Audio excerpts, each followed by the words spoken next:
Checklist.io.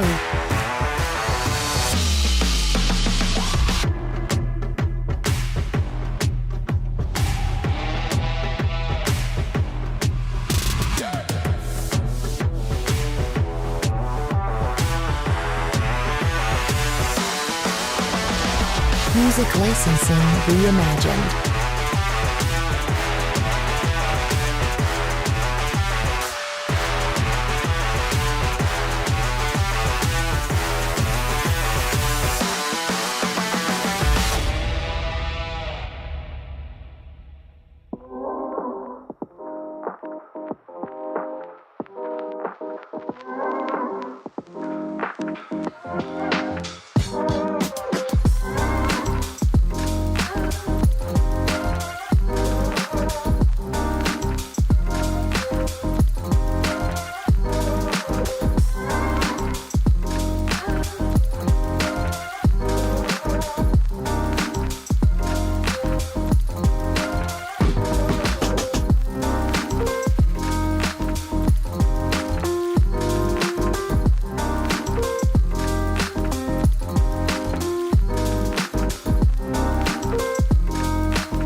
Well, good afternoon, folks. Welcome to the campus of Phoenix College here in Phoenix, Arizona. A terrific afternoon for some PC baseball. The Bears ready to face off against GCU, the Grand Canyon Club squad, and we're happy to have it for you. Video issues aside, here on the Phoenix College YouTube channel, Aiden Blanc filling in for Jaden Taylor. I'll be with softball and baseball a little bit later this week, so if you're not already sick of this voice, you will certainly learn to get sick of it. We are just about ready to start things off. GCU will kick things off, and they will line up like this. Leading off is Santiago Zuniga. He's the shortstop. Then it's Brady Steenson. He's the right fielder. Hitting third is the DH Koa Meninton. The first baseman Sam Ott will hit cleanup. The catcher Arturo Lopez will hit fifth. Hitting sixth is the third baseman Jonah Zambik.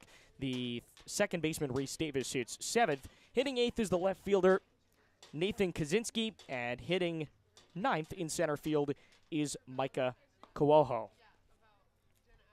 Carson Dunn is on the mound for Phoenix College. It is a beautiful, beautiful afternoon. I'm telling you, it is going to be a terrific week and a good week for it. You have the Super Bowl here. You have plenty of Phoenix College athletics. You'll have the Waste Management over the weekend. It is a great weekend for a great week in general for Arizona sports, and it's going to be in the 70s all week long. My phone tells me 67 and mostly sunny. It is a lot nicer than that. Perfectly sunny skies, and we are just about ready. Santiago Zuniga, the shortstop for GCU, will lead things off, and we are just about ready. Phoenix College comes in with a record of 4-1. They won on Saturday against Southwest Oregon Community College 11-3. Carson works exclusively from the stretch. First pitch of the afternoon, kicking a fire off the inside of the bat. Little Dyer in center. Hinsey, the starting center fielder, will give way, and it escapes from the glove of the second baseman, Casares. And now up to bat. The second baseman, Kyle Casares, tried to go at it with a backhand, and he lost it. Maybe in the sun. Also came at it with a very weird angle. So a leadoff base hit. And we are underway. Here's Brady Steenson, the right fielder. One pitch in. We're underway at 3:02. 2 minutes past our scheduled start time. Inside of the bat. Fouls it off to the backstop. No balls and one strike.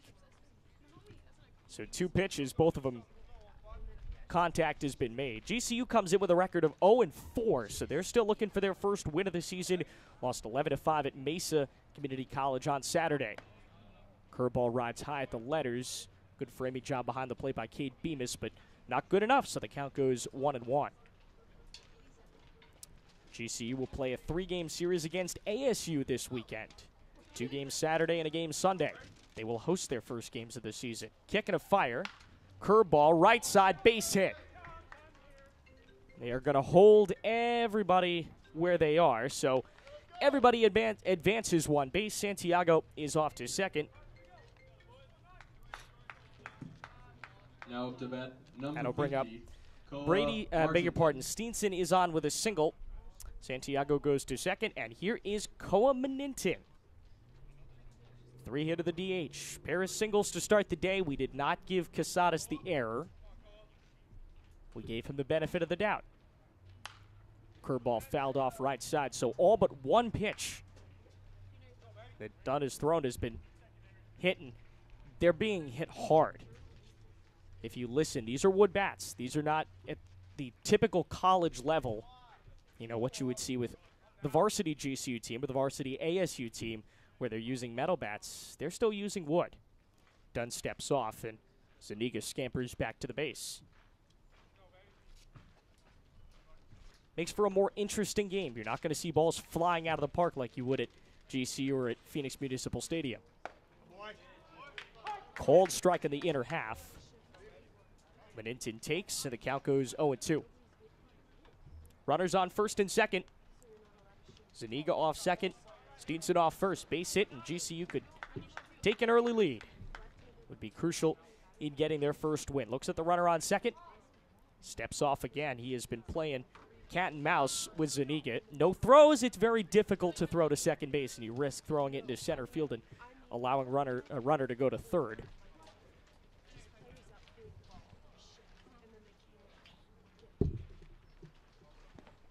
Curveball swing and a miss. It escaped from the catcher Bemis, but they will not use a drop third strike. So because first base was occupied, Meninton is down swinging for the first out of the inning. Number 11. And now it's Sam Ott. Zuniga and Steenson both advanced. So Zuniga goes to third, Steenson goes to second. And now the cleanup hitter trying to do exactly what they put him there for. First baseman Sam Ott takes a curveball strike in the outer half just above the bell, 0-1. Arturo Lopez waits on deck. You've also taken away the double play opportunity now. Only forces to first. 0-1, 2 on, 1 out. Just getting underway. Gorgeous Monday afternoon. Terrific way to start the week, and the pitch sails off the glove of the catcher Bemis all the way to the backstop. It allows the runner Zuniga to scamper home. Just like that, GCU has taken a 1-0 lead. Scored that a wild pitch. It did not hit Zuniga's glove like I had originally said. So Steenson goes to third. Zuniga is in. And the Lopes, a couple batters in, have a 1-0 lead, and that is going to lead to a quick timeout. They're going to have a conference on the mound. Carson Dunn rocked early, gave up a base hit to Zuniga, who advanced on a Steenson base hit 1 pitch later. They then both advanced on a drop third strike from that Koa Meninton couldn't quite make contact with, and then Sam Ott came up and 2 pitches into the at-bat, got a wild pitch to bring home the run. The infield comes in, very interesting decision early in the game, cut and a miss. Ott couldn't get the slider that trailed away, so the count goes 1-2.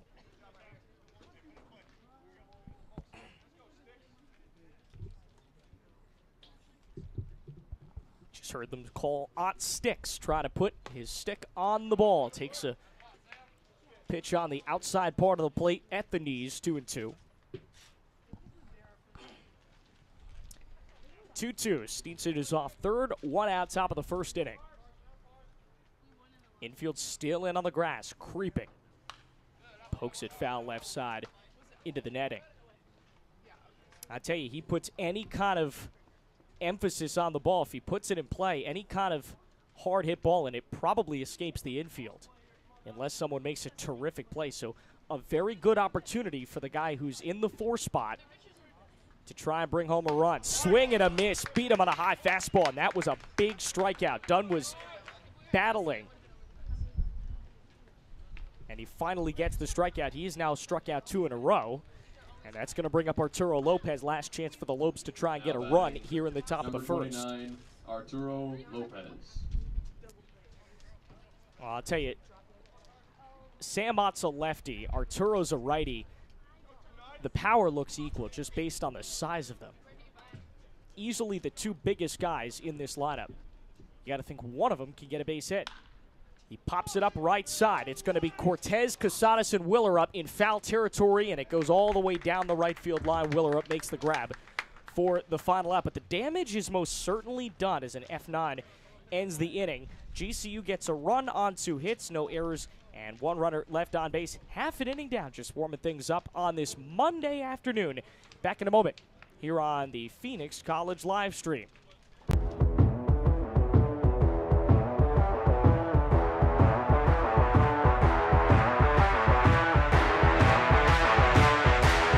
Artlist.io.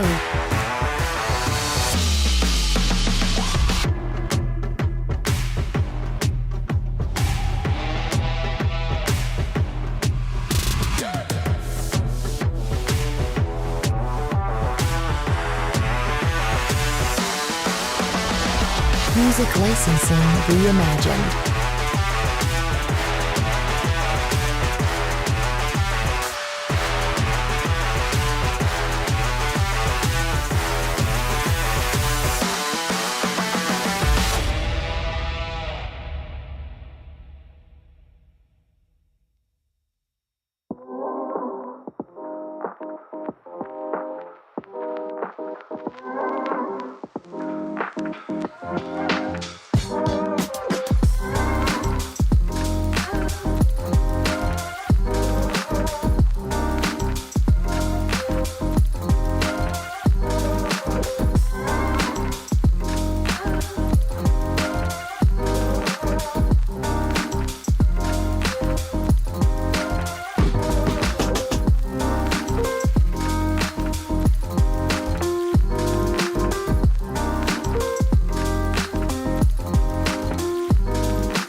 Shortstop for the Bears. Bottom of the first Number here 15, at Phoenix Lucas College. Hinsey. First game of a big week for the Bears. GCU struck first. Now Phoenix will try to respond, and they will send up Lucas Hinsey to lead things off. The center fielder batting from his right side. They are in the kind of Cal colors. You know, I'm a Pac-12 guy, Arizona State. I would know him as Pac-12 colors, Cal colors, as he takes a fastball strike from the starting pitcher, Wyatt Lobb. That very bright yellow with dark blue. It says Bears across the front, dark blue trim. No striping down the pants. It's all white. Fouls off a pitch on the inside of the bat, and the count goes very quickly 0-2. Hinsey falls behind. It'll be Lucas Hinsey, then the left fielder, Casey Wayne. Batting third is the right fielder, Jake Willerup. The cleanup hitter is Josh Cortez, the first baseman. Hitting fifth is the DH, Chris Billings. Lob sets high, now brings it to the belt, brings it back up high, and fires high on a fastball 1-2. Third baseman Silas Cleary will hit sixth. The catcher, Cade Bemis, seventh. Shortstop Alan Rosas, eighth. And the second baseman, Kyle Casadas, rounds out the order, hitting ninth. High leg kick. And a fastball bounced high left side. The shortstop is Zuniga. He got it in the hole. It's a tough throw, and it's delayed over to first, and he threw it away, but not far enough that Hinsey can advance. So we will give Hinsey the infield single because, boy, was that well placed. A terrifically hit ball all the way through the infield on the left side. Didn't quite get through the infield because Zuniga stopped it on the outfield grass, but it was just too hard of a throw for him to get it over. Wayne. And we will give Hinsey the single to put him on for Casey Wayne, left fielder. Another righty hitter. We only saw one righty hitter in 5 batters for GCU in the top of the first. PC a little bit different. Throw over to first, and Hinsey slides back in. GCU in the road blacks, gray pants. GCU across the front in purple. They have white trim, and unlike PC, they will have a purple stripe down the pants. That one blocked at the plate. The catcher, Arturo Lopez, let it bump out of his glove. The pitch was away to the outside, but did get far enough behind him that it was an issue. 1-0. Hinsey on first. A lot of base stealing early in this game, or at least attempted. Another check, and he slides in head first. That's 2 checks in this at-bat from Lobb. Clearly he knows something. Give you the umpires in just a moment as he peers over his shoulder. Checks. Sets at the belt, kicking a deal. Called strike on the outside, taken 1-1. Behind the plate, calling the balls and strikes is Ben Wilson. And Pat Bacca is our base umpire. Just 2. That's all we need on this Monday afternoon. The righty hitter awaits. Another set at the belt, another fire. The third back to first.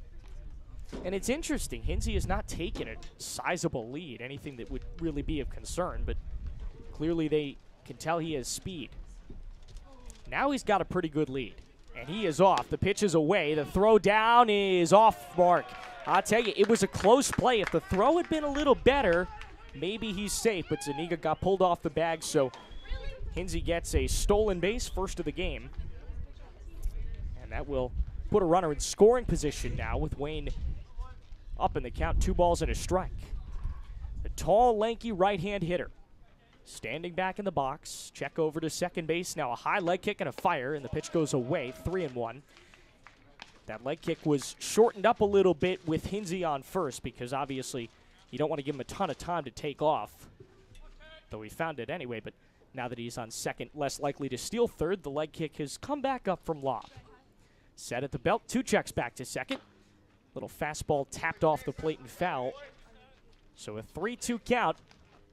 Phoenix down by a run. Chance to take that right back with a base hit.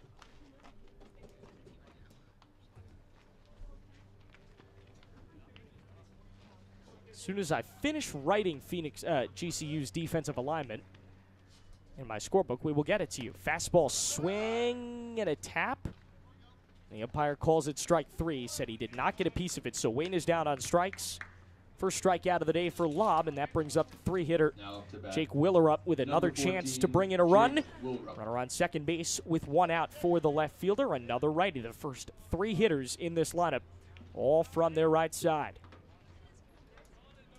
Phoenix 4-1. Trying to win their second in a row. Check and a kick and a fire, and the pitch falls away. 1 ball and no strikes. Looked like that had a little movement on it. I'll tell you, I'm a Connecticut guy, living in Phoenix a couple of weeks. Haven't really felt much of a breeze. Today, it is very, very welcomed. Just picture perfect. Exactly what you would hope for February in Arizona. Fastball taken high at the belt for a strike, 1-1. Of course, by the end of the Phoenix College season, we probably won't be so, grateful for the weather, but at least for now, while it's, freezing temperatures on the East Coast and elsewhere in the country, we are very happy. Turnaround, a very close throw to second base. Hinsey was a little delayed diving back in, but the second baseman, Reese Davis, was just not there in time enough. But it's certainly close pickoff attempt. Now a fastball slice to right field, and that is just fair. Oh, no, it's foul. I'll tell you, granted, we don't have the best view from the press box, but that ball looked fair all the way down. But that's the problem with having only 2 umpires. Ben Wilson stepped in and made that call from home plate, so he didn't have much of a better viewpoint on it than any of us did. He calls it a very long strike. So the count remains 1-2. That's fair, and Hinsey is home easy. You could tell Steenson was delayed to get to it.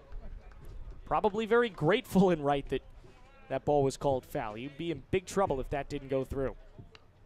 So instead, another high set, another check back to second.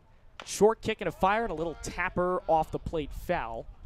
We will do it again at 1-2. Lob being worked here. This is the longest at bat he's had.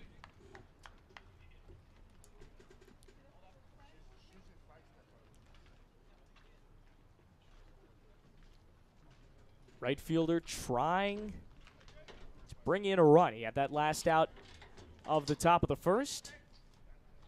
Now he takes a fastball and hits it high and deep to left field. This is deep, but not quite deep enough.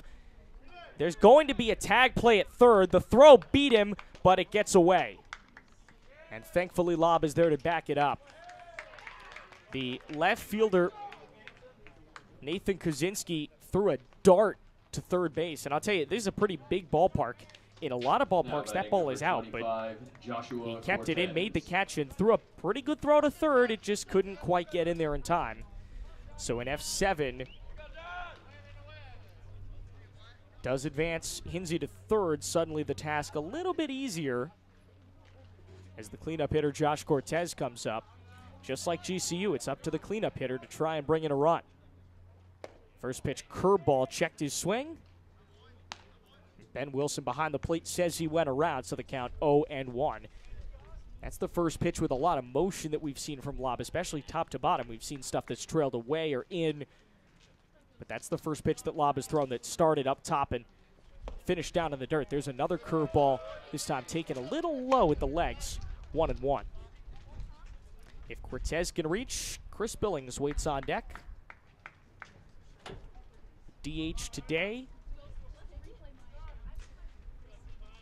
Infield, especially the middle infield, is fairly deep. 1-1. Swing and a miss. Couldn't catch up to a fastball, 1-2. Terrific use of pitches there. Lob goes curveball, and then beats him with a fastball down the middle.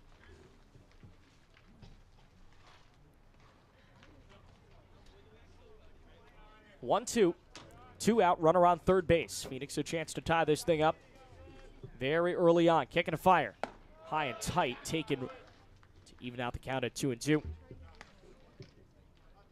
We will have a doubleheader of softball tomorrow. And then we'll be back with the Bears on Saturday. Single game at noon. Softball tomorrow at 1 and 3.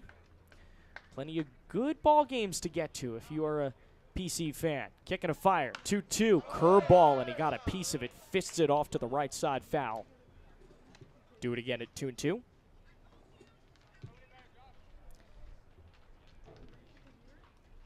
Mentioned GCU is a series against ASU, their club team, next weekend. Or this upcoming weekend, I should say. 10 a.m. and 12:30 doubleheader on Saturday.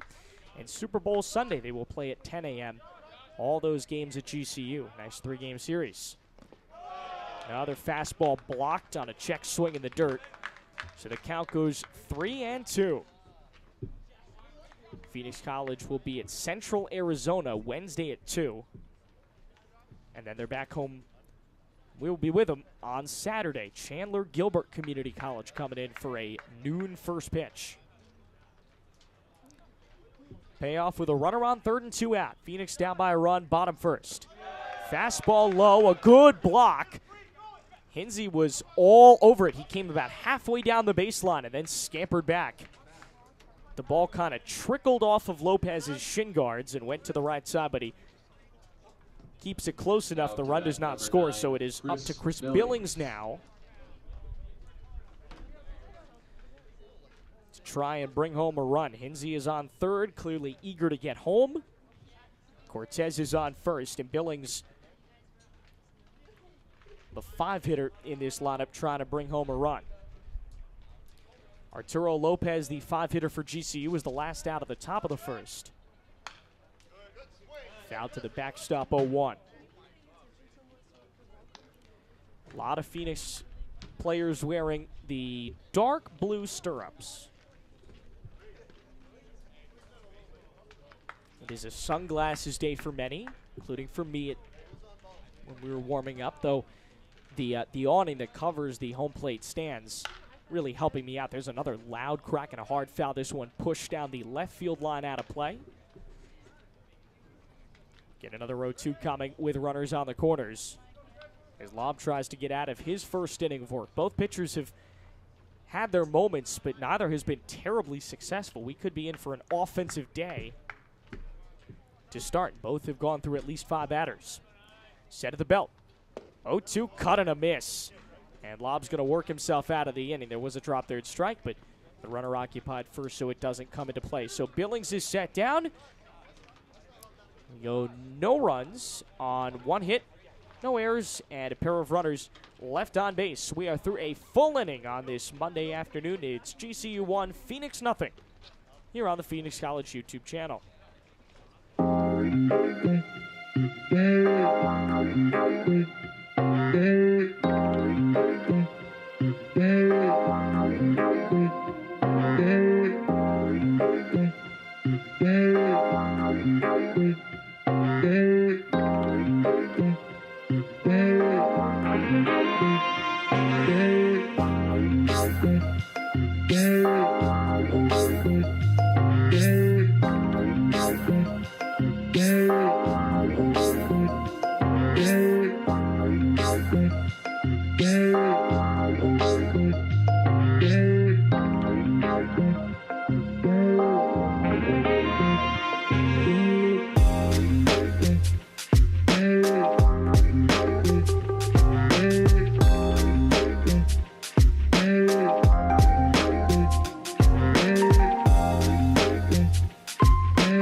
Back in the desert, ready for the top of the second inning. Second inning of work for Dunn.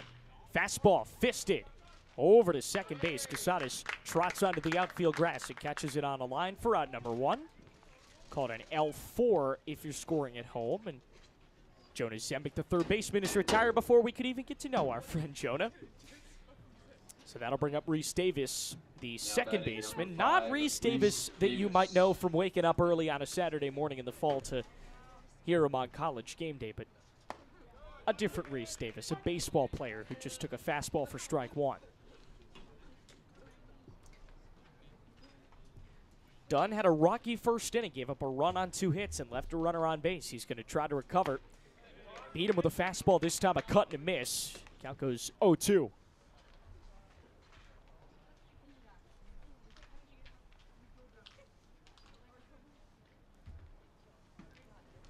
Base is empty. Fourth pitch of the inning.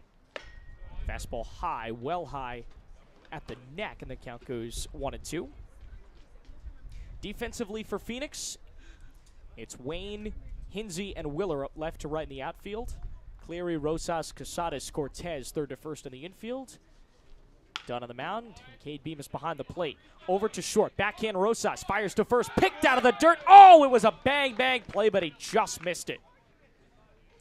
Good effort by Rosas at short to throw across the diamond, but oh, he was just a step late. Give Davis the infield single, legs it out to get on base with an out here in the second. And now it's the 8-hitter Nate Kaczynski. Left fielder will try to move Davis up. Set at the belt from the stretch. Kick and a fire. Swing and a miss. Looked like a changeup. Not as fast as Dunn has thrown today. Gets the job done. Kaczynski couldn't catch up to it. The count goes 0-1. Another set. Another changeup, swing and a miss. Basically the same pitch twice. A high change.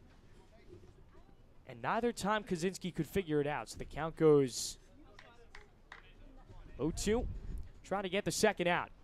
Swing and a miss. That one had a little more velocity onto it, so he picks it up and takes out Kaczynski, the third strikeout of the day for Dunn. And that's going to bring up Micah Keoho. Micah Keoho.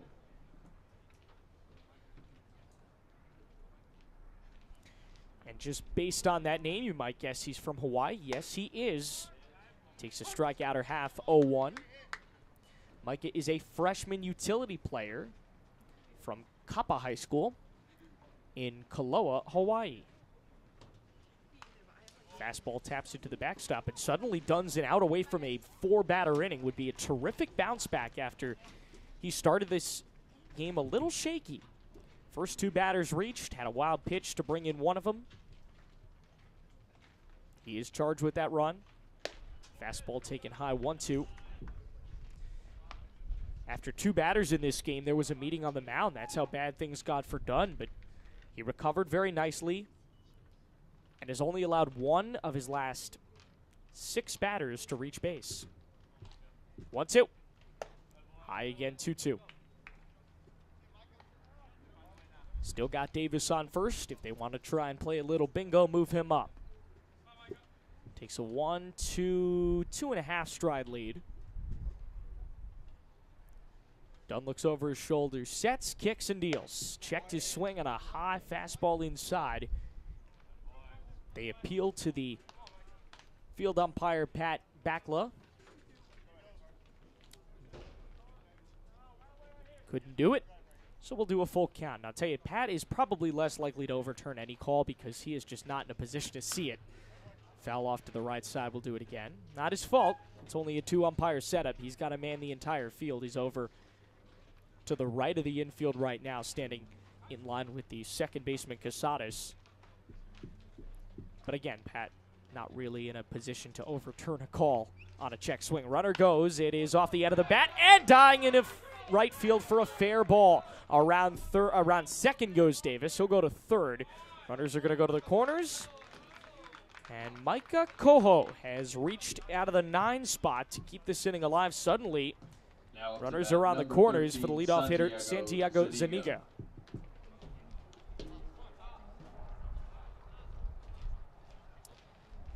Santiago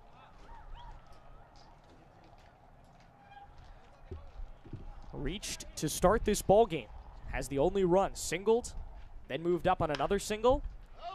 On a drop third strike, advanced to third, fouls it off right side 0-1, and then came home a couple pitches later on a wild pitch. Again, the only one on this field to have crossed home plate today. Runners on the corners, 0-1. Ground ball, gonna go to second base. Casadas fields. He tagged the runner out. They will actually end up getting 4 outs because he threw to first anyway. And that will end the inning.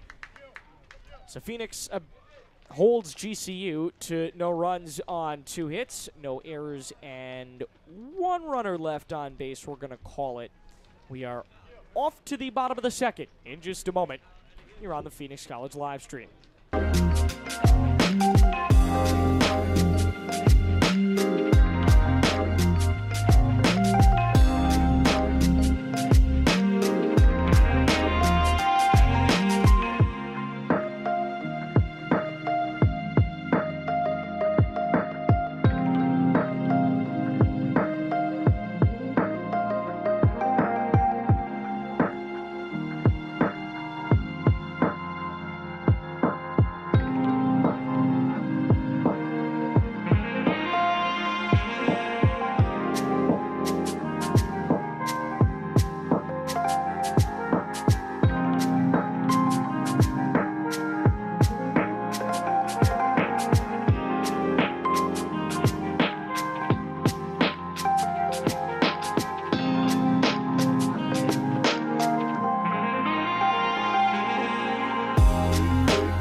Now up to bat. Number Bottom 2 28, as we move Silas along on this Cleary. gorgeous Monday here in Phoenix. Bottom half of the lineup due up for PC. It's Silas Clary, Cade Bemis, and Alan Rosas to face off against Lob. Lob had some trouble in that first inning, allowed 2 runners to reach. PC going to try to capitalize on that here in the second. Third baseman righty takes out 1-0. Every batter that's come to the plate has been a righty for PC. Very different lineups. GCU's been a little more mixed. Ball and no strikes. Middle infield playing almost to the outfield grass. Off the end of the bat, it's a hard hit ball to right, and on the fly, Steenson makes the catch, brings it home for out number 1. So 2 pitches in. Clary's downed. F9 in the books. And here's the Now catcher, batting Cade number Bemis, who's 21, had a workout Cade behind the plate. Bemis. He's had to block a couple of pitches, allowed that run to come home when he couldn't take in Dunn's wild pitch in the first. So now he's going to try to bring that run back. Curveball just a bit high, 1 ball and no strikes. It is a 1-0 GCU lead. They have 1 run on 3 hits with an error.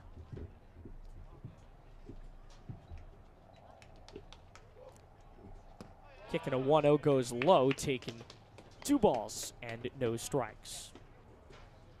We mentioned earlier, GCU 0-4, looking for their first win of the season. There's a little bit of history between these two. Takes another pitch just low, 3 balls and no strikes. To my knowledge, the first 3-0 count we've had today. GCU won the last matchup between these two. It was last year on April 14th, 8-3 GCU win. It was their first win of the series. That ball trails away. 1 out walk for Cade Bemis. 1 out 4 pitch walk if you want to get real 12, fancy. And that Alan brings up Alan Rosas. Rosas, the starting shortstop. These two have met 8 times. First back in 2017, Phoenix won 7-0. Since then, 8 matchups. There will be a courtesy runner extended. Get you his name in just a moment. But took GCU till last year to win. Over 5 years of matchups between these two teams. GCU could not get a win until last year, 8-3. It's also the largest win in the series. First pitch low and a good block by the catcher. Lopez has also gotten a workout behind the dish. For the Lopes, left to right in the outfield, it is Kaczynski, then Keoho and Steenson, I should say. Infield third to first is Zembik, Zania, Davis, and Ott. Lob is on the mound. Lopez behind the dish. Cut and a miss on a fastball, 1-1 now. In that loss on Saturday to Mesa, GCU gave up a run in all but one inning. So already a big defensive improvement from their Saturday game. High set now. Swing and a miss. Check back to first. Ooh, they almost had him. Great throw by Lopez, and on the turnaround, almost tagged him out. It was very close. As Rosas went chasing. Now another 1-2.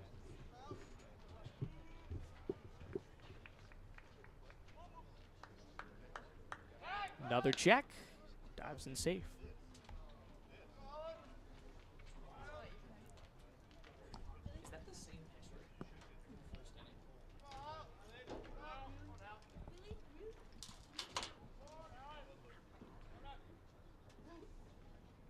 Fires high, taken 2-2.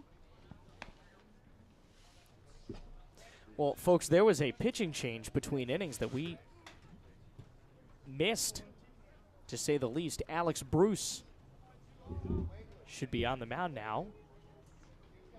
Hang on, we do have to confirm that. 2-2. Checked his swing low and away. Good block behind the dish.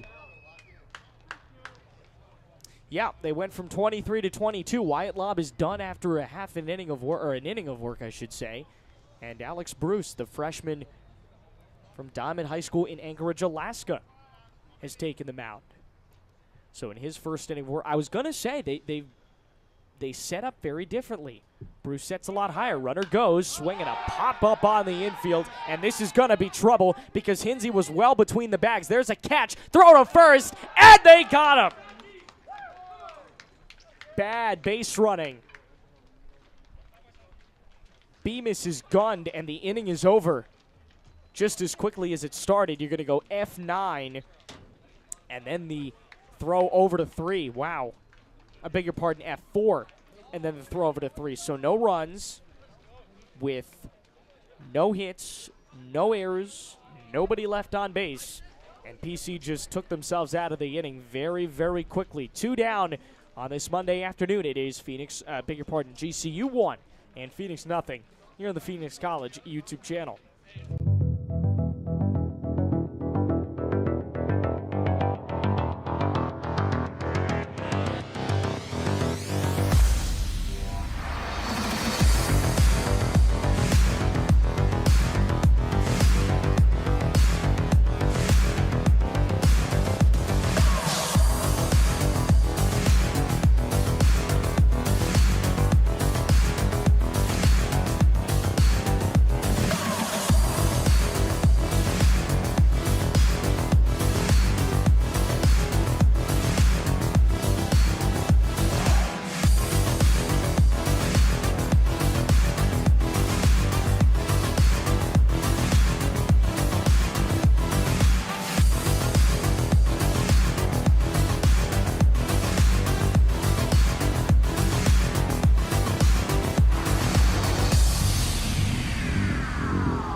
Now to bat, number 15, Brady Steenson.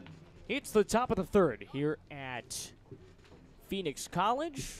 Another pitching change, and this time it's the Bears who go to Cade Cunningham. 2 innings of work for Carson Dunn. Cunningham ready to face the top of the lineup, starting with a 2-hitter, Brady Steenson. Cut and a miss, 0-1. Steenson, Cole-Medinton, and Sam Ott get you the line on Dunn. In just a moment, he goes 2 innings, 4 hits, a run, it was an earned run, and 3 strikeouts. He cannot win, he cannot lose. It will be a no decision. Fastball high and away, 1-1. Didn't go 5 innings, neither did Wyatt Lobb. Neither starter will be a part of the final score today. Though Dunn's rocky first may end up being the difference, though I doubt it. Fastball inside taken low, 2-1. Again, doubleheader coming your way tomorrow. 1 o'clock, 3 o'clock. Phoenix College softball versus Eastern Arizona. Both games here. Fired away 3-1. And then Saturday, a noon first pitch between Phoenix and Chandler Gilbert Community College. That is baseball. That is right here. 3-1. Leadoff hitter. Swing and a miss. Couldn't catch up to a changeup. 3-2. Always fun to watch him plunk a changeup like that randomly in a bat.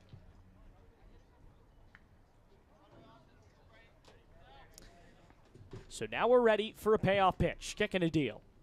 And he loses his first batter. Misses high and away. Steenson is on.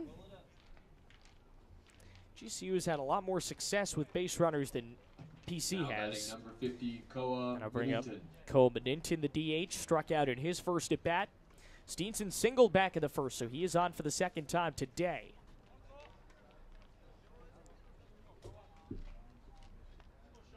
Call ready.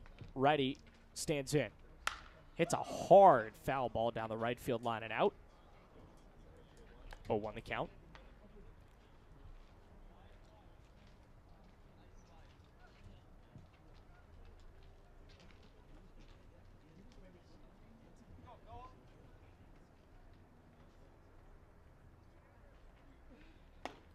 Swings through a changeup, and he knew it. 0-2.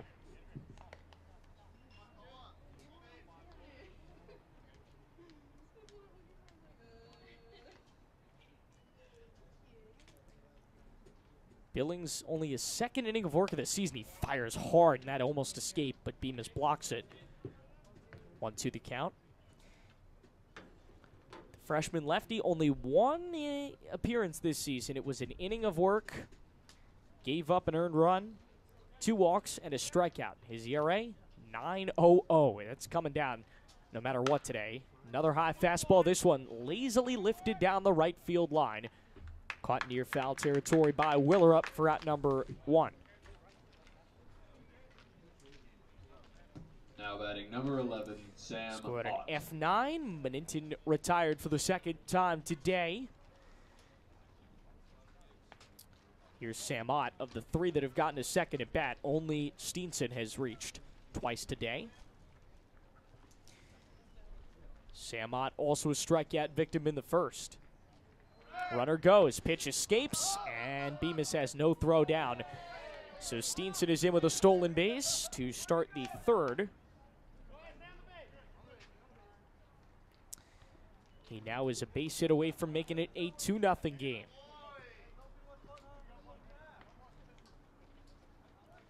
Very unusual starting pitching today, and we'll get that statistic to you in just a moment. Set at the belt. Look back to second. Brings it home. Fastball high. Dunn only appeared in an inning coming into this, so they're using some inexperienced pitchers.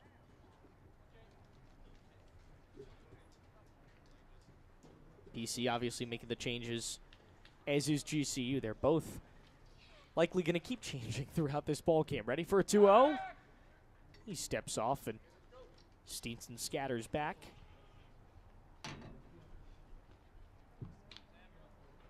So now here comes a 2-0.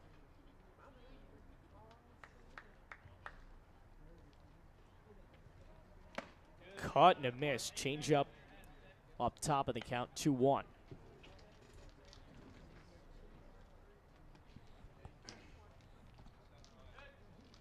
Samot up, Arturo Lopez waiting on deck.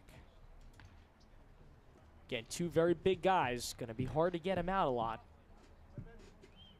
They were both retired the first time they were up. 2-1.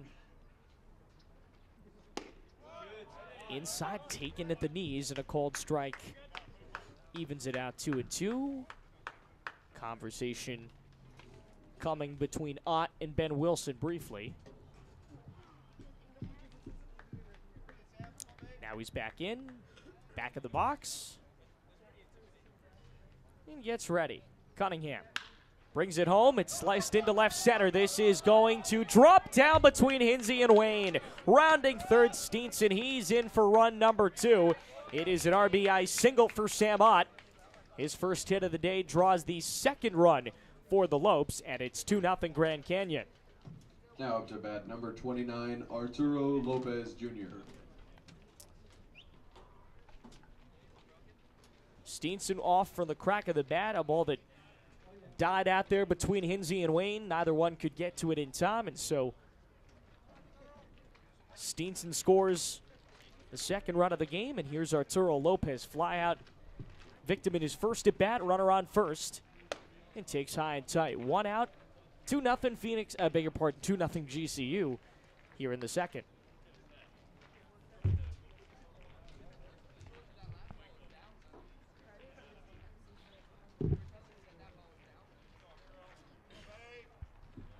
One-0, high 2-0. I tell you, I was talking to our. Oh, yeah, just one moment. I was talking to our PA announcer, tapped to the backstop 2-1, Matt Finders. I was telling him, I'm a Connecticut guy. I've broadcasted basically my entire life in Connecticut until starting at ASU. I'm liking this February baseball thing. I don't think I've ever called a baseball game before end of March at the very earliest. 2-1. Hard ground ball to short. Backhand Rosas. Escape from him. He's going to rush the throw to first, and he nearly threw it away. If Cortez was about a couple inches shorter, he's not getting to that ball, but he jumps to make the stop. Avoids giving Rosas the error. Instead, it's an infield single for Lopez, and Ott goes to second base. Now up to bat, number 1, Jonah Zembic. Took a tough hop. Rosas couldn't deal with it. And Lopez reaches.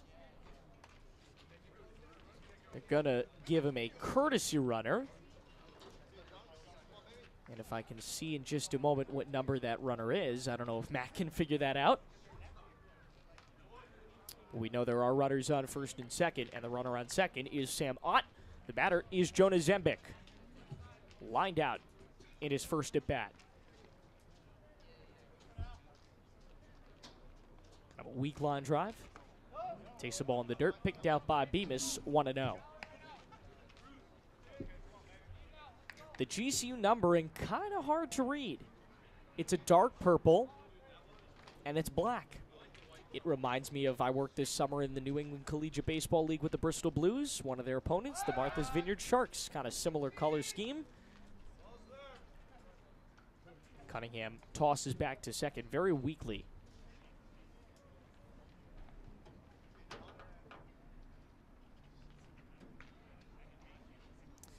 Yeah, the Vineyard, great place to call a game, great place to watch a game, great place to play a game, but well, I don't know that it was the best color scheme. A line drive to center. Hinsey backs up on it and makes the catch. 2 down in the inning. Calling it an L8. A couple of lineouts for Zembic, and here comes Reese Davis. Now Second batting number baseman 5, who singled Reese and Davis. reached in his first at bat, got all the way up to third, was stranded last inning. We saw the sub is officially number 26, Cole Wathen. Cole from Highlands Ranch, Colorado.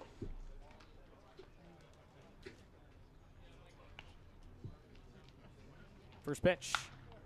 Popped him up on the infield. It's the shortstop Rosas who has a play and is able to judge it perfectly fine. And F6 will end the inning, but GCU gets a run. They get it on 2 hits with no errors and a pair of runners left on base.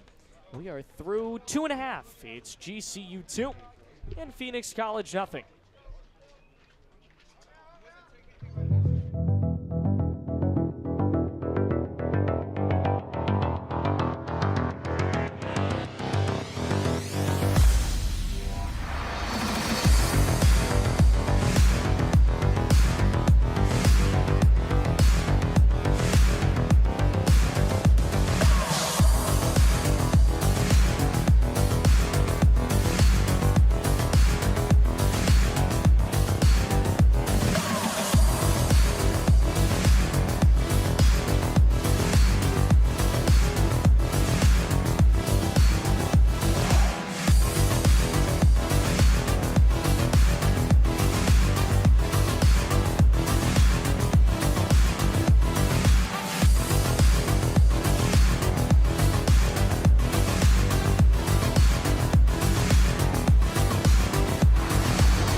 Bottom of the 3rd inning, and GCU has gotten off to a hot start.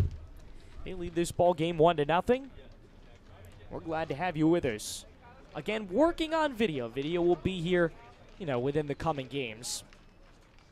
Kyle Casadas leads off. Kyle Casadas takes a strike. 9-hitter last to get up for PC. There are a few wonderful ladies sitting just in front of us doing their homework as they watch the game. And I told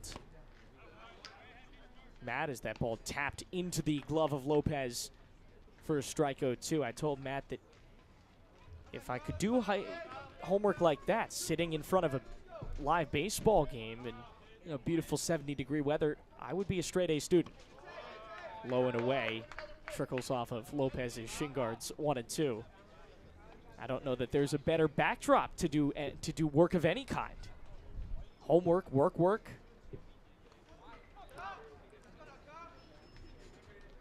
Especially on a day like today. Fun week in the Valley, perfect weather. Fastball driven to center. Up on it is Keoho. Catches just a tad right of center field for out number 1. Now to bat number 15. It's an F8 to put him down. Lucas Hinsey is up next, the starting center fielder.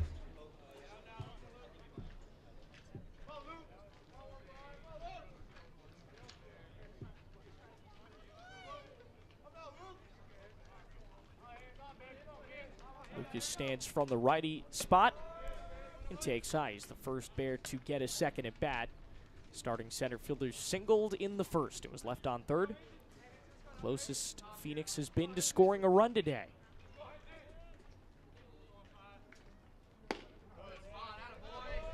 Ball low, taken 2 balls and no strikes. NJCAA non-conference action. Conference play picking up in a couple of weeks. Should be a fun time. High fly ball lifted foul right side. 2-1. Temperatures dropped off by, about 2 or 3 degrees, just barely. Still seeing 68 on the phone. That's not always the most accurate source of information. 2-1. Left center field. Caught for the out by Kaczynski. 2 down. So a couple of pretty simple outs, an F8 and F7.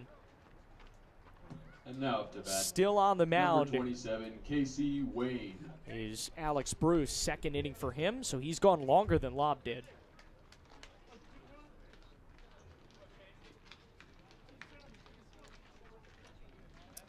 He will face Casey Wayne. Lob didn't even make it through half the lineup. Ground ball up the middle, past the diving shortstop Zuniga for a base hit.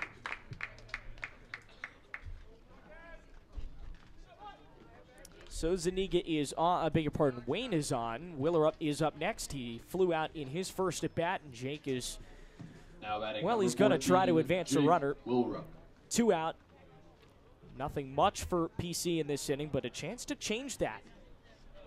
It's the wonderful thing about baseball. There is no time limit.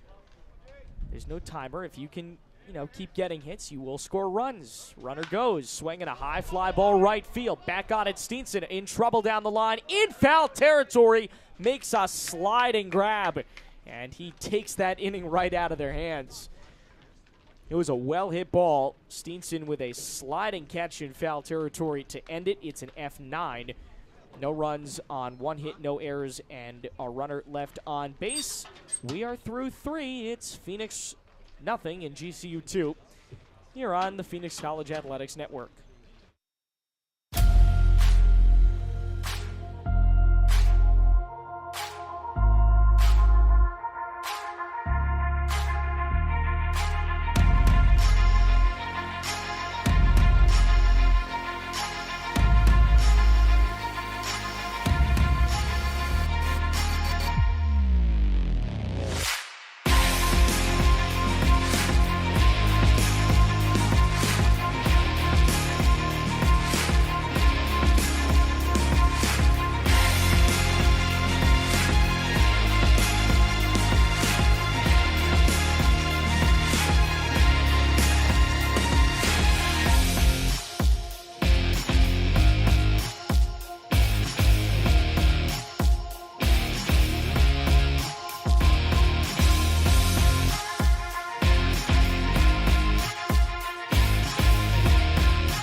Top of the 4th inning here from Phoenix College.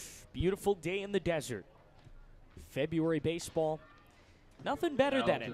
Number 8, Nathan Kaczynski. Leadoff hitter for GCU is Nathan Kaczynski. They were set down fairly easily in the second, but they have really started to rebound offensively. Sent all but 3 batters up in the 3rd, and now Nate Kaczynski, one of those batters, takes a pitch that sailed behind him. 1 ball and no strikes. We may have a new pitcher for Phoenix. I believe we do, and Matt's going to have to spot that for me. I saw 19, I think.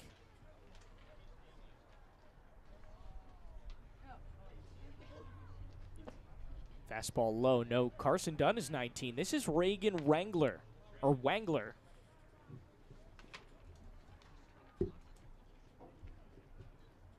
It's behind on the count, 2 balls and no strikes. So clearly it is a multi-pitcher game, to say the least. That one again sails behind him, and Kaczynski is well ahead 3-0. So Dunn went 2 innings. Cunningham went 1. His numbers in just a moment. Cunningham gave up 2 hits. 1 run. It was an earned run. He struck out nobody. Now Wangler has walked his first batter. So Kaczynski's on. Here Now is batting Micah number 20, Keoho, Micah starting Keoho. center fielder. Reached on a single in his first appearance. Now 2 innings later, gets another shot. Trying to move a runner up with nobody out. Squares to bunt, pulls it back, and the ball got by the catcher, Bemis. It allows him to scoot up to second base. Kaczynski is up into scoring position. That, we're going to have to score a pass ball. We did not give Bemis the blame on the wild pitch in the first that scored the run. We will give him the blame here only because that was a blockable ball. So Kaczynski is on second. Keoho's at the dish. Takes it inside, a called strike. Count goes 1-1. The sun has started to dip behind some clouds. Again, when I say it gets a little colder, it's going from about 70 to maybe 68 or 67. It is not freezing temperatures by any standards. They pick him off. No, they threw it to center field. Over to third, Kaczynski. There will be a throw, but it's cut off.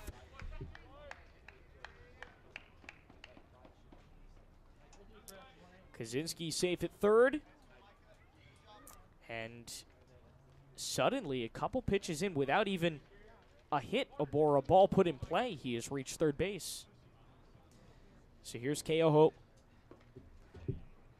Now in a much different situation. All he's got to do is get it out of the infield, and the run likely scores.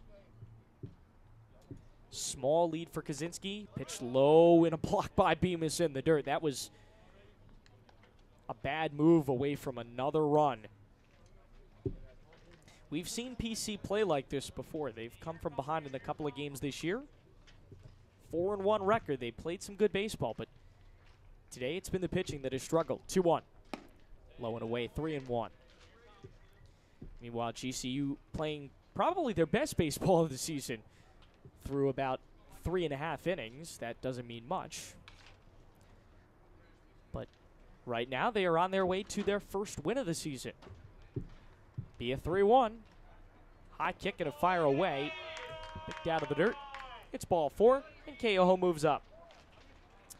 As runners go to the corners, lineup turns over, and here comes the shortstop Zuniga.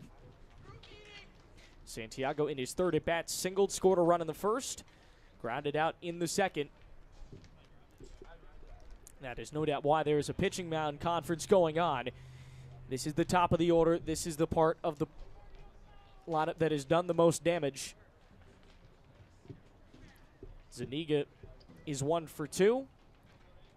Steenson has reached base twice between the top two. Zuniga and Stinson, they have reached base 3 out of 4 at bats.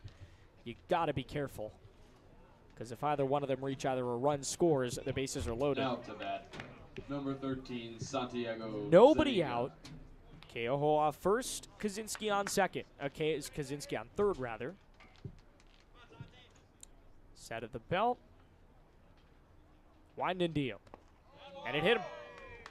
First hit by pitch of the afternoon. It is not good, because now Zuniga goes to first, and it bumps everybody up to load the bases.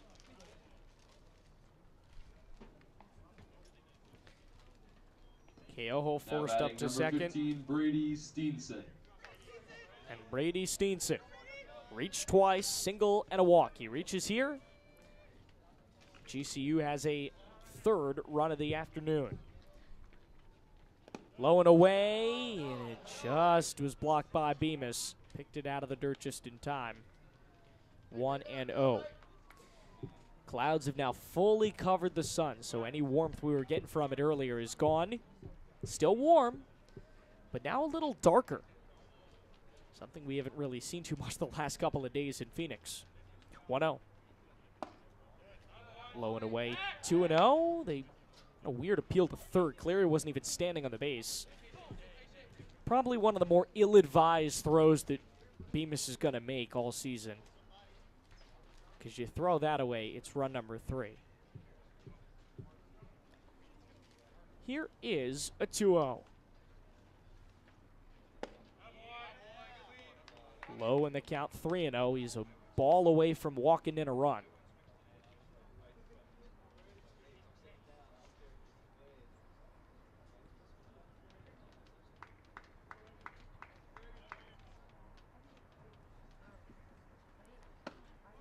Called strike taken on a fastball. As far as I can tell, Wangler has not appeared in a game this year. It's his first appearance.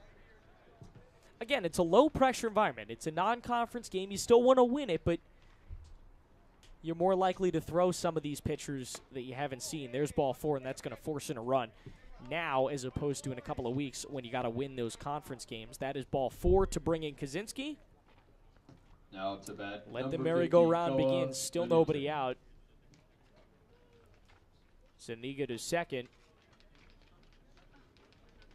Keoho to third. And Steenson's on first.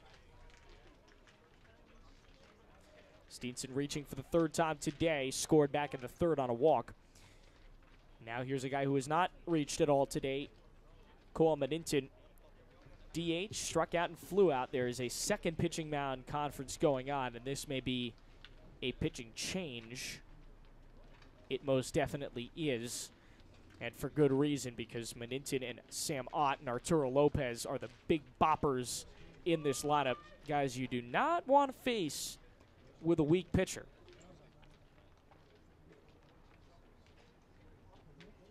We will take a short break, get you the new pitcher in just a moment. Back in a bit here on the Phoenix College YouTube channel.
Maninton.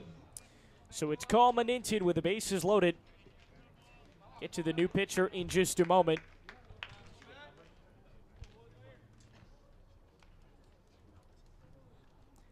High set, kicking a fire. Swing and a miss at a curveball in the dirt away. It's 0-1. New pitcher is number 24, Matt Mayer. And Matt will take over after Reagan left the bases loaded. 3 earned runs potentially for Reagan still out there. Low and away. This time he doesn't chase. 2-0. Or 1-1 rather.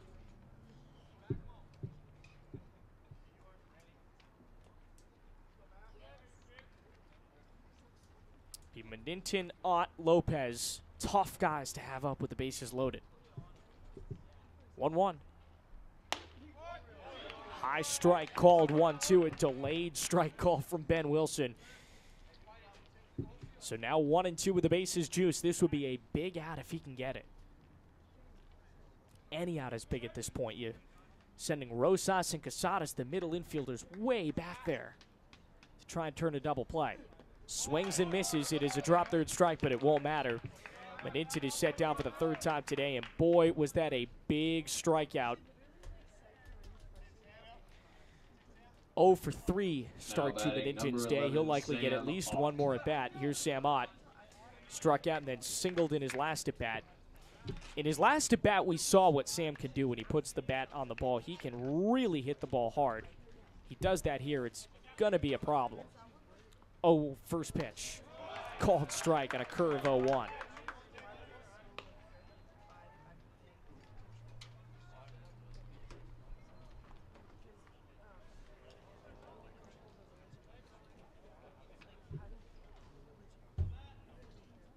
Oh, 1 incoming.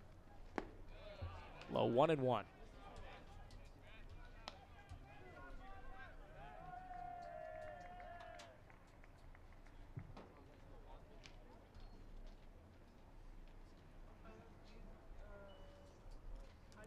Ball is striking it out. Base is juiced. Ready for the lefty. He takes a strike at the belt. 1-2.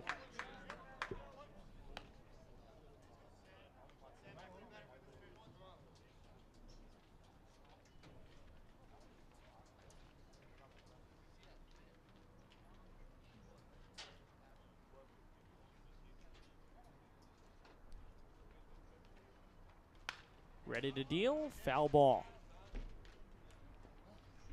It's gotten really dark without the sun. I'm surprised. Obviously, that sun will come back at some point, but no. The mood has changed here a little bit, I won't lie. 1-2, 1 out. Game is an hour and 15 minutes old. Hour and 10 minutes, beg your pardon. Pulled right side, base hit.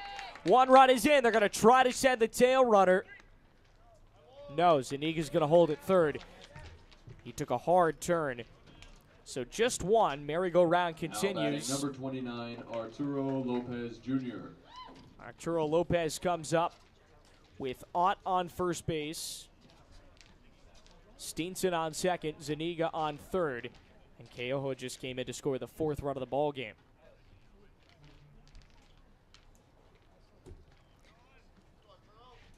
PC just has not found their pitcher yet. Every pitcher that's come into this game, with the exception of the starter, Carson Dunn, has struggled.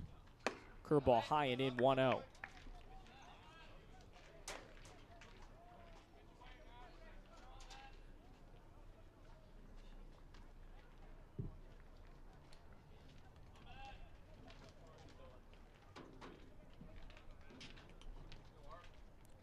Again. Inside 2-0. Let a curveball drop in. Jodo Zemrick waits on deck.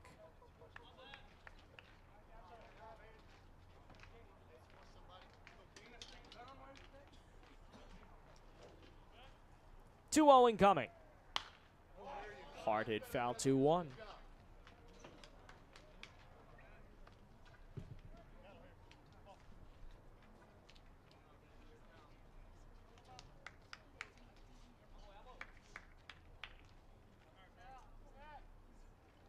Looks in for the sign, sets high above the waist.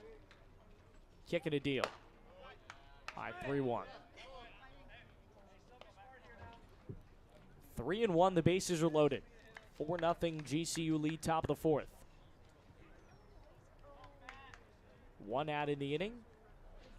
Strange as it sounds, ground ball could very well end it. 3-1. High chopper to third. They're coming home to get the force, and that's all they're going to get. But hey, smart defense from Cleary at third. Score it 5-2.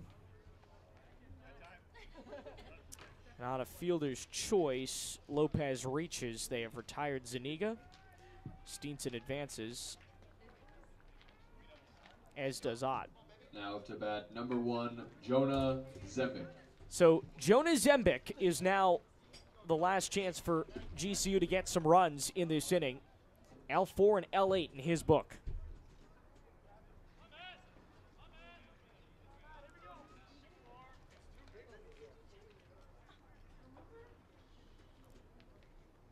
Takes a high fastball at the helmet, 1-0.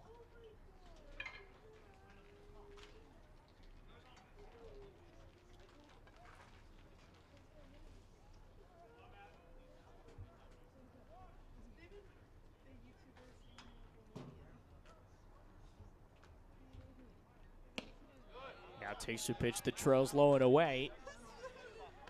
2-0 with the bases loaded. Sun's starting to creep back here at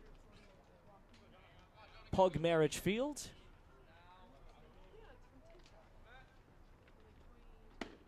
(2-0) and he jackknifes out of the way. Count goes 3-0.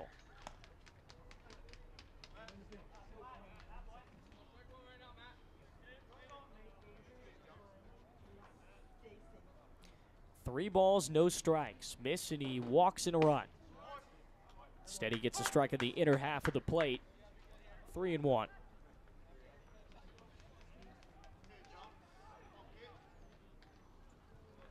That ASU series for GCU will be the first of conference play. Popped him up.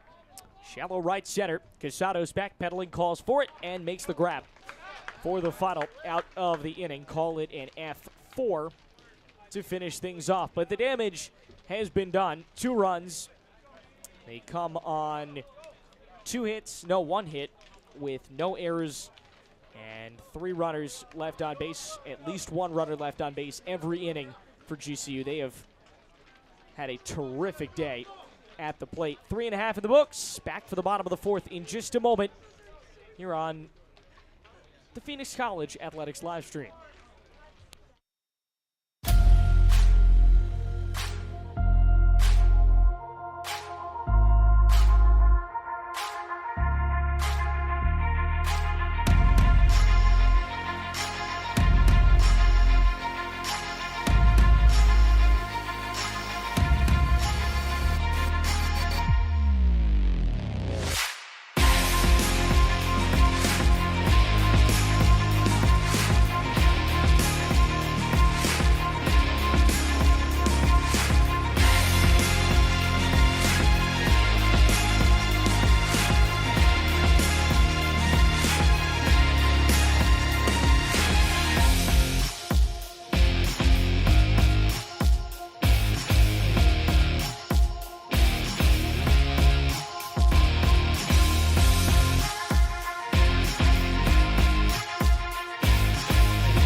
We go to the bottom half of the 4th inning. Glad to have you with us from Phoenix Now College. batting, number 25, Joshua Cortez. And it's back to the heart of the order for PC. Josh Cortez, Chris Billings, Silas Clary. A 3-2 up this inning. Cortez reached on a walk. Takes one high, 1 ball, and no strikes. Small breeze starting to kick back in. Again, weather-wise, it's just been a perfect afternoon. Sails high and away. He takes it 2-0. Can only hope it stays that way this week so we don't have to deal with any cancellations. Taken high, 3-0. Super Bowl, the Waste Management all this week. Plenty of good concerts. And, of course, Phoenix College Athletics.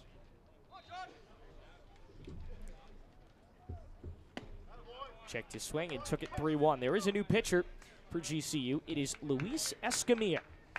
Gets himself an inning here in the 4th. And he's looked okay so far. Now 3-1. And it's low for ball 4. So maybe that was the announcer's jinx. But he has walked Cortez. Second walk Cortez has had today. Second different pitcher that has walked Cortez today. Lob was in the first time, and now to bat, Chris Billings will try to number get out 9, for the first Chris time. He Billings. struck out in his first at bat.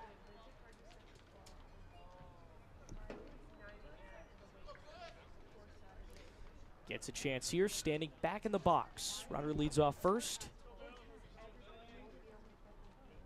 That ball sails high, and it gets away for the catcher, Lopez. So the best chance PC has had all afternoon to get a run has come right now as Cortez goes into scoring position with nobody out.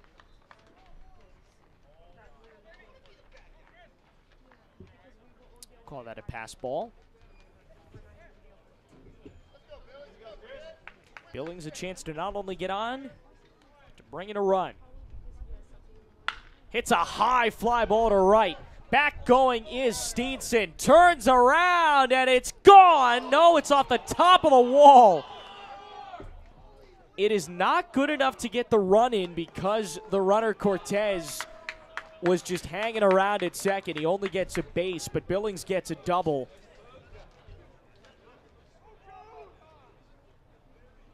I got ahead of myself. called it a home run. It was most certainly not. It just went off the top of the wall. But Cortez to third, Billings to second. And as quickly as PC took themselves out of this game, they can get themselves right back in it. Now batting Silas number Cleary, 28, third baseman, Silas hits now. Cleary. Flew out in his first at bat, but now comes up with nobody out and 2 runners on base. Runners on second and third in scoring position. The righty stands in, ready to face against Escamilla. Curves one inside and low, 1-0. No action in the PC bullpen. A little bit of action in the GCU bullpen, not surprising. High and away, but gets an outer third strike, 1-1.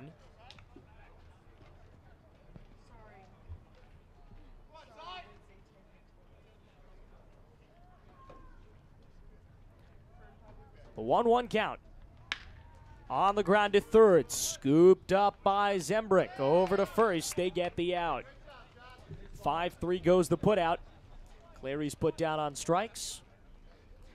Here's Cade Bemis, walked in his first at bat. And there will be a quick pitching conference. This time, it's just Lopez, the catcher, and Escamilla, the pitcher. Now batting number 21, Cade Bemis.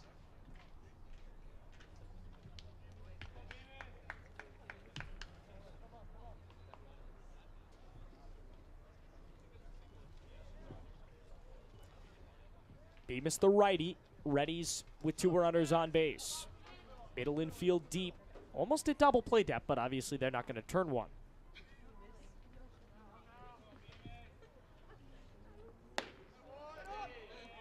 Readies and takes a pitch outside, 1-0.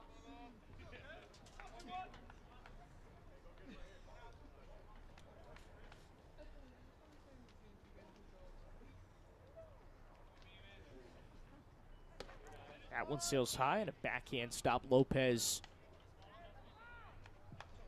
2-0 count.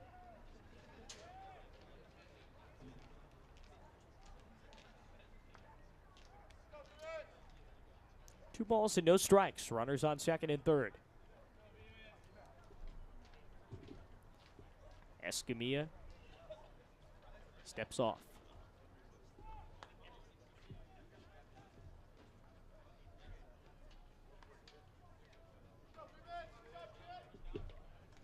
Now he's ready. Winds and deals. Low and inside, 3-0.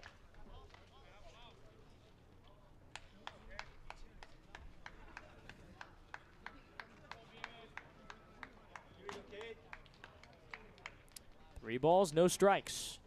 Try not to load the bases. Called strike on the inner half, 3-1.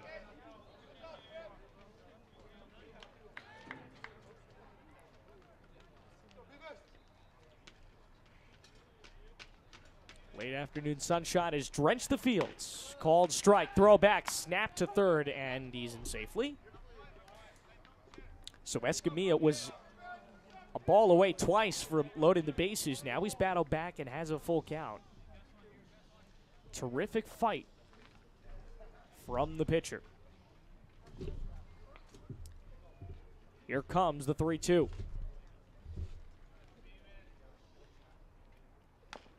Tapped off the plate, foul.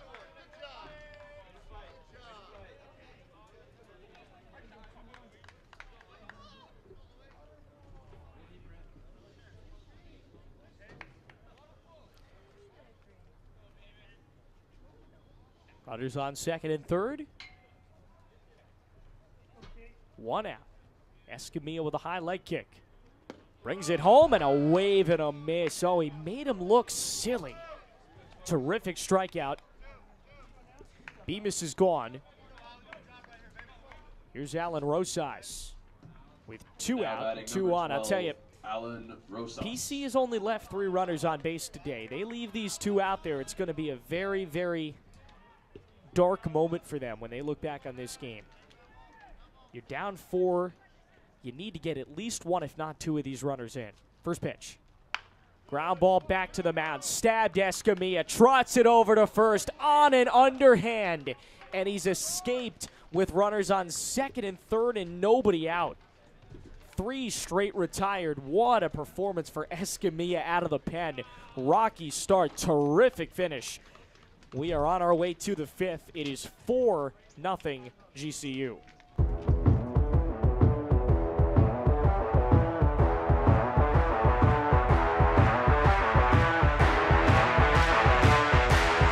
Artlist.io.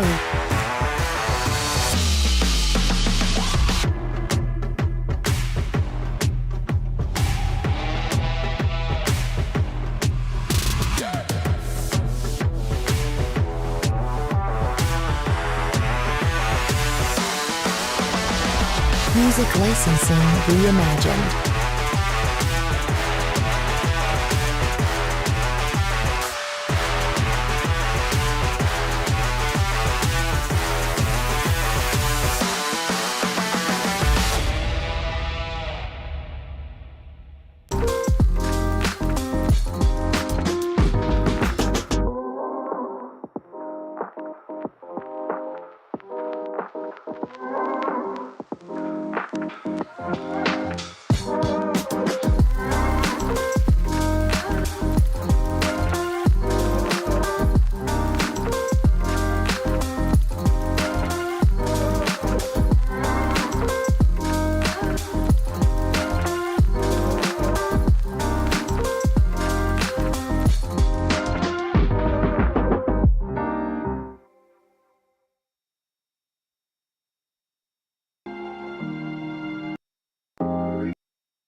We go to the top of the 5th inning.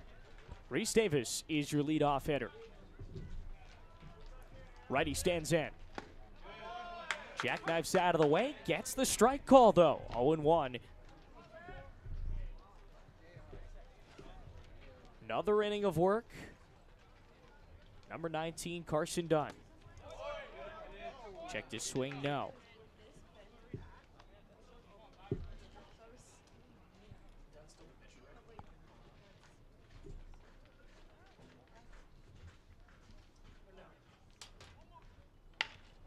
Hard pull to third, stabbed by Zembrick, stabbed by Cleary, and he fires him out at first. I'll tell you, that was a terrific throw. 8 of 9 came to the plate for GCU last inning, and now Davis, the one who didn't, is retired to start the 5th. That brings up Nate Kaczynski, struck out, number 8, walked and scored a run Kaczynski. back in the 4th. Had an okay day for himself. Swing and a miss, 0-1.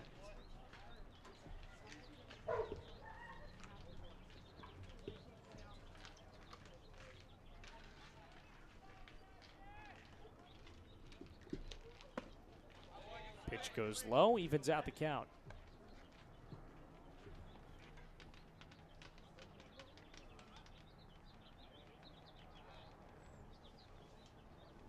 One. Swing and a miss again, 1-2. Very defensive swings.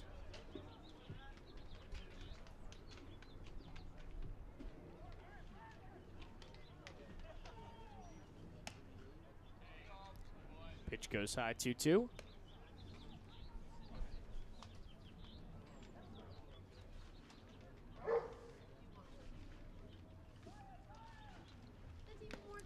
Taps it foul. I'll tell you, he really fended that off. Barely got a piece of it. We'll do it again.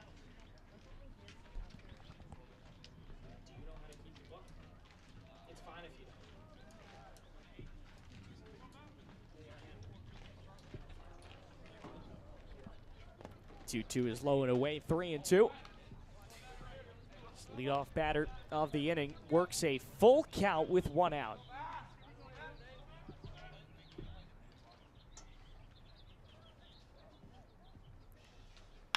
And now he hits a little chopper over to short. Field Rosas. Throw to first to an outstretched Cortez. Terrific start to the inning. That's a 6-3 putout. 5-3 and 6-3. 2 great defensive putouts, and here comes Micah Keoho, starting center fielder. Now batting number 20, Micah Keohu.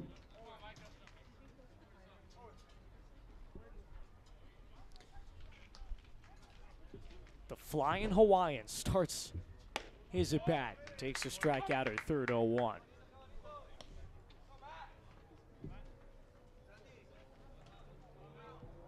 Decent crowd on hand.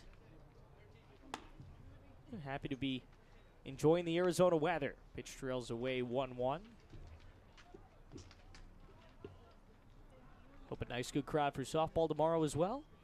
National Powerhouse program. Excited to see them for the first time this year. Takes a curveball called strike 1 and 2. Baseball as well. They've, been to regionals. They've had their success. 1-2. Checked his swing and a called third strike to end it. 1, 2, 3 go the Lopes in the fifth. We are on our way to the bottom of the fifth with no runs, no hits, no errors, and nobody left. It's GCU 4 and PC nothing.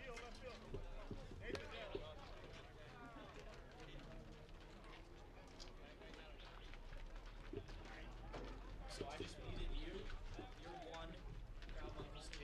You just keep the crowd mic as it is. Turn up like halfway. Ready to talk? Alright. Solid. Here's the pen if you want to take notes. Score it. Go quick. Yeah, I can find a bathroom. Oh, thank you. Did Kevin get back to you?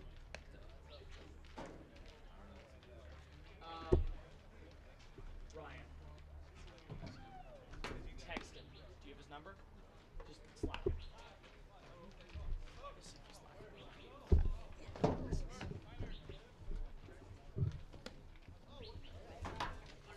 If he doesn't get back to you within like 15, 20 minutes, I'll give you his number.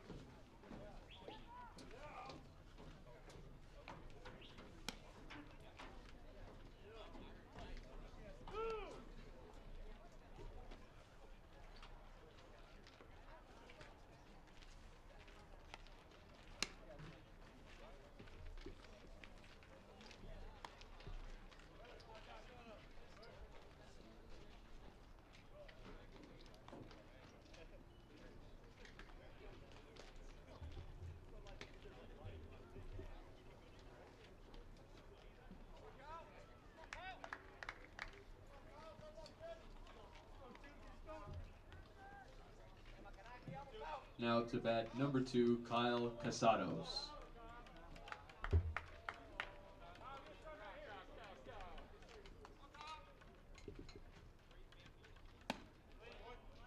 Welcome back. This is not Aiden Blanc. This is Matthew Finders, the PA announcer. I'm just filling in for a moment while he finds the restroom, and so please work with me here. I've never done this before in my life. We're going to just go through it as we go. It's a 1-1 count to Casados.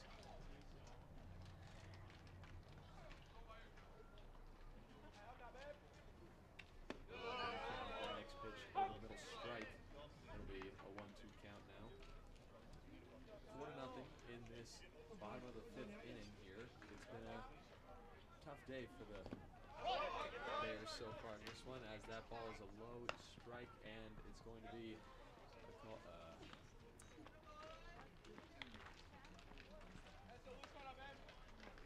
drop strike, and he's going to be thrown out at first there, so that'll be 1 away, and next up to bat comes Lucas Hinsey.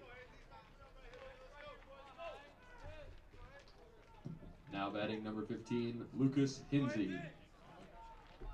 That was me as well. I'm doing both. And trying my best. We'll see what happens here. That first pitch high and away.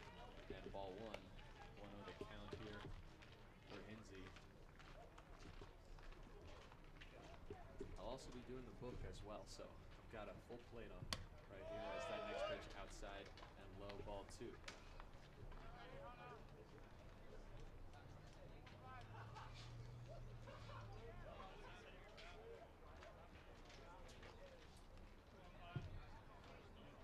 2-0 the count. Here comes the pitch. It looks like it's inside for a 3-0 count here for Lindsay. He's been doing fine so far at the plate.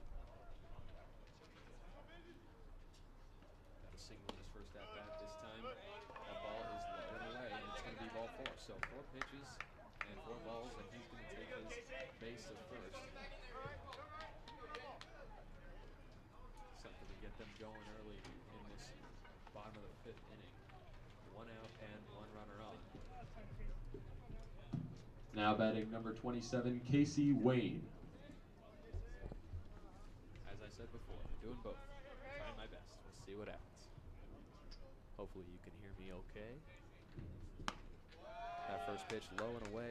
It's going to be a ball.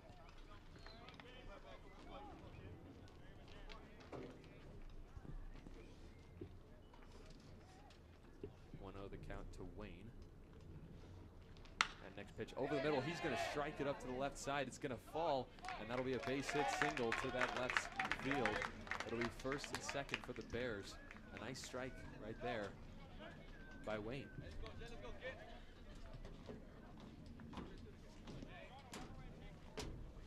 Here comes Aiden. He is back, and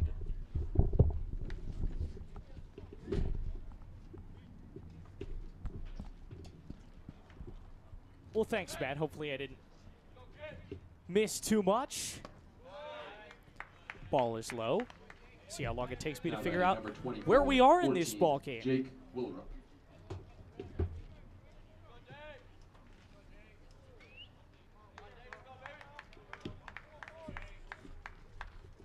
We're up to Jake Willerup. He takes a ball.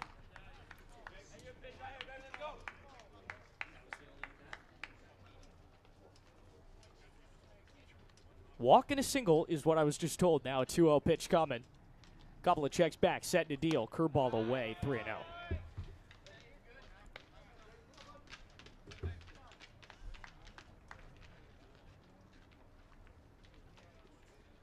Walking back up from the bathroom through the stands, and one of the parents mentioned that Casey Wynn is a nice, pretty swing. Can't disagree with that. That ball goes away. Willerup doesn't get a chance to swing. Instead, he is the second walk of the inning. And now the bases are loaded. Now batting number 25. Here comes Josh Joshua Cortez, the first baseman, with a couple of walks today. I did get a chance to walk out in the sun there, though, even if only for a few moments. He takes a curveball for a strike, 0-1. It is very nice. Again, Connecticut guy. It is, you know, the temperatures back home. You don't need a second digit to read them. That ball sails high, 1-1. But the temperatures here are sublime. I'm loving this. February baseball, perfect temperatures. Nothing better. 1-1.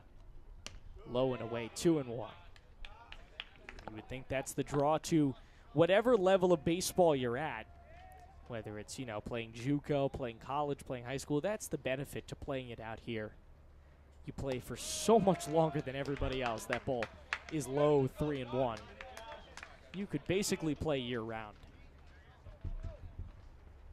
And with the Arizona Fall League, that's kind of what you do.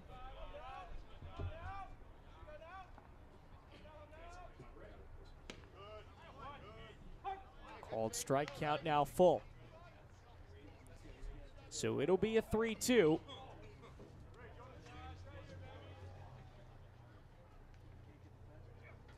Righty stands in. And the righty's rung up on strikes. He takes a curveball for strike 3. Cortez goes down. That's the first time he's been set down now today. To bat number 9, Chris And Billings. here's Chris Billings.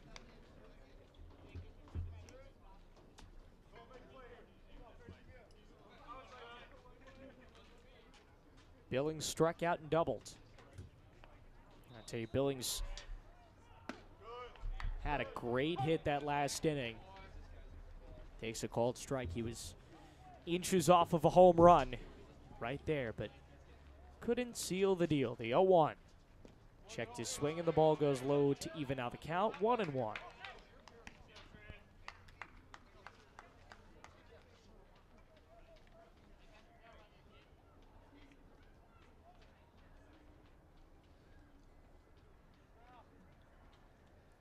Be a 1-1. Inside, clipped him on the shin. He wears it. Billings is on base.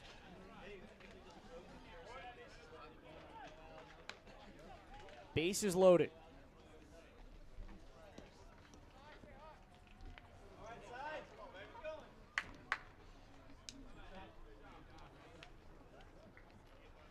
Now to bat number 28, Silas Cleary. That did score the first run of the game. Hinsey came in.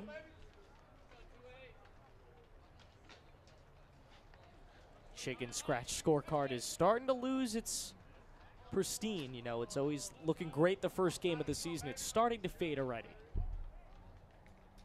That's why no one needs to see it besides me. Takes a strikeout at third, 0-1. It is Silas Cleary.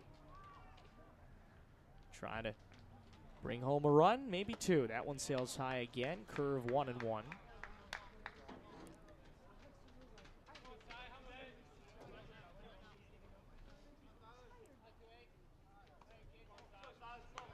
Readies.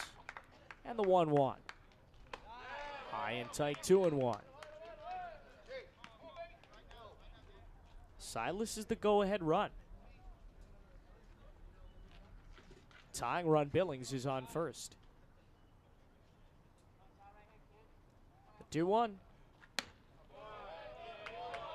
Curve away, 3-1.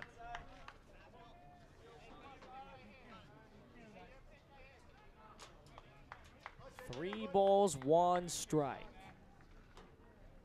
Cleary, the righty, awaiting. Curveball cuts through it. Count goes full at 3-2.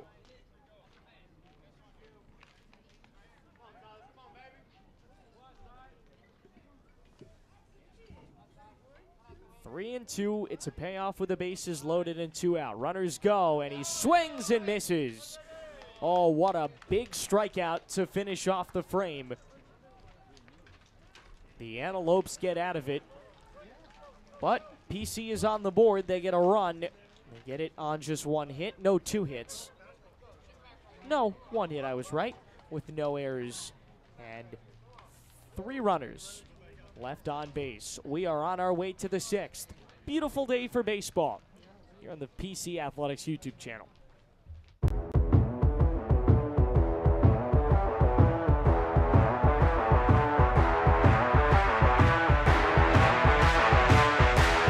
Artlist.io.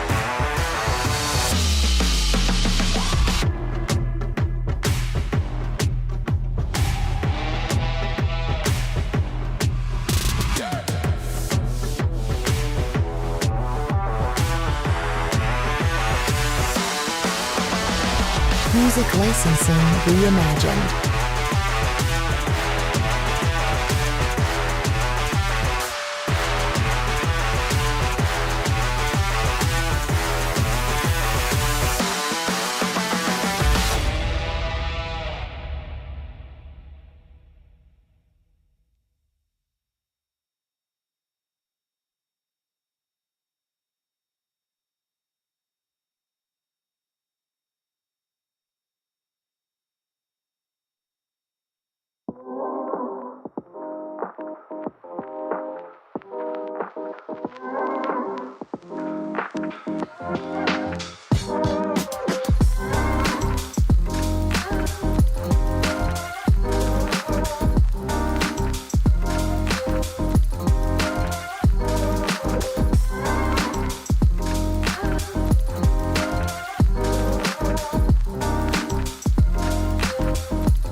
Pinch hitter as we begin the top of the 6th Number inning, and it's 26, Cole Cole Wathen. Wathen.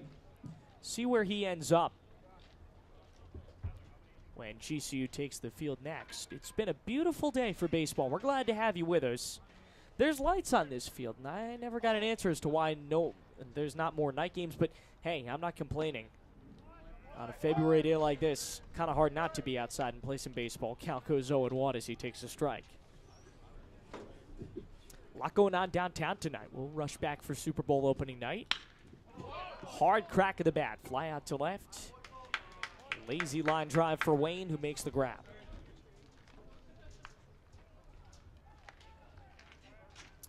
call it an L7.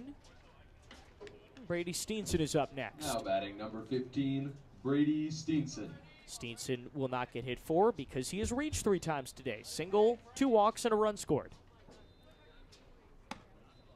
Takes it away, 1 ball and no strikes.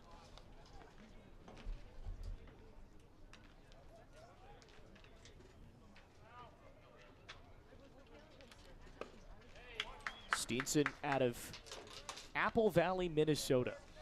Evens out the count 1-1.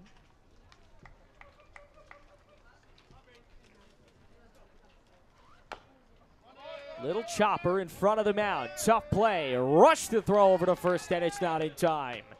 Infield single. Legged out by Steenson.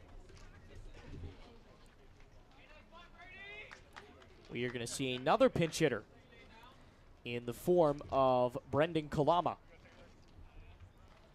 Now batting Another number Hawaii 17, guy. Hilo, Braden Hawaii. Coloma. Or Braden Coloma, as I guess we're going with.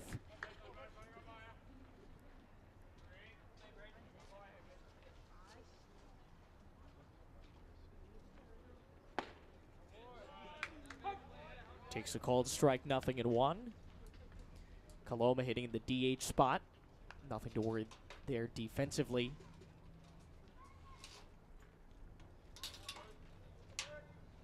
Oh, 1.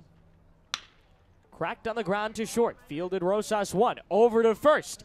Double play. Taylor made Rosas, Casadas, and Cortez end the inning on a 6-4-3 twin killing. 6th inning is over with no runs on 1 hit, no errors, and a runner left on base. Bottom 6 is next. Rolling along here from PC.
Back at Marich Field, Now batting number Cole 22, Snido Cole will get his Snido. chance off the bench to lead off. Snido hitting for Cade Bemis, starting catcher.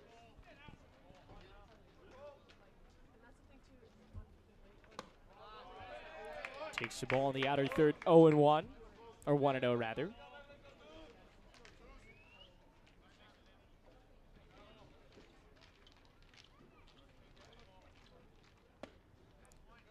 Eyes a lower third strike, 1-1.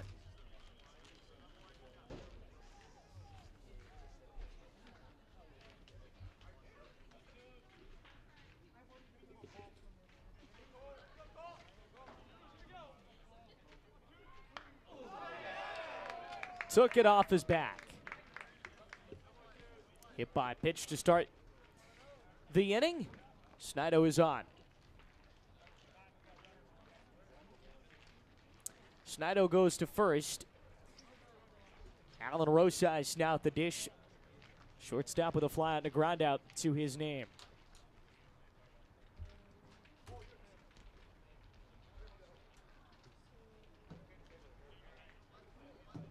Now to bat number 12, Alan Rosas.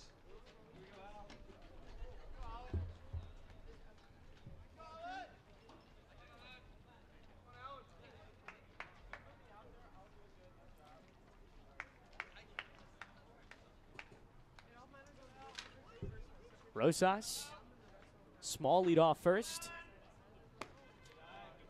Takes it low to the ground away, 1-0. Beg your pardon, that's Snitto on first. Rosas is at the plate.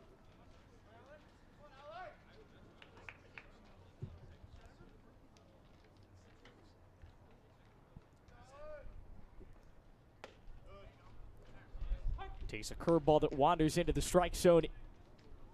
1-1.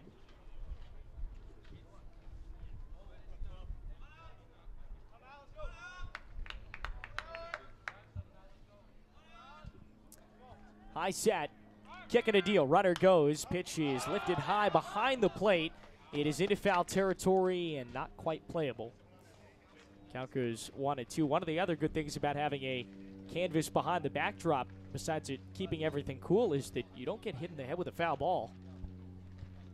You're very well protected from the elements and from flying objects.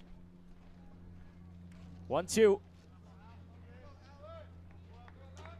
Allen trying to move a runner up. By my count, PC has left 8 runners on base today. Left runners on base in all but one. You just can't do that. Check back to first and he's safe. You can't do that and expect to win. Offense has been good. They've gotten on base. They've walked, they've hit. BC has 4 on the day, so maybe not as many as they'd like, but still they've hit. They've had runners. But you can't leave 8 guys on the base, on the bases. Only score 1 of them. Runner goes, pitches away, picked out of the dirt. Throw down to second is in the dirt, and it's no good. So that is a stolen base for Snitto. And Alan Rosas now with a chance to bring in another run. Bases were loaded last inning. Now they've had last 2 innings. They've left the bases loaded and had 2 on and nobody out and couldn't get a run in. It's just not been their day, especially with runners on base. Be it 2-2, wanders off the outside of the plate. Count is run full.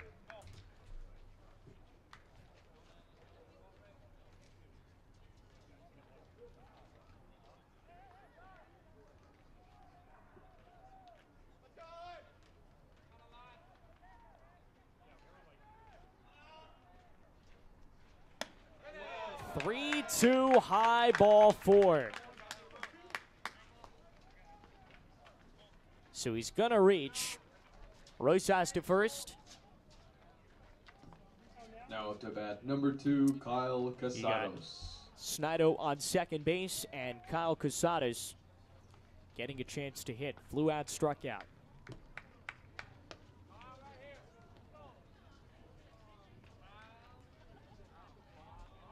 First baseman Ott is cheating way in on the bag, and they balk.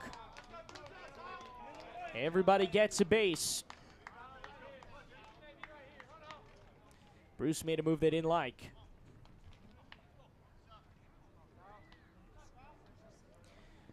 Rosas now to second, Bemis to third. And suddenly Casados can bring in a run. Curveball lets it go away. Interesting base running there. Snitto trying to draw the ball again at third base. Kind of a sudden step, like he was trying to steal home. Kicking a 1-0. Curveball tapped off the plate, 1-1. Ott has planted himself just behind the grass at first base. A screamer over there. He may have a tough time stopping it. Must have heard me because he backed up a few steps. On the mound, we're ready, and a 1-1. Tails away, 2-1. 2 balls and a strike. Runners on second and third. Nobody out. Bottom of the 6th inning, a 4-1 game. I'll tell you, PC wins this game. It's one of those games where maybe you didn't deserve to win it, but you do anyways. But lots of work to do. Curveball chased down low. 3-1.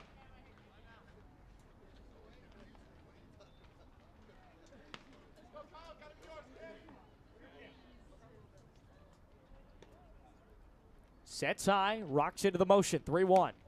Checked his swing, did not go around. It's high and away for ball 4.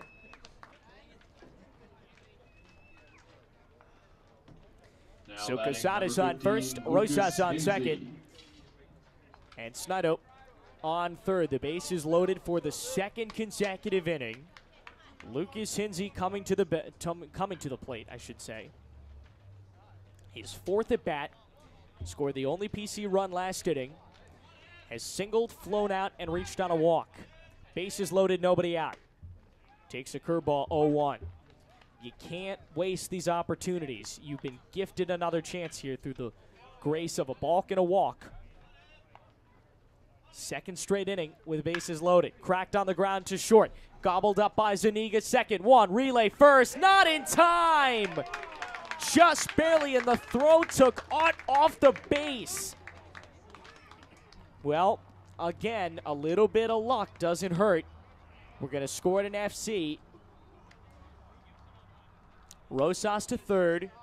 Snido is in to score. Now batting number 27, Casada's off the base Casey pass, Wade. and Hinsey reaches on a fielder's choice for the third time today. He is on the base pass, and here's Casey Wayne.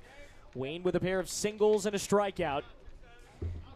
Again, you've been gifted these opportunities to come back in this game. You have to take advantage. Runners on the corners. They are Rosas and Hinsey. Runner goes, pitches away. There is no throw down. They were trying to draw the throw, knowing that Hinsey would be able to do it. But there was no throw. Hinsey goes to second on a stolen base, and base hit ties this game. Closest PC has come to tying it since early in this game. Takes a curveball high. 2-0.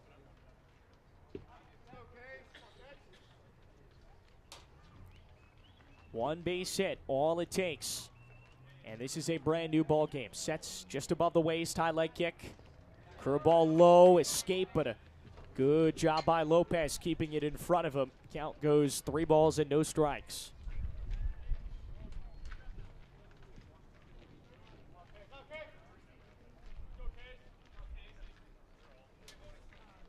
Three and 0, second and third. If you can get it to him, Willrup waits on deck. But if someone's getting hit, it's going to be Wayne. He's had 2 of them. 3-0. Low ball for bases loaded. They didn't want to pitch to him, and maybe wisely so. So suddenly, the go-ahead run is on first, and that, to my knowledge, is the first time since the second inning PC has put the go-ahead run on base. And it's time for a pitching conference. Wheeler up, a couple of flyouts and a walk. He has not had a hit today, but he's put the ball in play. That's not going to be good enough here. There are 2 outs. I beg your pardon, there is 1 out, so yes, it would be good enough. Get it in the outfield, you get this game within a run. And this is going to be a pitching change. They will hand the ball off to Tyler Soren. Tyler's got to be very careful here. The loss would undoubtedly go. No, it would not go to Soren. I beg your pardon, but we will stay with you. Hope you enjoyed the sounds of this Monday afternoon. Great way to start the week. PC has trailed for basically all but 4 or 5 pitches of this game. Now they have a chance to take the lead. Be a big turning point, get a midweek victory at home.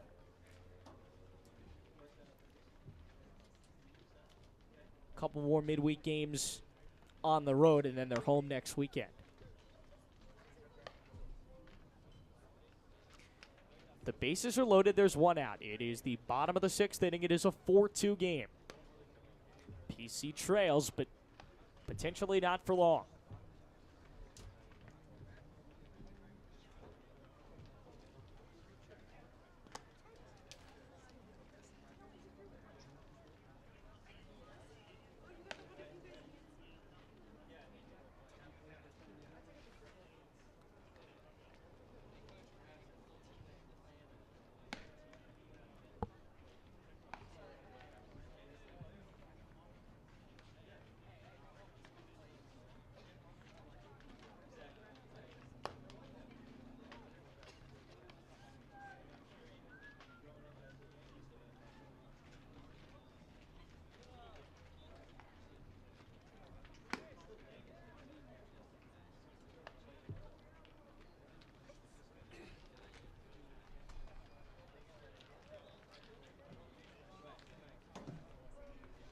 Now up to bat number 14, Jake Wilrup. So here's Jake Willerup, bottom 6.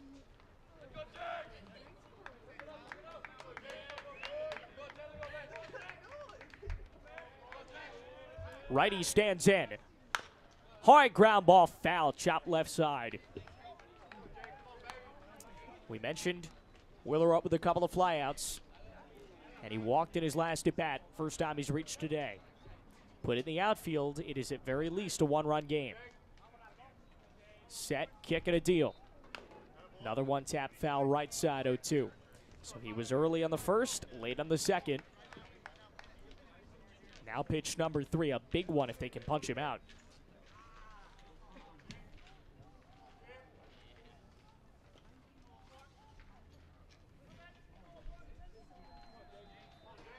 Bryson Tamboni is on deck, and a curveball lifted high right side. This is not good enough because it stays on the infield. It is caught by the first baseman, Ott, and that is out number 2. So now it's Tamboni, brought in specifically to tie this game. You've got Rosas on third, Hinsey on second, Wayne on first. Now batting number 1, Bryson Tambone. Tamboni hitting for Cortez, who, not a terrible day, couple of walks and a strikeout, but yeah, you want power here, and Bryson brings that. The righty, with the bases loaded, second straight inning, PC's done that. Takes a curveball that drops in for strike 1.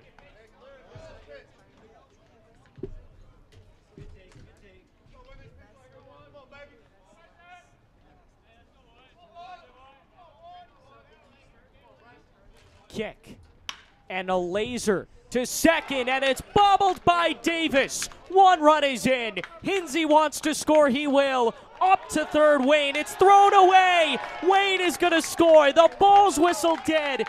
Over to third, Tamboni. Biggest play of the game. And for the first time all afternoon, PC leads it. This team just doesn't die. A lackluster afternoon with runners in scoring position. It should have been out number 3. The ball was right to Davis, but it took a bad hop. It brings in not 1, not 2, but 3 runs. And a little bit of luck has given PC a 5-4 lead, and a runner still on third for Chris Billings, who hacks and misses a hard hack. 0-1. He wanted to take that ball into the stratosphere. We got to call that an E4. No other way to go. Takes it outside. Hinsey scored. Wayne scored.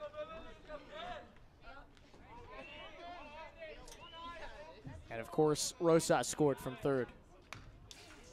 Fouls it off, 2-strike count. Well, we got a ball game now. If GCU can bring back some offense, we could go back and forth these next couple innings. Wouldn't that be a fun way to start the week? Scratch and claw. 1 in the 5th, 4 in the 6th. Curveball just lands outside, 1-2.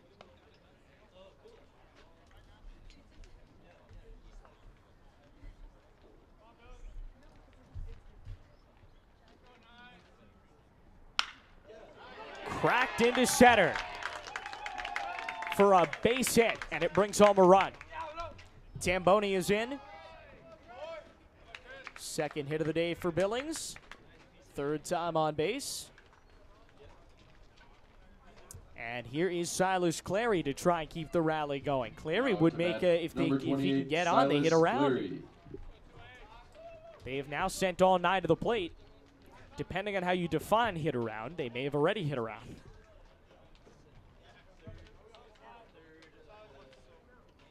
I say they got to get back to the top of the order. Curveball taken for strike 1. Just heard the chants from the dugout. Win this pitch. The last couple innings, that's kind of how it's been for PC. They've won every single pitch. Chop foul to the dugout.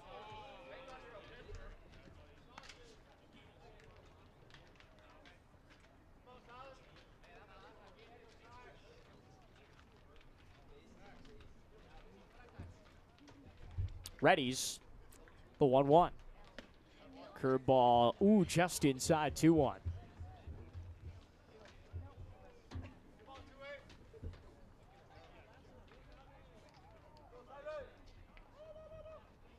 One, two.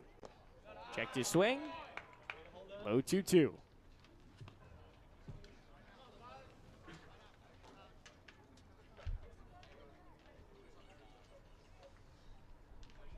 Two and two, 2 out. Deuces are wild. Set to the belt. Brings it home. It gets by the catcher, Lopez. And up to second base goes the runner, Billings.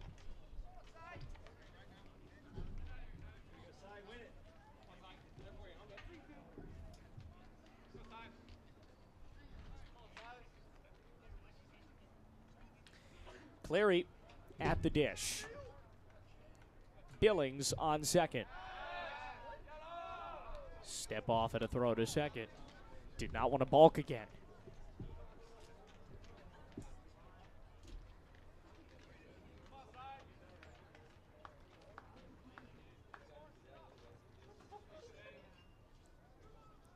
Payoff coming. Low ball for it. It escapes for the catcher, Lopez again. Oh no, now they got him in a rundown. He tried to take second.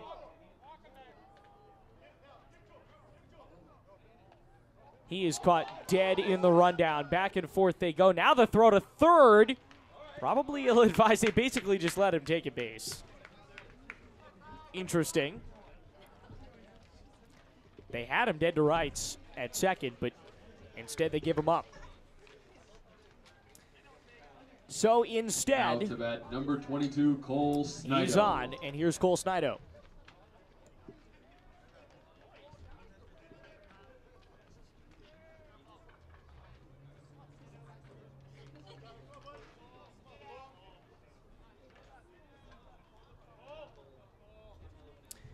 Snido hitting for Bemis, second at bat of this game, called strike. He led off the inning. And boy, did he ever. Led off with a hit by pitch. Turned into a run.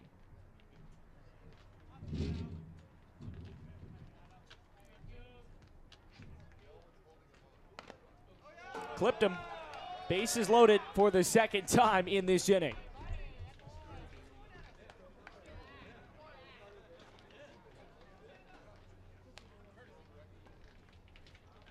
Here's Rosas now at 4, ground out and a walk with a run scored in that earlier in this inning. Now up to bat, number 12, Alan Rosas.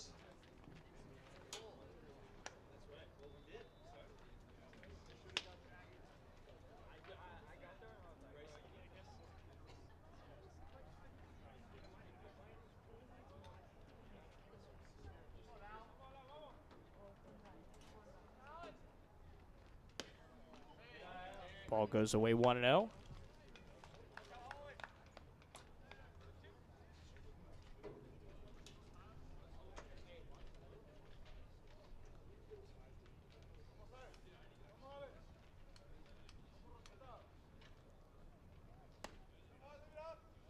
Another ball. Another strike called, 1-1.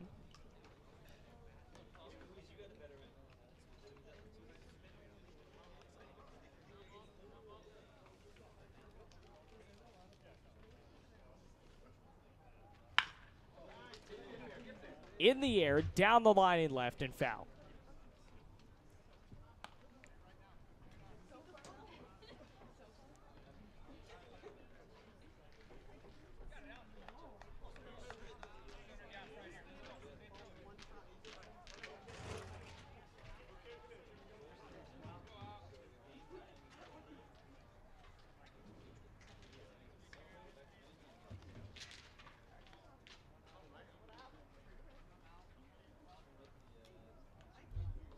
One, two.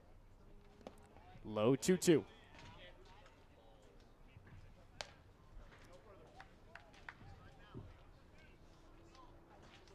Six-4 game. Bases loaded.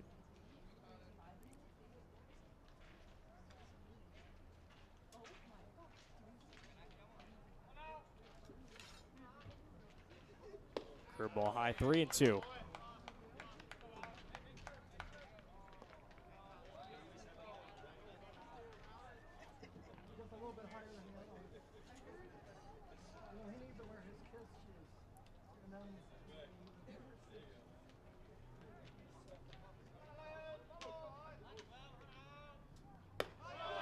Takes it high, forces in a 7th run.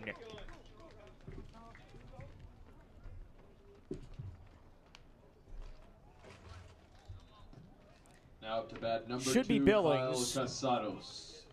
Should send Cleary to 3rd. And Bemis to 2nd. Rosas is on. And here's Kyle Casados, righty.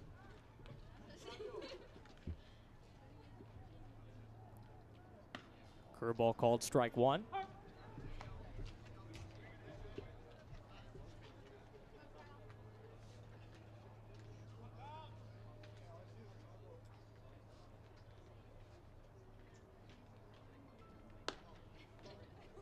Takes it high, 1-1.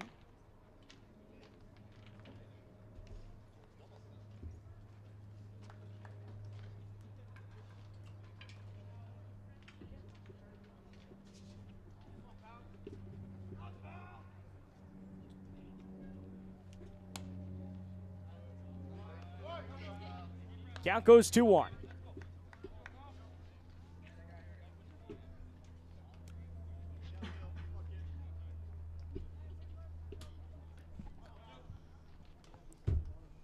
Two balls and a strike with 2 out.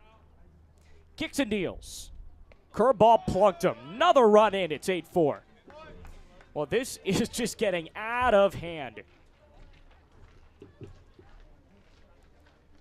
9-4.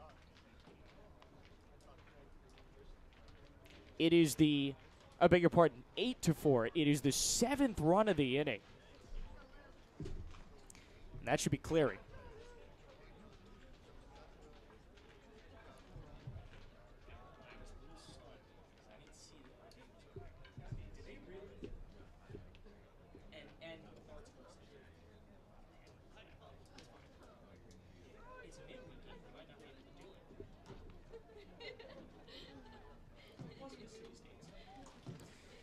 Alrighty, so we get an 8-4 game here in the bottom of the 6th.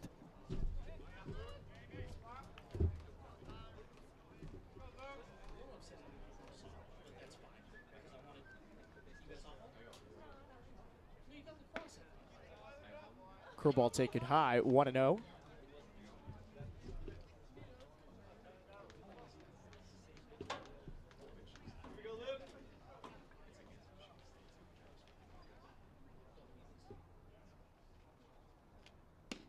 One-0 taken for a strike, goes 1-1.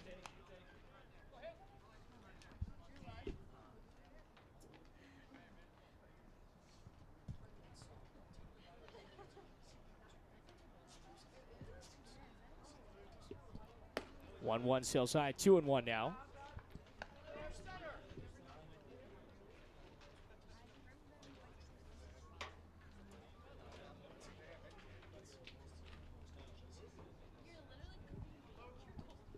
Two balls, 1 strike, kicking to throw. Curveball, ooh, in for a strike, a delayed strike call, 2-2.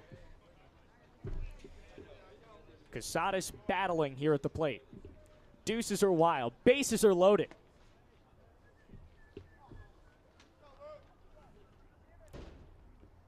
Low 3-2.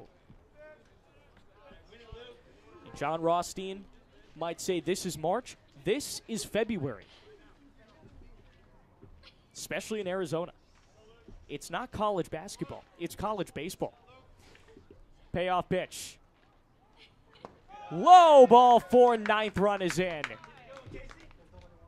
So to recap, the inning began with PC trailing 4-1. It's going to end with them having a minimum 5-run lead, and they've only gotten a few hits.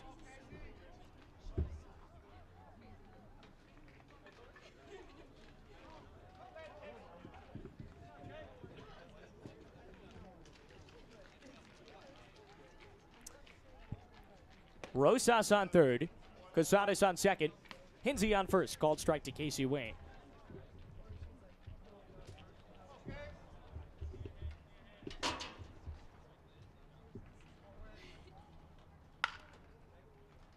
Fouled off down the left field line, 0-2.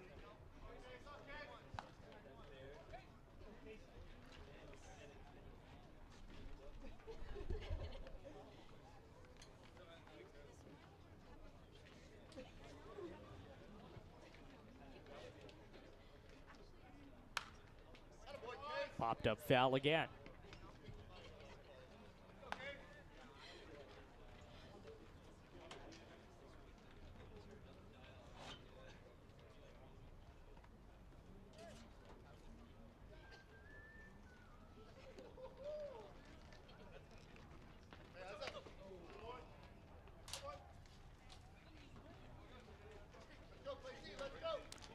And they're going to call it.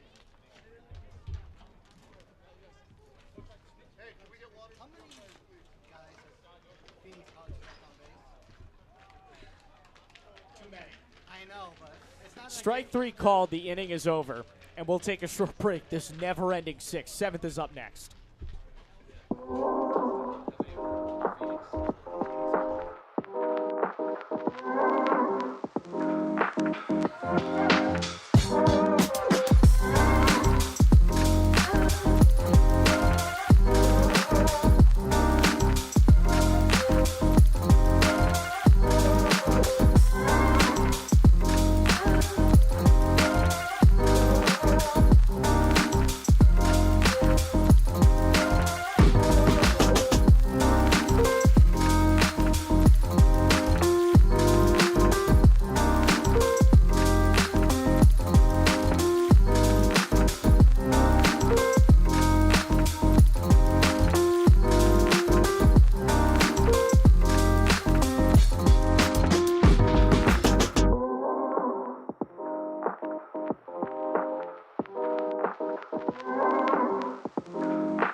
Back at Phoenix College, 8-run 6th for PC, and they lead it 9-4.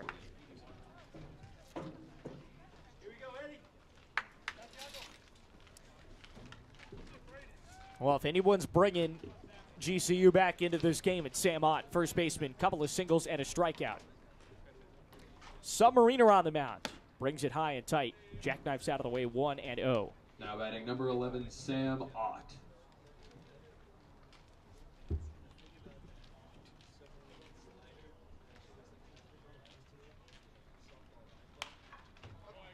Fouled away, 1-1.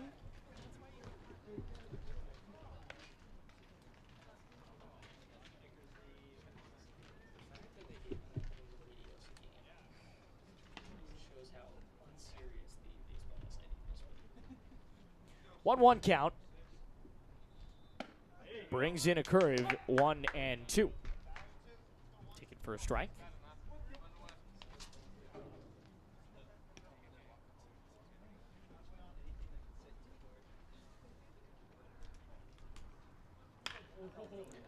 Popped in the air, down the left field line, trailing into foul territory. Terrific catch. Wayne brings it in for out number 1. Now up to bat number 25, Josh Simpson. Here's Josh Simpson, and he's going to hit for Arturo Lopez.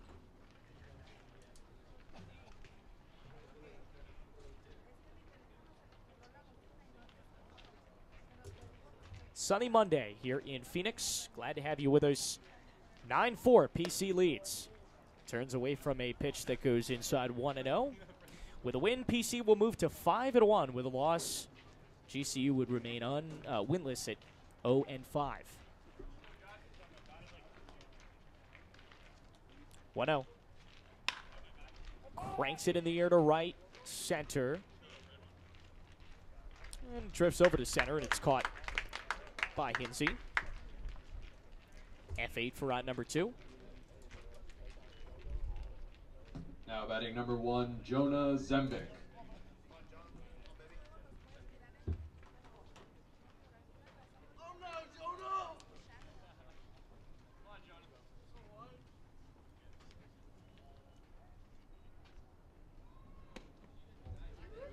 Called strike, 0-1 to start the at-bat for Zembic. A couple of lineouts and a flyout, 0 for 3. Set to the belt, kicking a deal. Curveball lifted to center. Hinsey has it. 1-2-3. Nice quick inning after what we just had. And we go bottom 7 with PC leading 9-4.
Morales will lead it off, bottom 7, 9-4 ball game.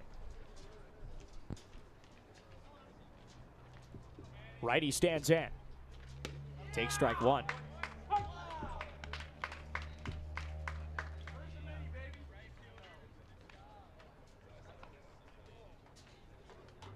Kicking at 0-1.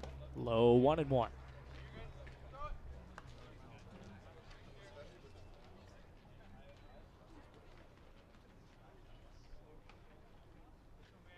The 1-1. Lifted to right. Playable. Steenson underneath it for out number 1. Well, after that horrendous 6th inning, I think GCU would agree. They're happy to get a quick out to start the 7th. Now up to bat number 1, Bryson Tambone. Here's Bryson Tambone. Bryson had that one at bat last inning that began the circus all with 2 outs. Reached on an error, got all the way to third, gave him the lead, takes ball 1 now in the dirt.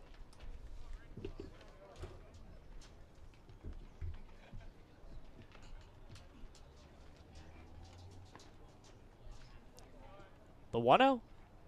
Fastball popped up right side. Under it, first baseman Ott makes the out.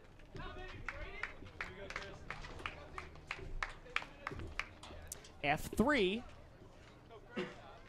out 2. Here's Chris Billings. Now up to bat number 9, Chris Billings.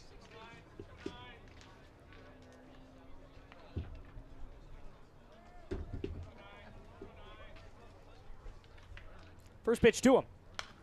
Foul back 0-1.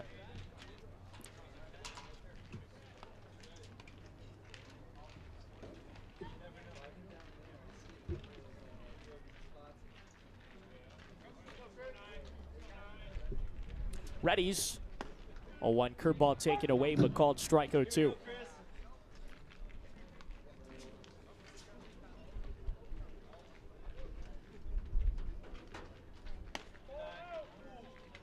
Count 1-2 now.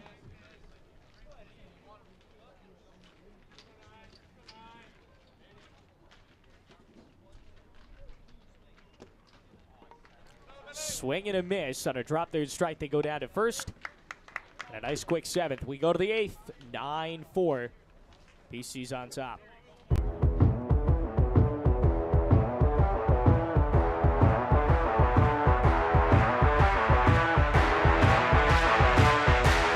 Artlist.io.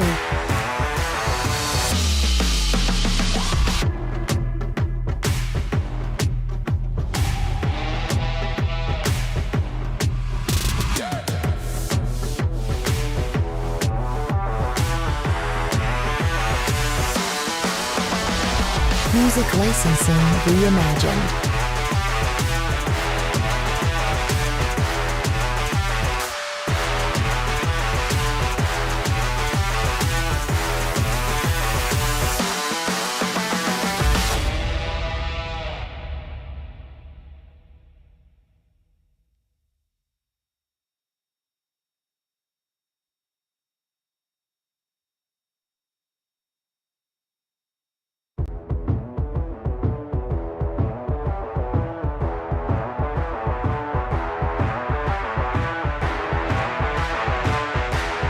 Artlist.io.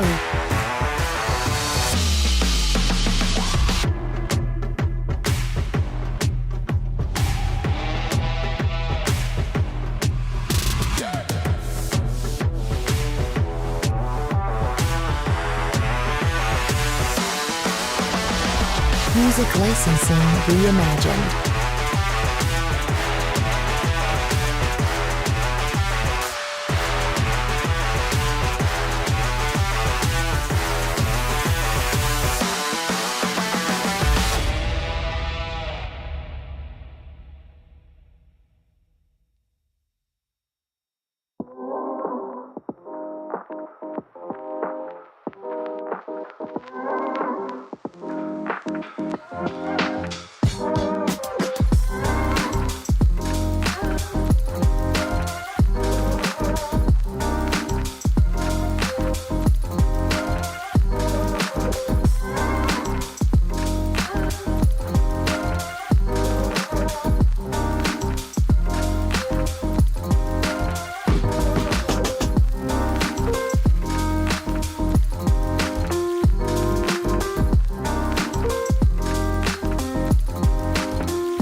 Number 5, Reese Top of the Davis. 8th inning from Bug Marich Field. Glad to have you with us on a Monday afternoon turned evening. It has been a very weird one for PC. They scored 1 in the 5th, 8 in the 6th, and basically that's been it. Other than that, not a ton of success, but it's been enough. They lead 9-4.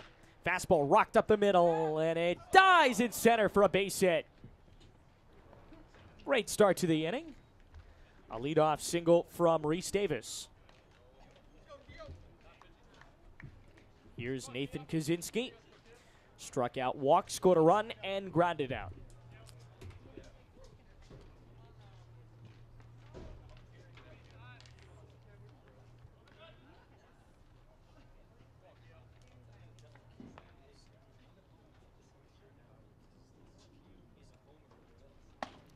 Takes a strike on the outer half, 0-1. Now batting number 32, Kyo Osato.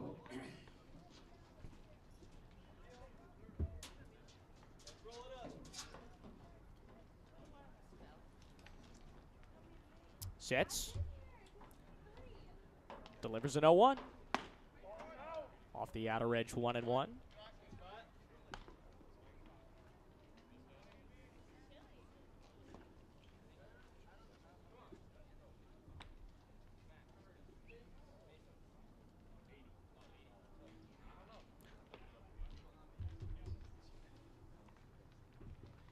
Kyle Osato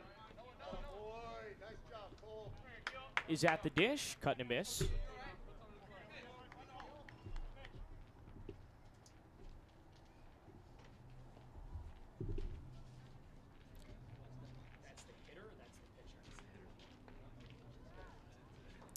Osato winning 1-2 count, runner on first.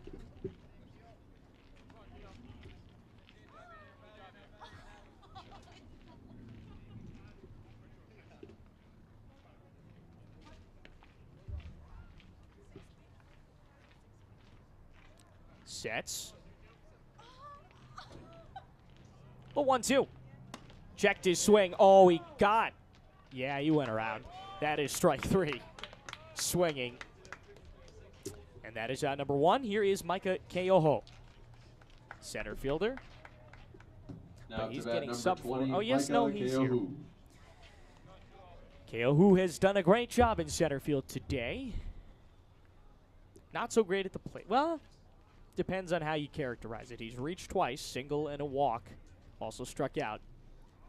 Low and away, good block by Bemis behind the dish.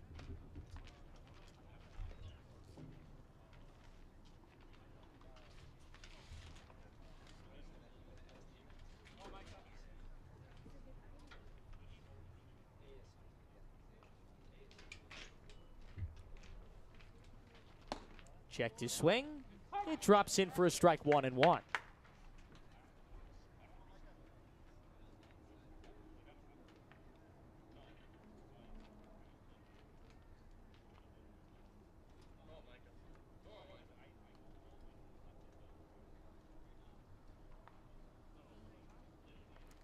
Low and away, another block, 2-1.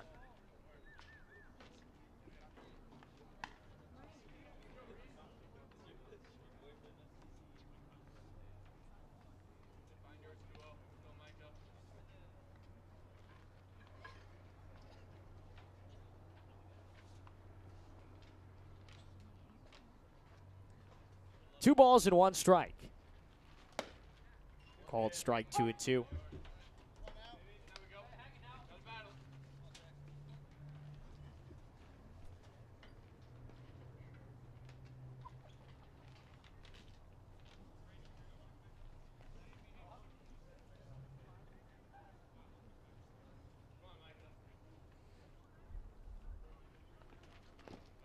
Ball goes low.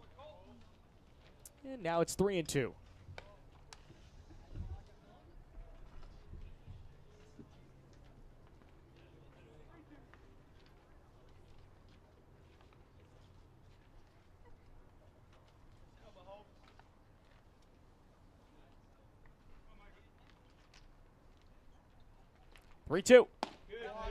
Low by just a touch for ball 4.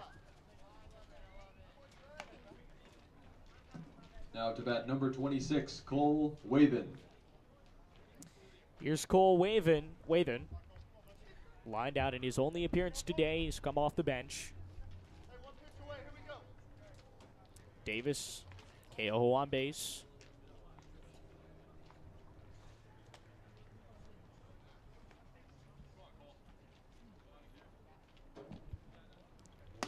Fastball taken for strike 1.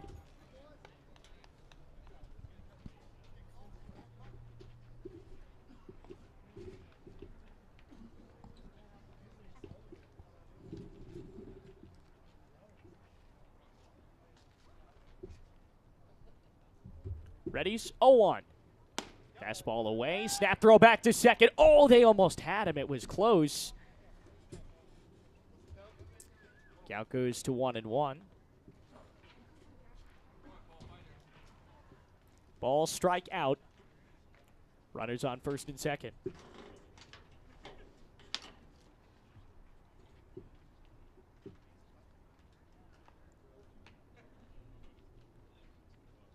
Game over 3 hours now. Almost to 3.5. It's a 1-1. Fastball pulled and yanked foul down the left side of the field. 1-2.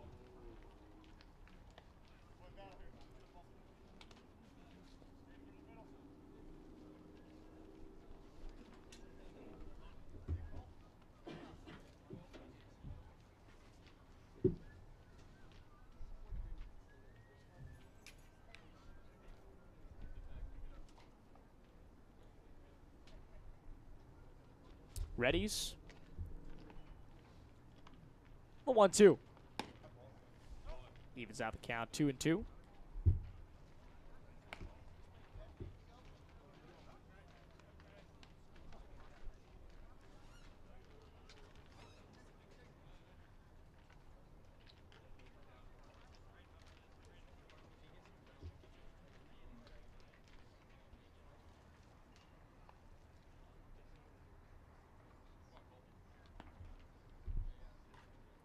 The 2-2.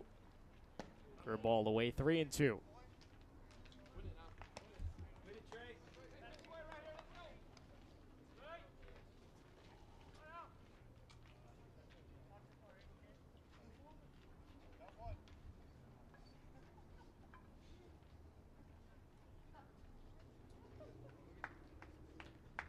Here comes the payoff. Deals. Strike 3, rung him up. 2 strikeouts in the inning for Now up to bat, the Bears. number 15, Brady And here's Steenson. Brady Steenson. He has not been put down today.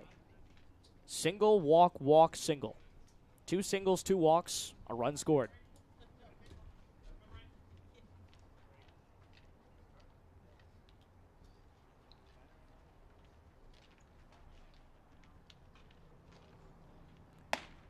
Called strike, it goes 0-1.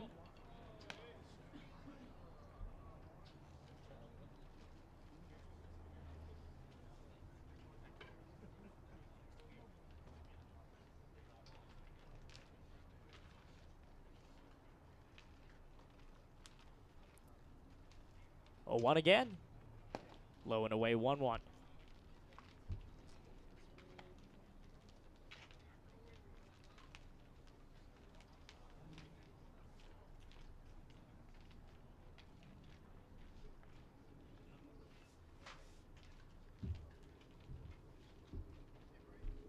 One ball, 1 strike, 2 out, 2 on. Low and away, and escapes to the catcher, Bemis. 2 on. And now they're on second and third.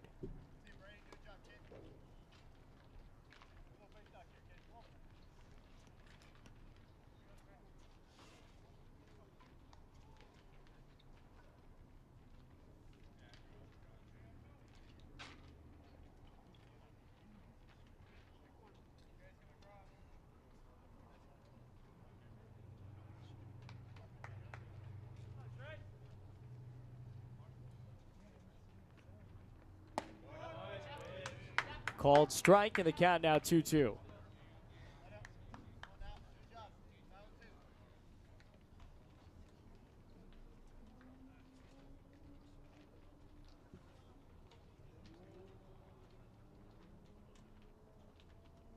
Deuce is wild, and it's away. 3-2, and it escapes from Bemis to advance the runner. In to score is Davis.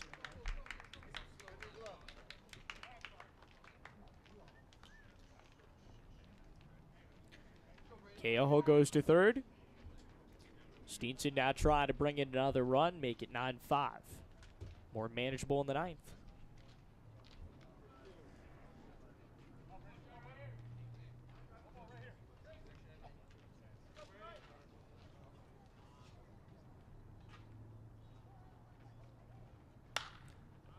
up foul down the line to the right.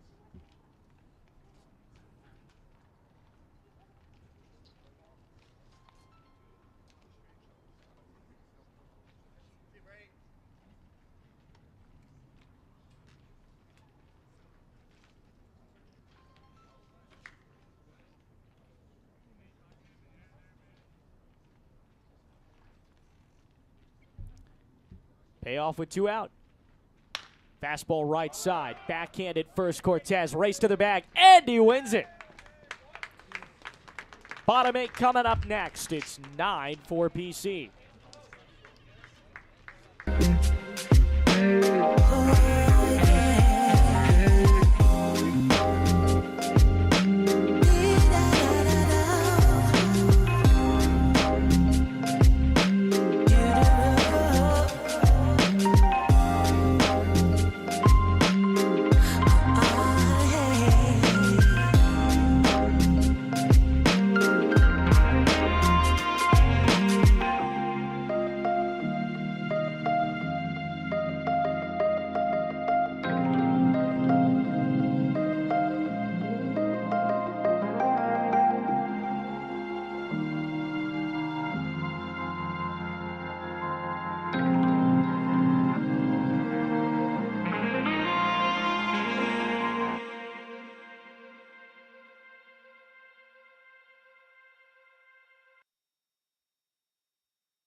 Dylan Maltby leads off to start the bottom of the 8th inning. Glad to be with you here at Phoenix College. Bears 9 and GCU 5.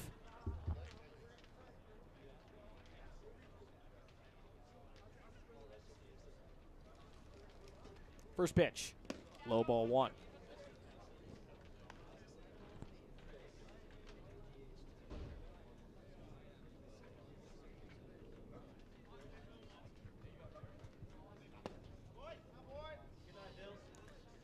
Count now 2-0.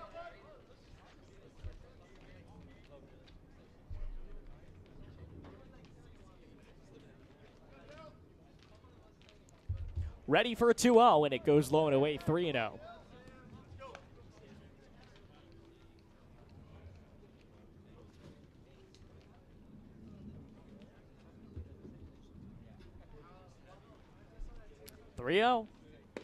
Called strike 3 and 1.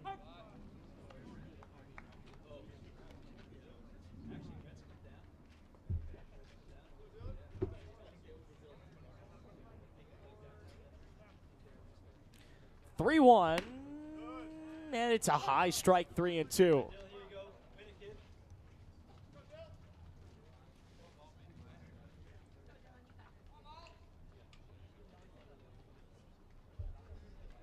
Three balls, 2 strike, kicking a deal. 3-2, called strike 3, rang him up. That'll bring up Cole Snido. Now up to bat number 22, Cole Snido. Hit by a pitch twice and has scored twice. He's had himself a fun day.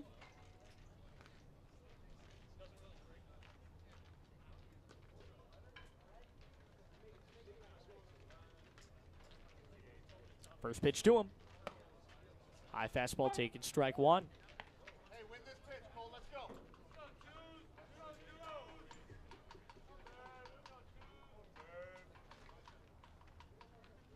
The 0-1. Fouled away 0-2.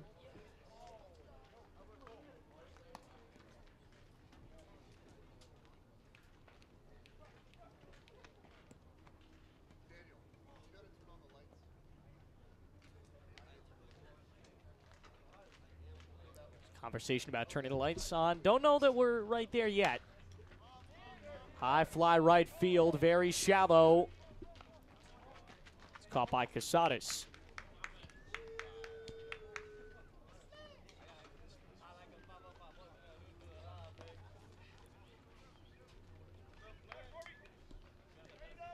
Here's Jared Swarbrick with 2A. He will pinch it.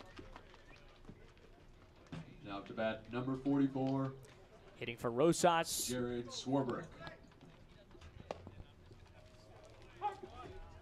Called strike 2, 0-1.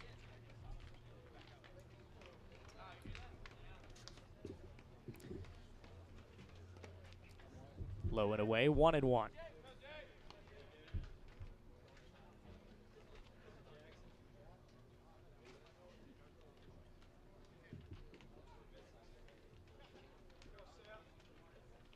The 1-1. Inside 2-1.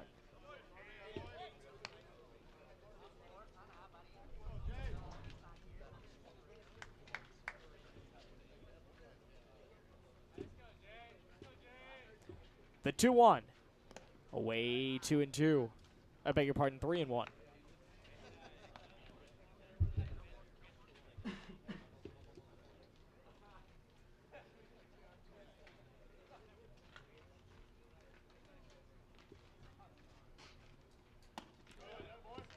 Called strike high, 3-2.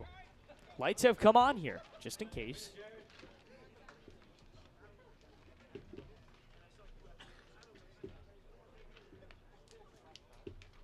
It'll be a 3-2.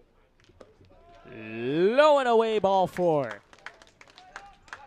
He gets a walk, and here comes Casadas. Now up to bat, number 30, Cade Lacey. I beg your pardon, Cade Lacey. He's going to pinch hit for Casadas. Everyone getting hit, getting in late.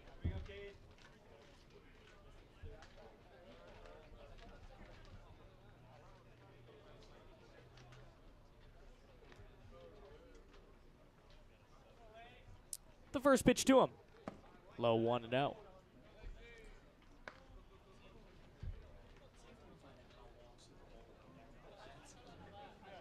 1-0, 2 out. Runner on first base.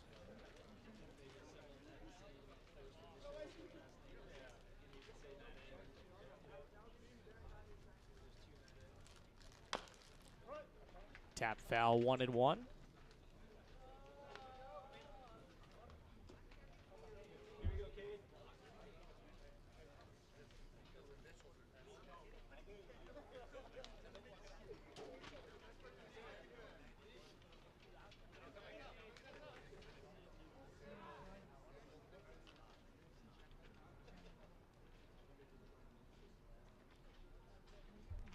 The 1-1 pitch. Low and away, and it escapes to the catcher, Lopez. Runner goes to second.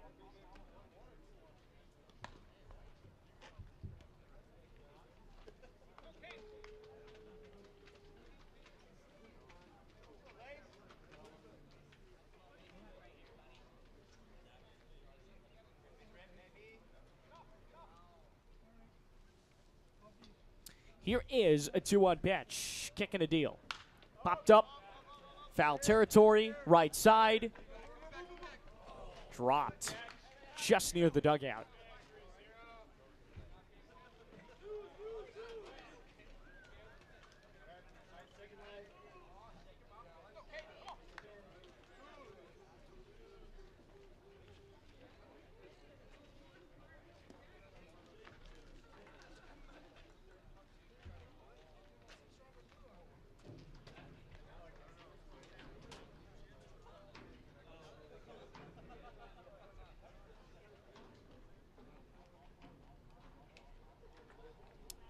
Two, 2 out.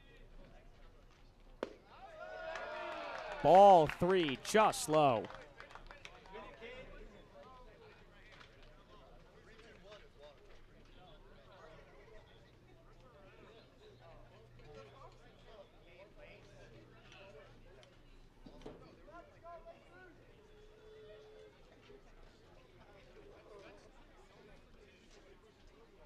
Readies for another 3-2. It's up the middle and bouncing through.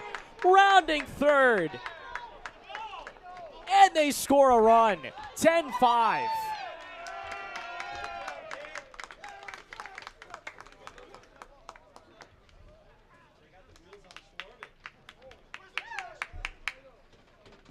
And now it's batting Lucas number Hinsey. 15, Lucas Hinsey. Hinsey, one of the few who has not been subbed out yet. 6 at-bats today. 2 runs scored. Single, walk, fielder's choice. Another walk and a flyout.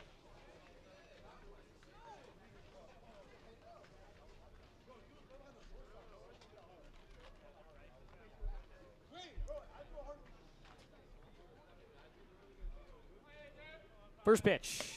Cut and a miss, high fastball 0-1.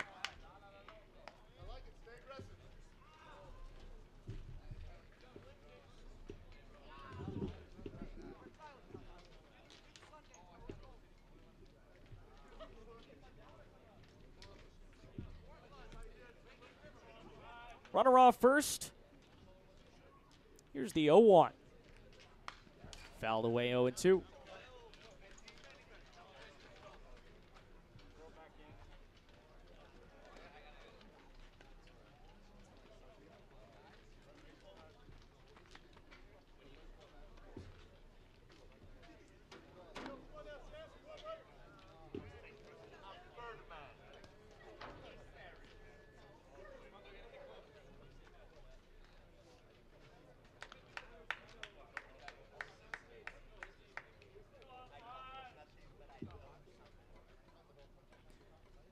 Sets. Looks back, the runner at first and the runner at second. But there is no runner at second. It's fouled away. It's been a long day.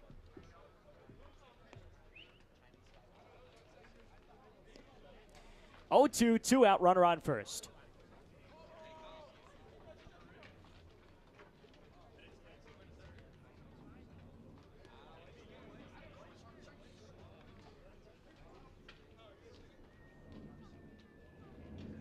Oh, 2 coming. Low and away, 1-2.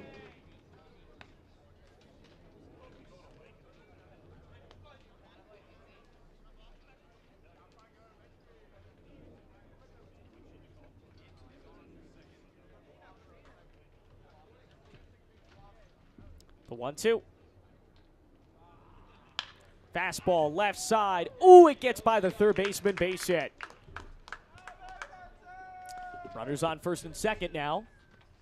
PC start another rally. Now up to bat, number 27, Casey Wayne. Here's Casey Wayne. 6 at-bats for him as well.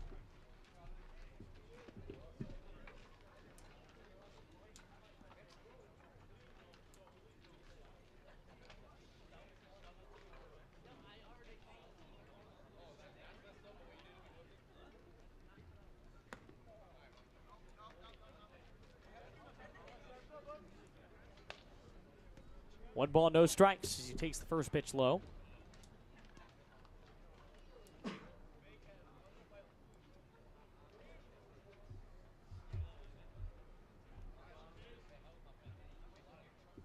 One out. Called strike 1-1.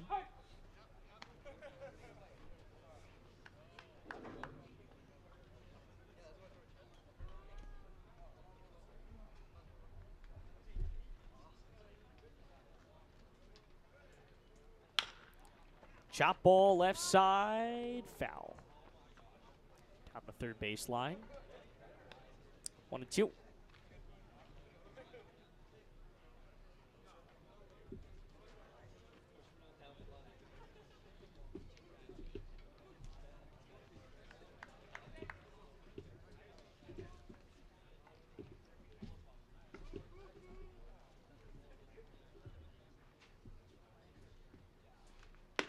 Fastball right side, the count evened out.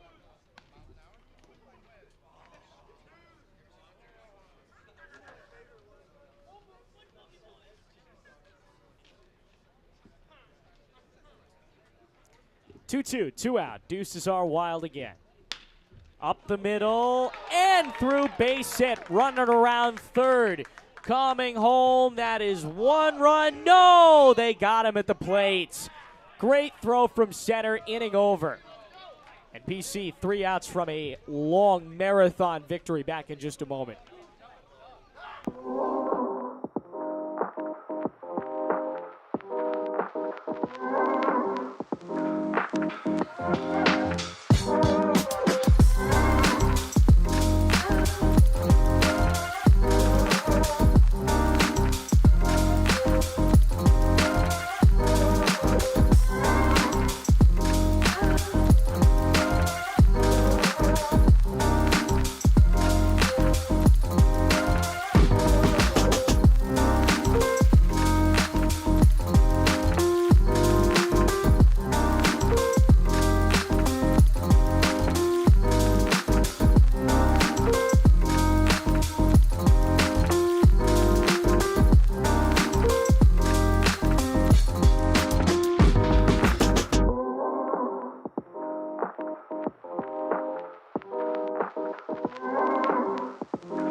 Now up to bat number 17, Braden Coloma.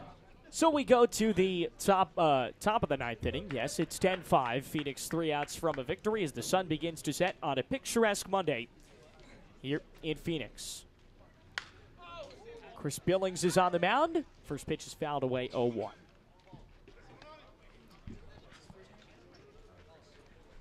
Chris Coloma is leading off for GCU.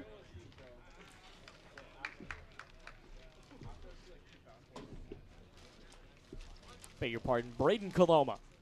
Curveball away 1-1.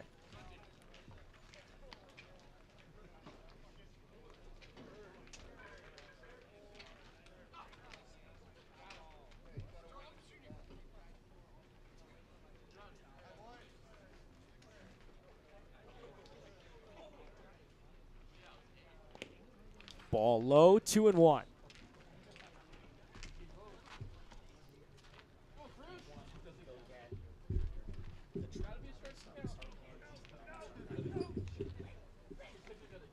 Two one. Fastball low, 3-1.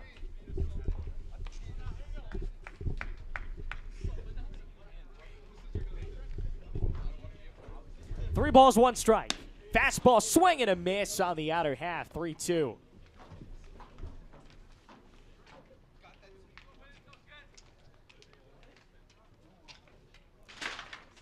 Kick and a 3-2. Fastball fouled away right side.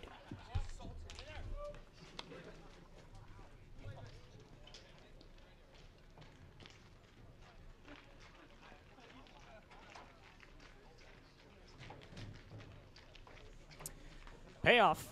Fastball swing and a miss. It's a drop third strike. He's dashing down to first. Going to be a close play, but it's not close enough to get the out.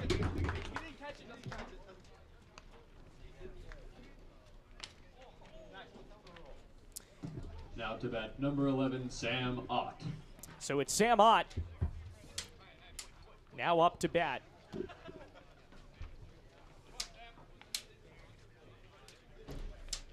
One out of the inning. First pitch. Fastball called strike out or third.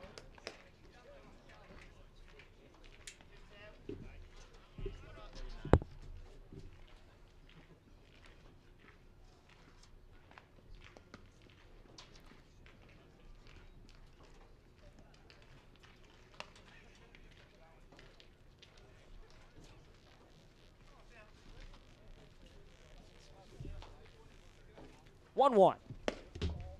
Low 2-1.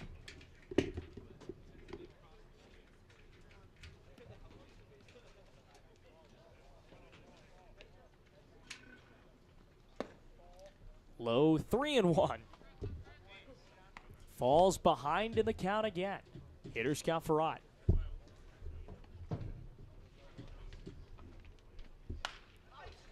Laser fouled away 3-2.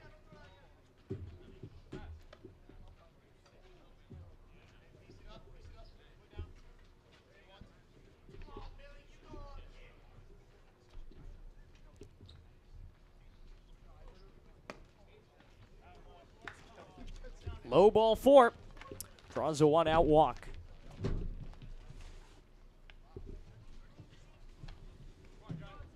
Now batting number 25, Josh Simpson.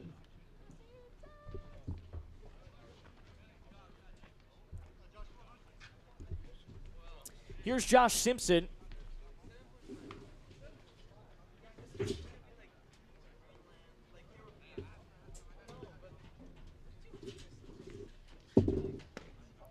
First pitch to him is a pitch just low 1-0.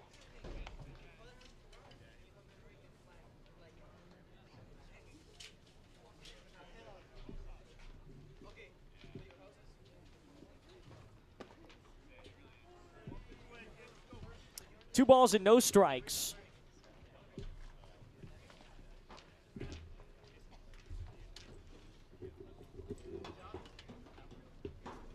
Two 0.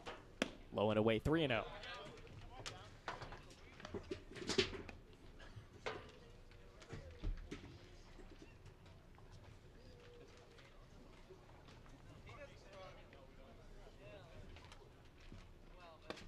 Low ball 4. Runner reaches. I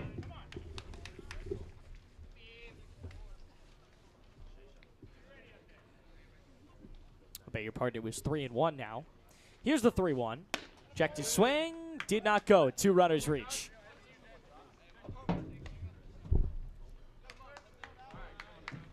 Now batting number 1, Jonah Zembik. Here's Jonah Zembik, runners on first and second.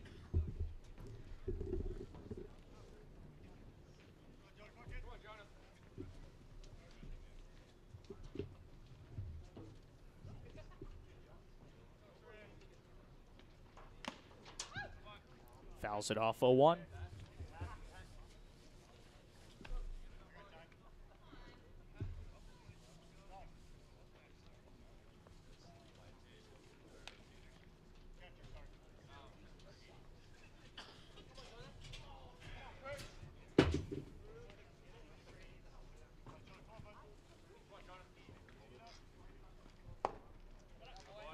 Pitch goes low, count even at 1-1.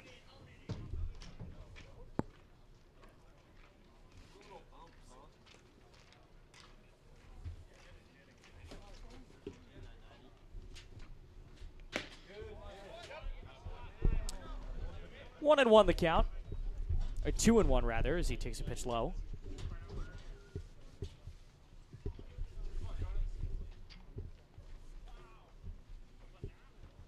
Three balls, one strike. As he takes a pitch outside.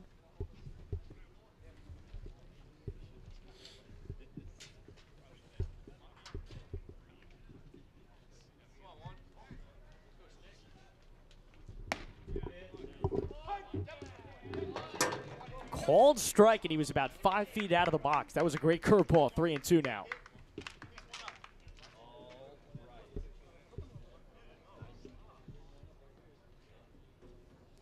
Three-two.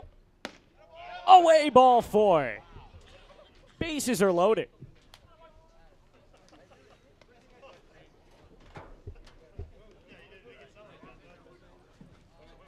Now pitching conference on the mound. Force at any base, one ground ball still ends this thing. And yet suddenly, the tying run's on deck for GCU.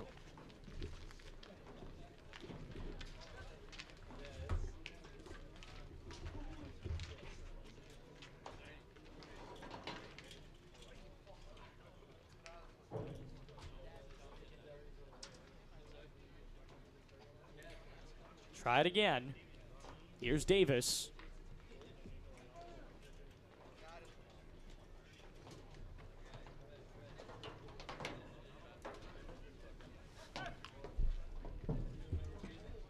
Now batting number 5, Reese Davis. Reese trying to extend this ball game. Takes a fastball, flutters off the outside, 1-0.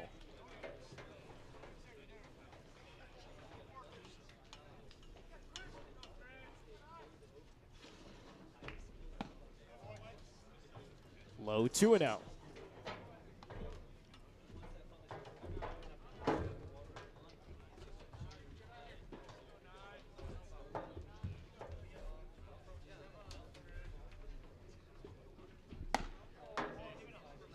Takes it outside. Now 3-0.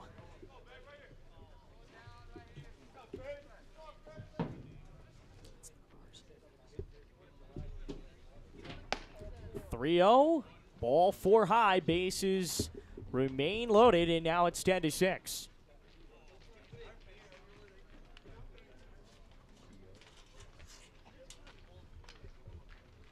And this will be a pitching change. We'll take a break. Back in a moment. 10-6 with the bases loaded.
Back for the resumption at the top of the 9th inning.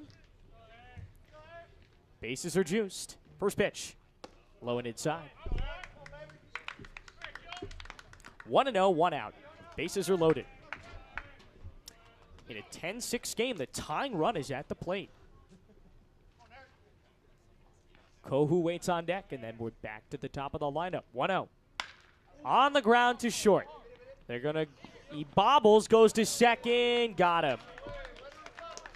So they will get the force at second base. Runners go to the corners, now 10-7. Tying runs on base.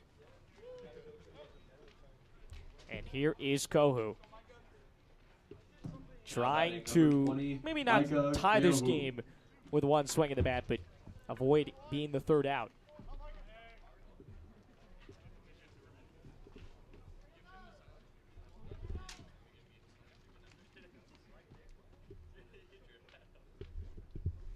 First pitch. Away ball 1.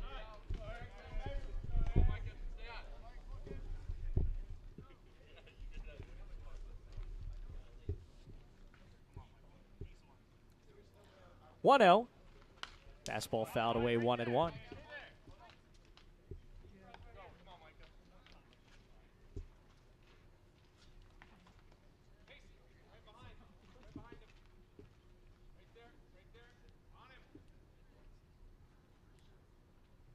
1-1. Away 2-1.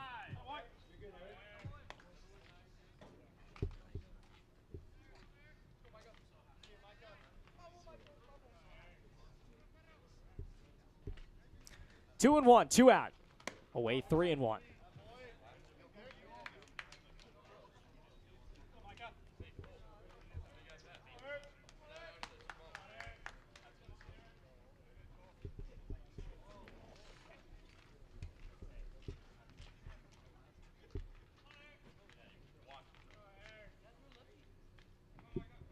Sets. 3-1. Swing and a miss. And now GCU down to their final strike.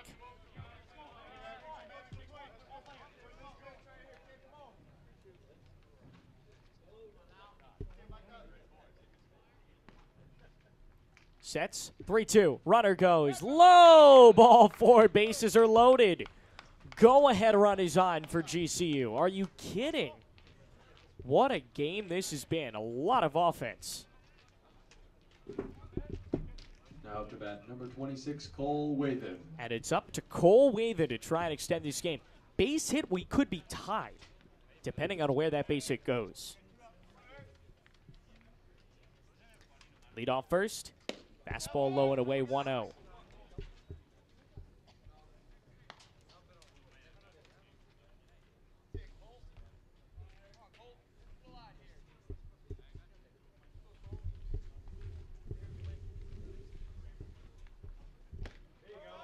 Fastball caught on the outer third, strike 1, 1-1.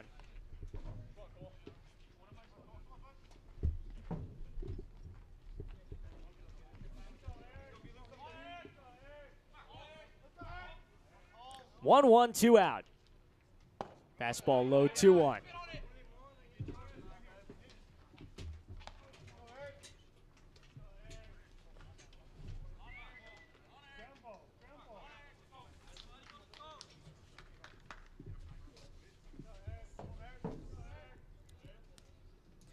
Two and one with 2 out. Swing, checked his swing. Did he go? He did not. 3-1.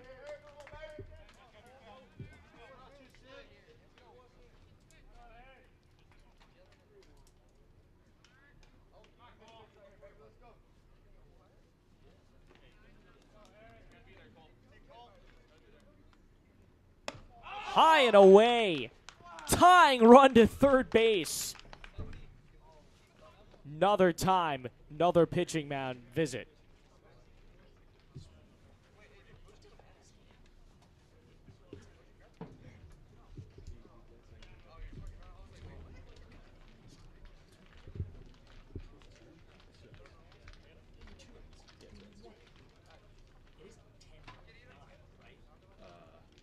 It says 10-8, so I'm going to go with their word.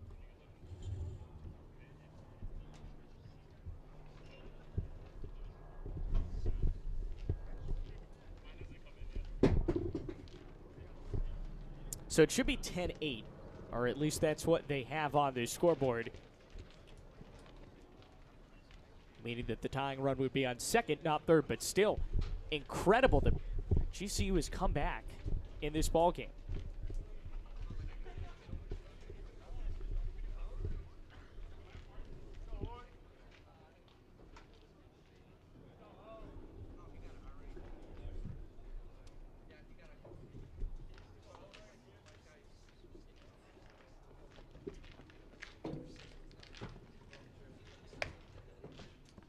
New pitcher will come in.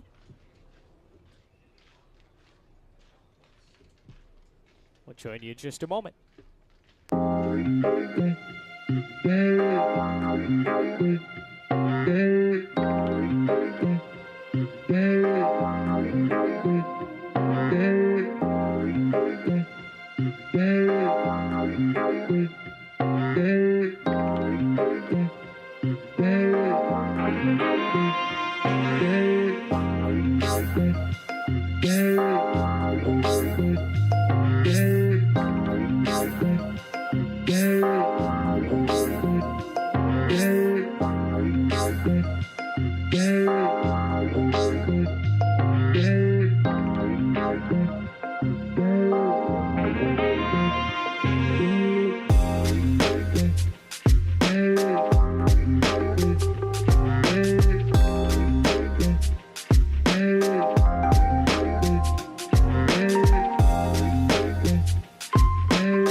Steenson at the plate.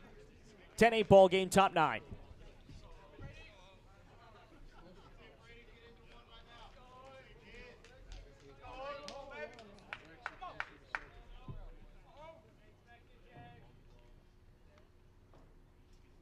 First pitch to him.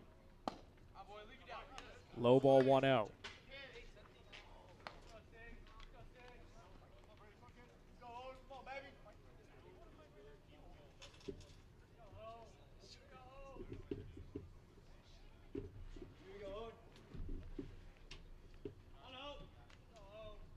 One out. Called strike 1-1.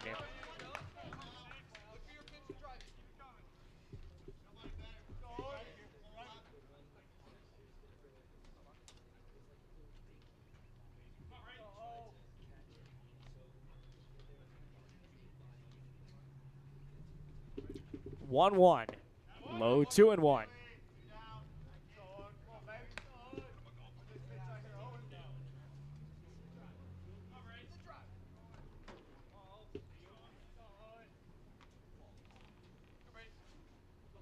Two balls and one strike.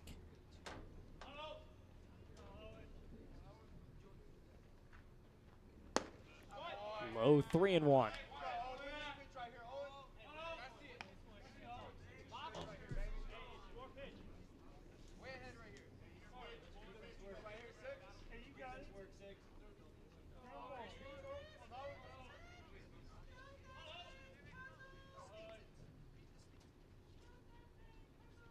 Three-one. Low ball 4. 10-9. Tying run on third.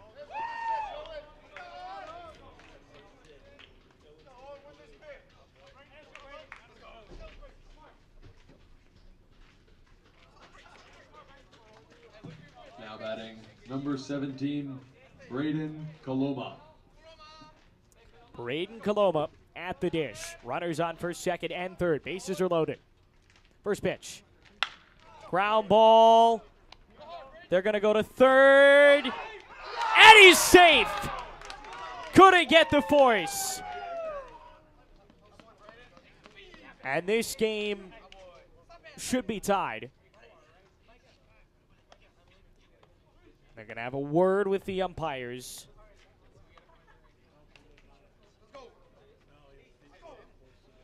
They have not put the run on the scoreboard yet. They should now. It is 10-10. We will play at least one more half inning. Now to bat number 11, They try to get a force Sam at third. Ott. It didn't work.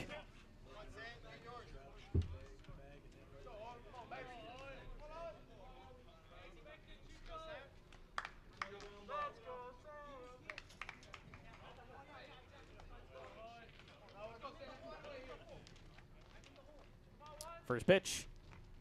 Low ball 1. This is the first baseman Ott.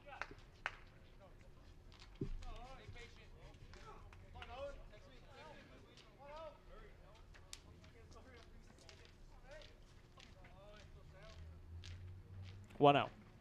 Low 2-0.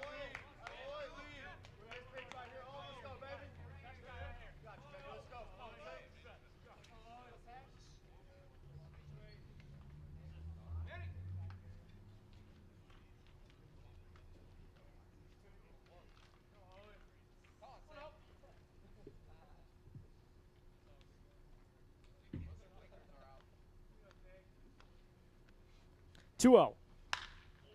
Pop foul. 2-1.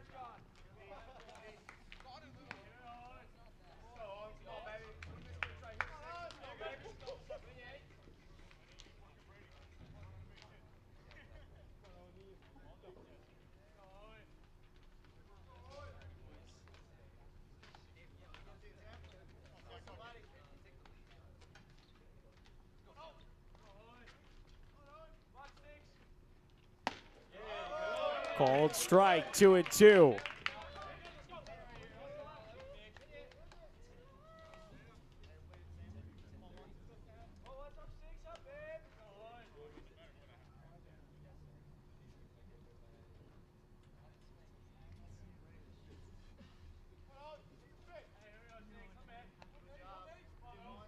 2-2, 2 out, bases loaded.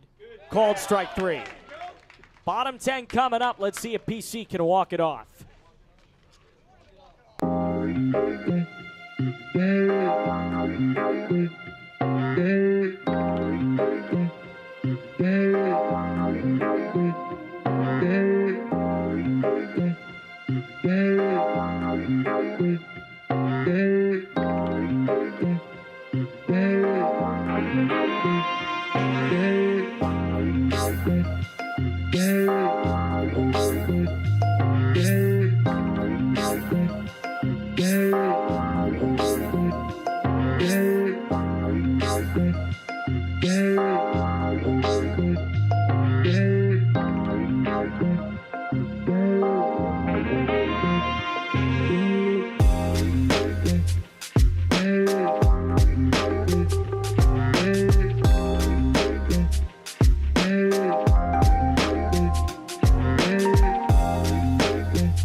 Manny Morales leads off bottom 9.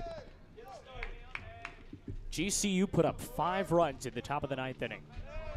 We've been on the air for over 3.5 hours. Fun one today from PC. Lifted in the air, left side of the infield into foul territory. Caught out number 1.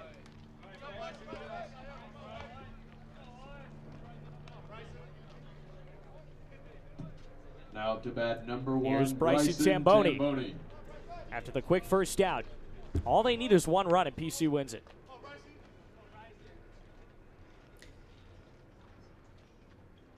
Scary to think you don't get that run in the bottom of the 8th.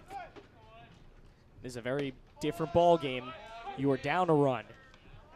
Called strike 0-1.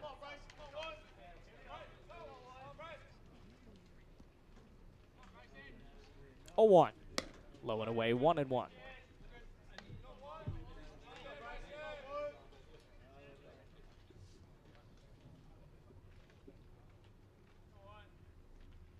Curveball wave and a miss, 1-2.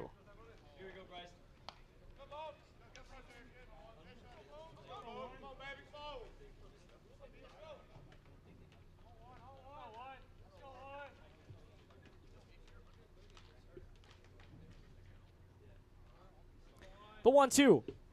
Fastball away, 2-2.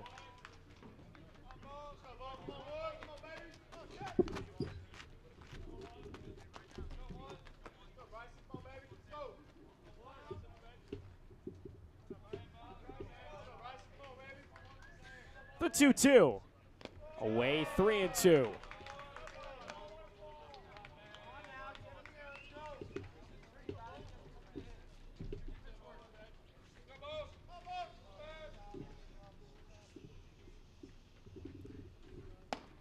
High and tight, winning run is on base.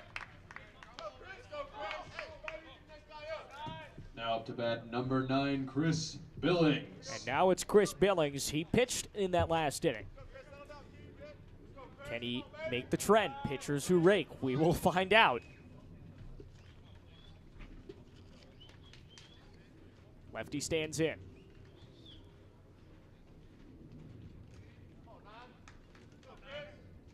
First pitch to him. Called strike one.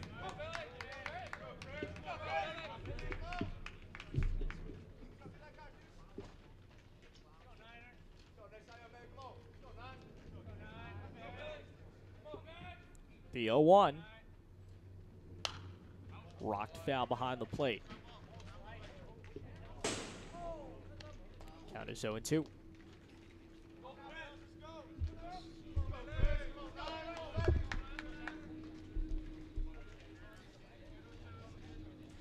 The 0-2. Here it comes. Poked into left field, base hit. Runners go to first and second. And a base hit can win it for the Bears.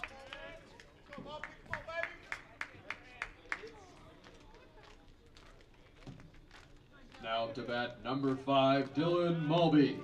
Here's Dylan Mulby.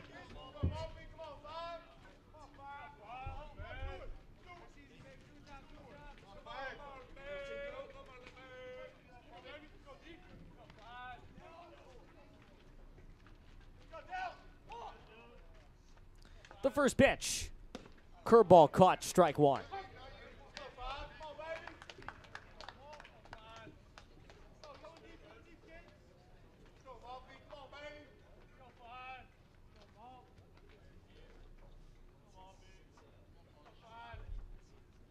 All one swing and a miss, 0-2.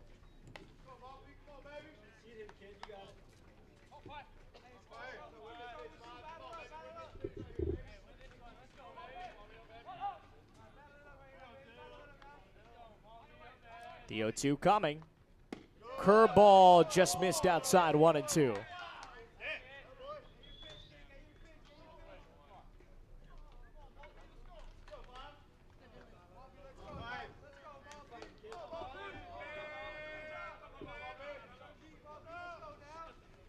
One and two. 2 on, 1 out. Curveball called. Strike three, rang him up. So now 2 out. Could we be going to extras? We're going to find out. Now up to bat number 22, Cole Snido. Here's Cole Snido.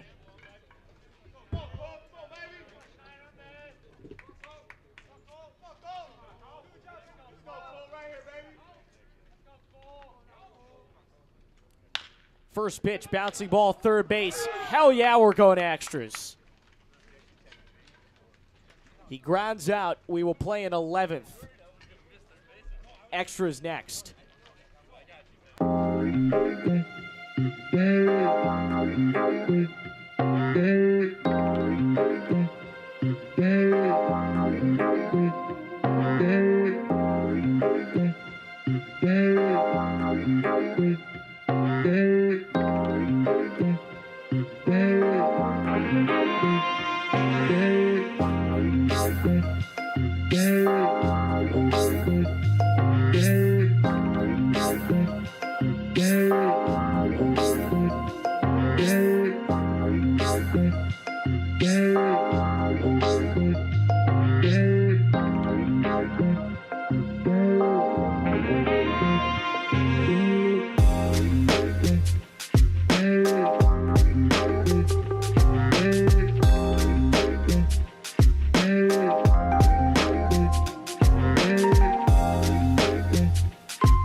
Well, we go to the 10th, and they will start with a runner on second base, so at least there's that. Now up to bat number 25. Runner on Josh second base. Simpson.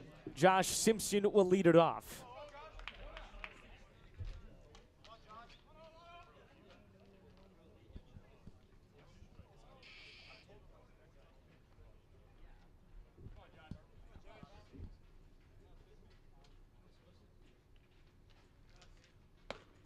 Curveball drops in, strike one.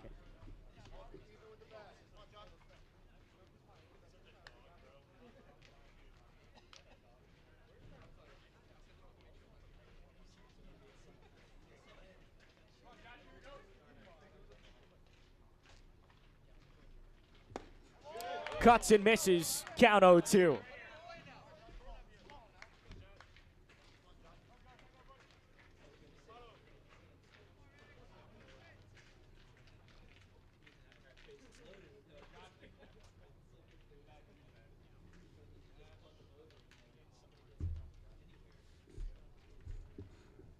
Oh, 2. Swing and a miss, strike three. Got him on a high fastball. One down in the inning. Now up to bat number 1, Jonah Zembik.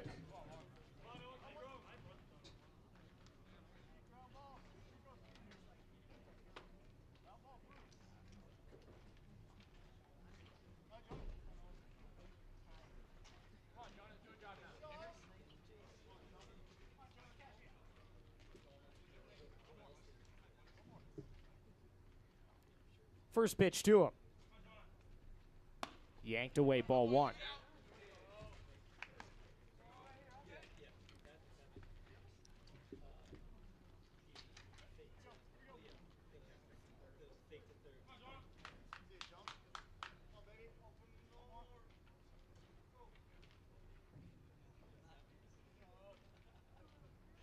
Looks a couple of times and ready for a 1-0. Curveball high and tight, 2-0.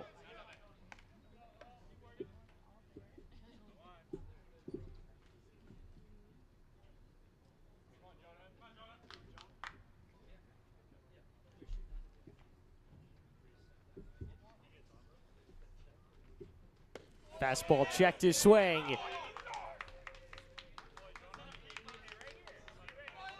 Did he go around? No, he didn't. 3-0.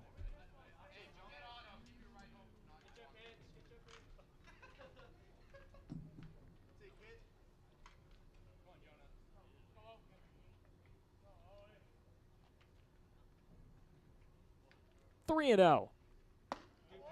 Just missed. 2 on. First and second.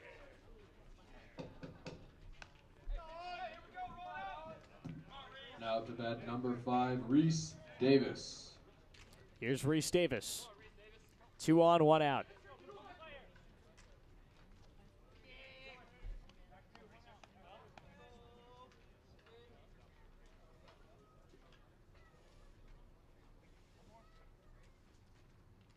First pitch.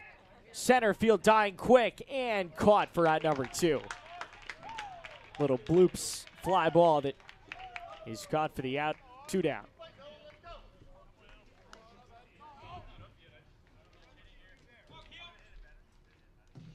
Now batting number 32, Kyo Osato.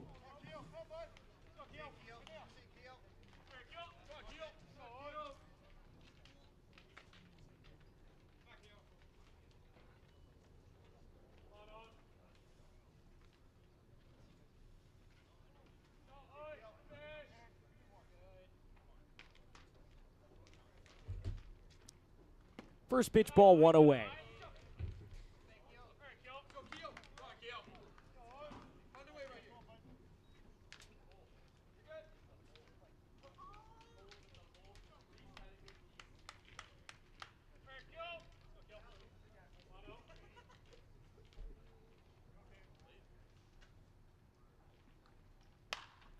Popped up.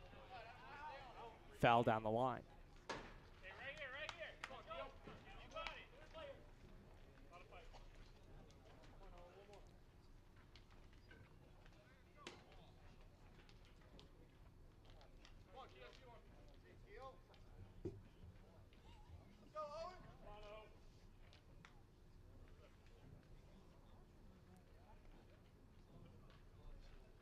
the 1-1. Swing and a miss, 1-2.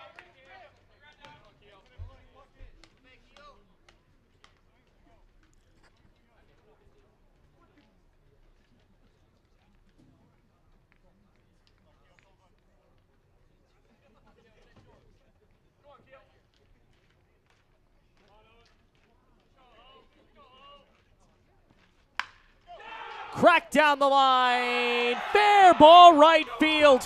1 run is in. They're going to score a second. 2-run triple. 12-10 in the 11th. In the 10th, rather.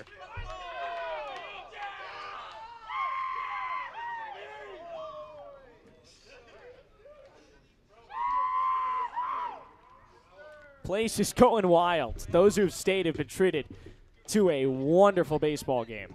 Now to bat number 20, Micah Keohu. And now Mike Keohu stands in with 2 out.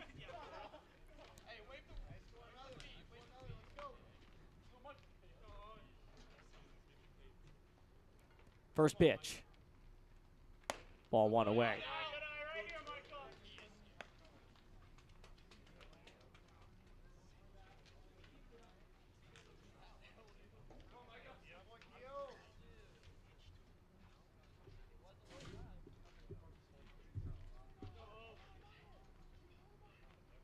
Fastball trailing off right side. 1-1.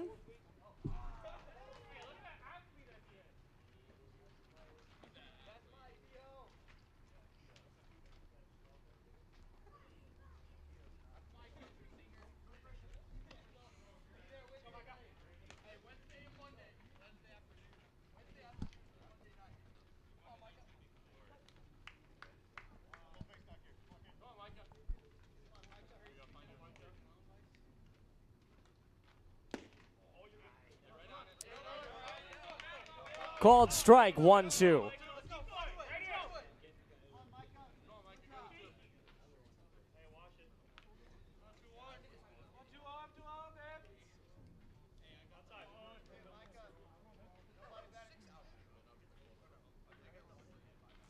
Swing and a miss. Bottom 10 coming up. 12-10 GCU.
So we go to the bottom of the 10th inning in a 12-10 ball game. For Jared Swarbrick.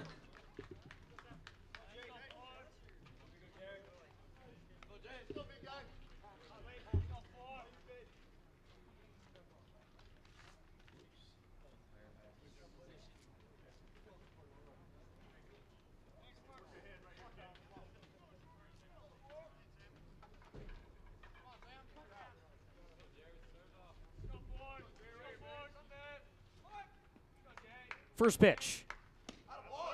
Ball 1 away.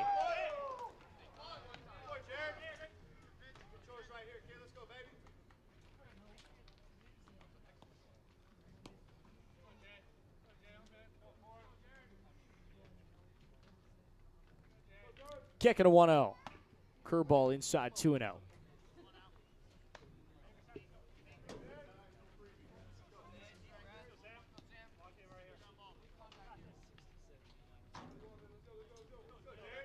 Isaac Lizarraga waits on deck. Benches have been emptied. Both sides, 2-0. Low 3-0.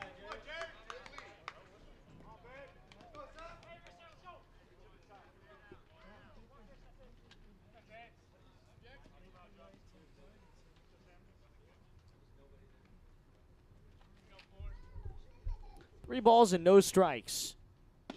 Curveball in 3-1.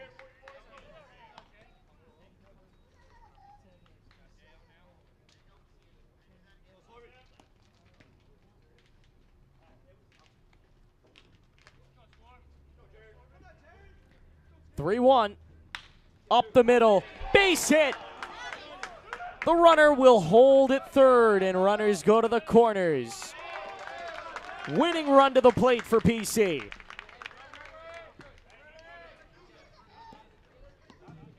Now batting number 3, Isaac Lizarraga. And it's Isaac Lizarraga, the winning run.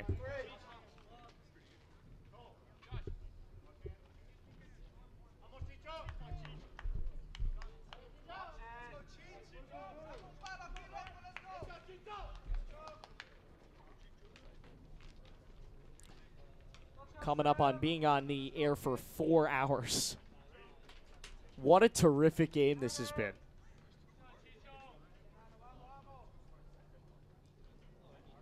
Started in perfect daylight, finishing in pitch black of night.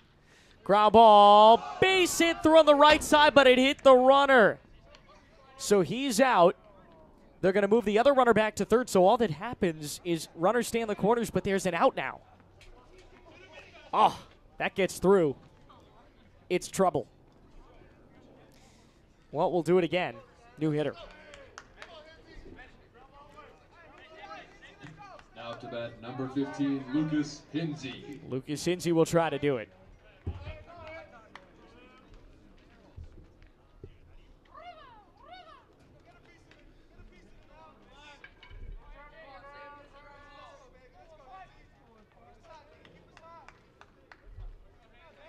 First pitch.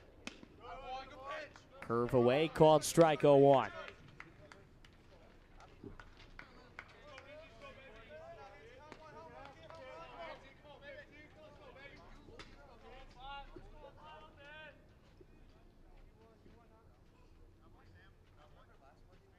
Steps off.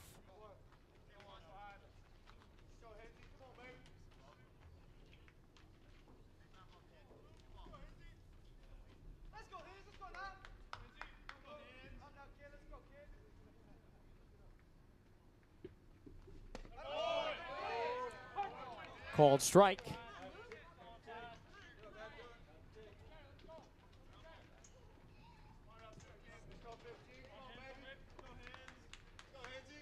Oh, 2.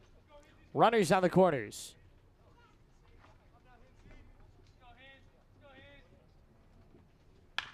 Ground ball, right side, bobbled at second. First and second.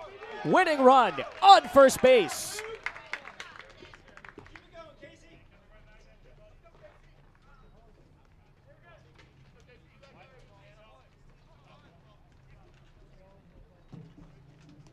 Now batting number 27, Casey Wayne. Here's Casey Wayne. Runners on first and second. The winning run is on first. The tying run is on second.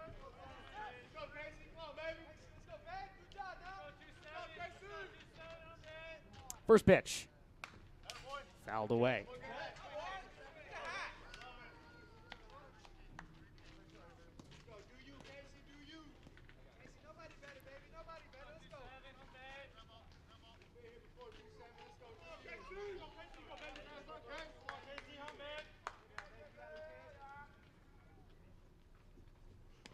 Breaking ball away, got by the catcher.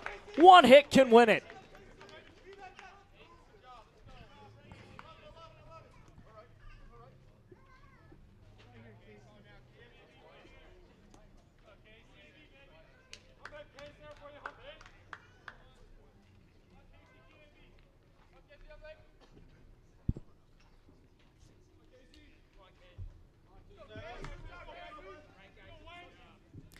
Ball is striking now. Runners on second and third. Kicking a deal. Low, 2-1.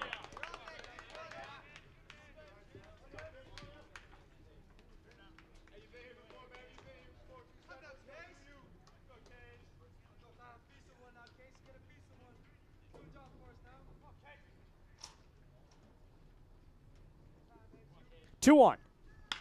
Bait and a high fly to right. Caught. Runner tags. It's a good throw, but it's offline, and the game is tied with a winning run on third. 12-12. 2 out.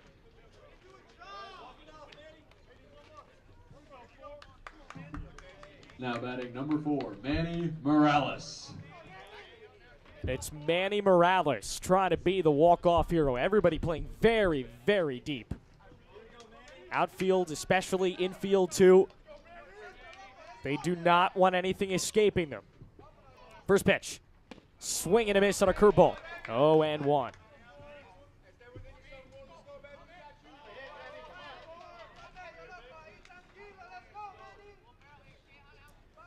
Righty is ready.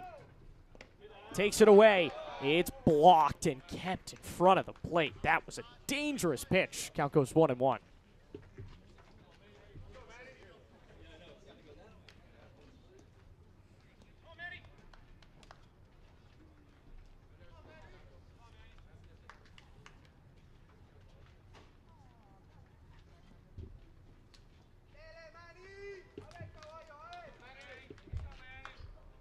The 1-1. Cracked. Left side. Fielded at third. Let's play 11. Oh, boy.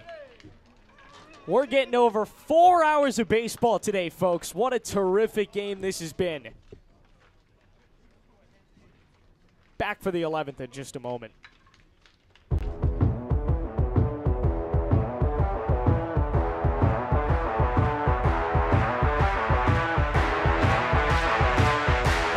Artlist.io.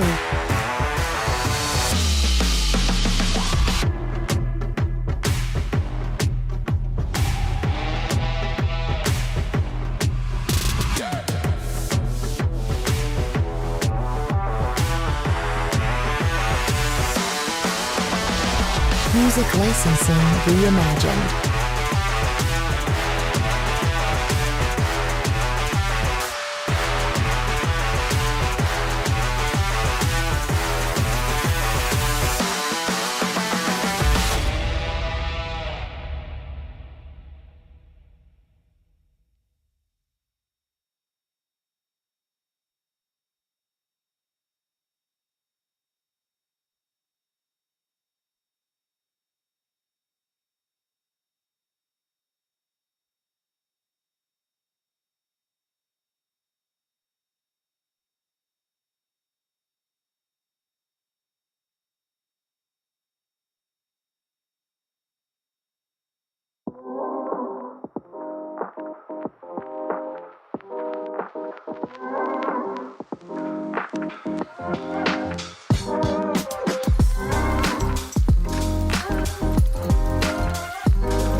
Another runner on second. Let's start the 11th.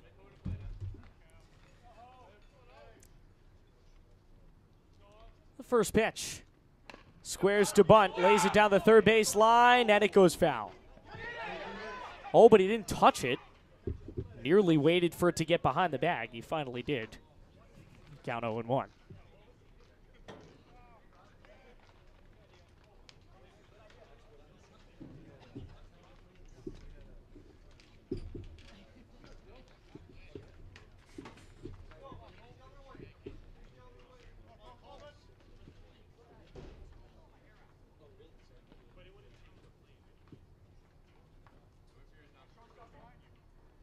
Looks.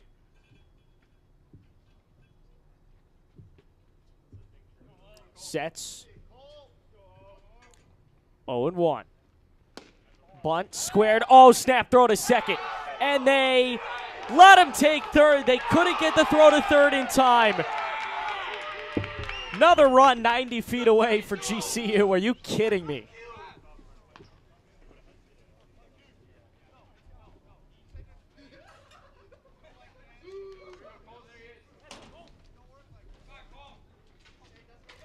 Now the infield comes in, trying to cut off the run.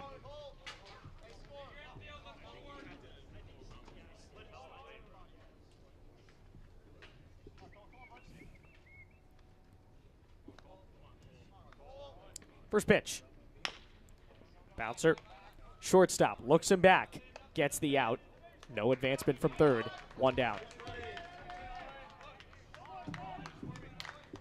Now batting number 15, Brady Steenson.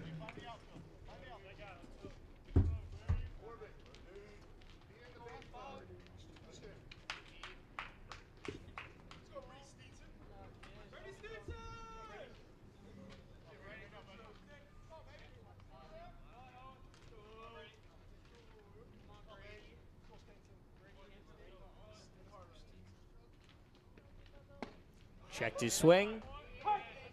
Went around 0-1.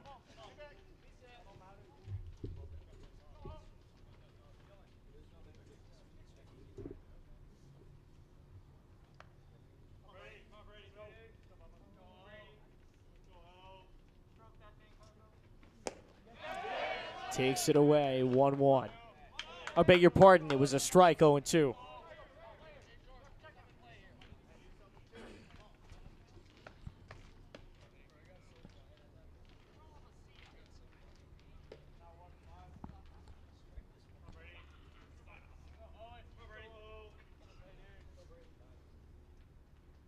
Oh-2 coming. Fastball low, 1-2.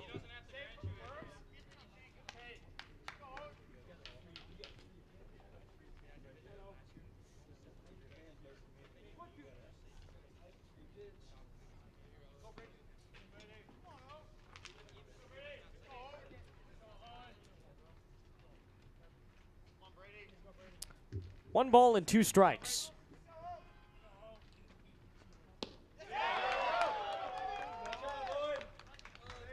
And he strikes out. First out of the inning. I beg your pardon, second out of the inning. Runner still on third base. Number 17, Braden Coloma. And here's Braden Coloma.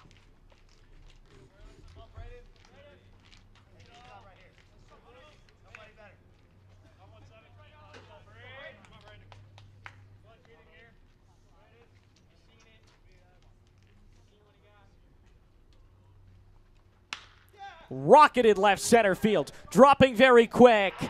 Diving attempt, and he couldn't catch it. RBI single, 13-12 in the 11th.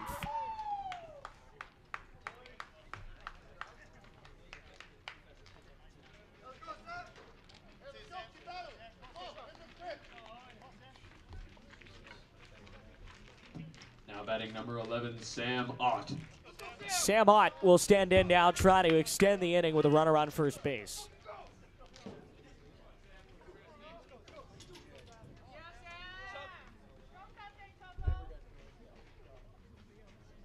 First pitch. Called strike, 0-1.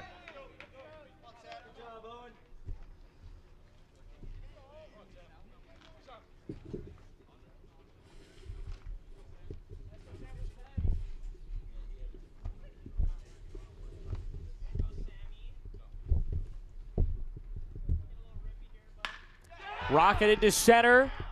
Down for a base hit. Runners to first and second.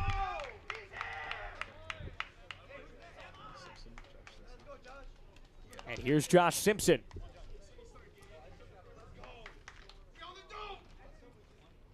Been on the air for 4 hours and 5 minutes. This game started at 3:02. It is now 6:59 local time. Officially 7 o'clock. We are 3 hours and 58 minutes into this ball game.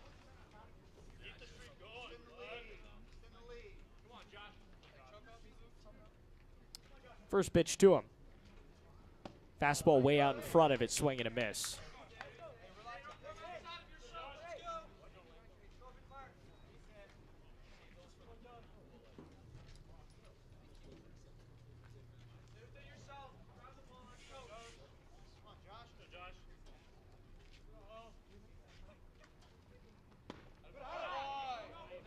Takes it low, 1-1.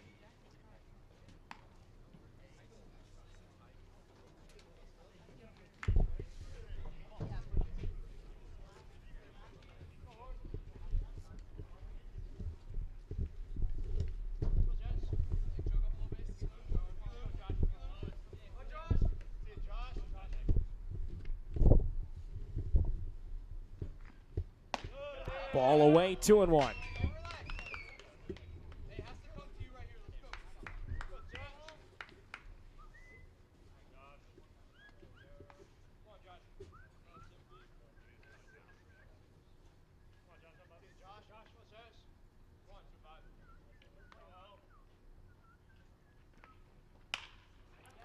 Popped up, down the line in left. Caught. Can PC put up a 13th run? We're going to find out. Bottom of the 11th is next.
Bryson Tamboni leading off.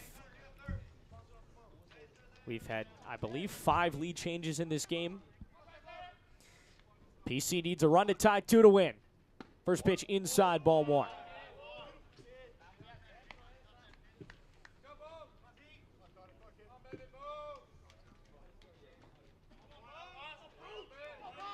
Sets, bell tie.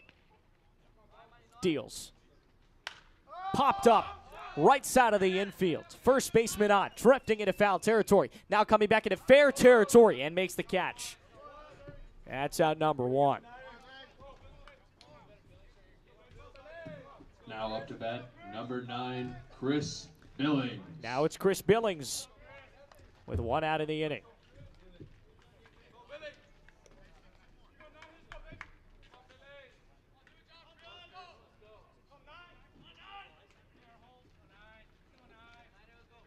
First pitch. Inside 1-0.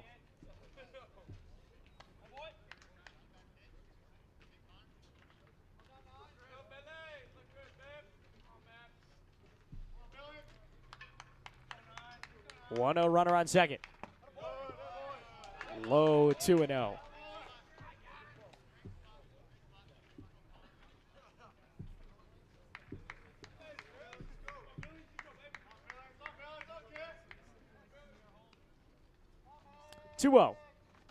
Swing and a miss, 2-1.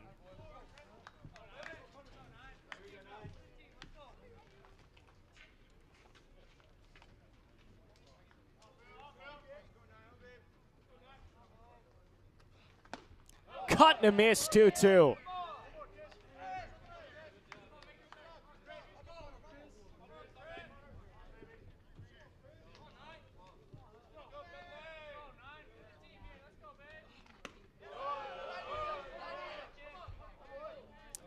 Three and two now.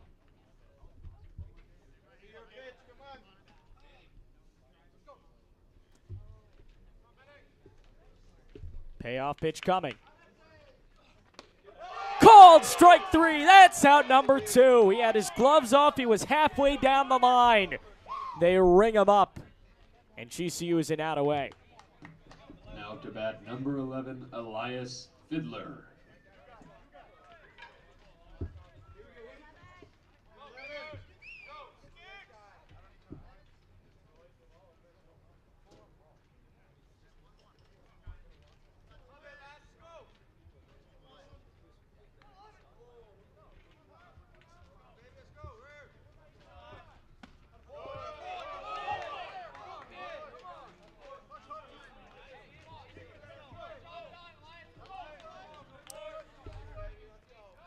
One ball and no strikes. Righty. Pops it up, foul one, and oh no, it's 0-2 now.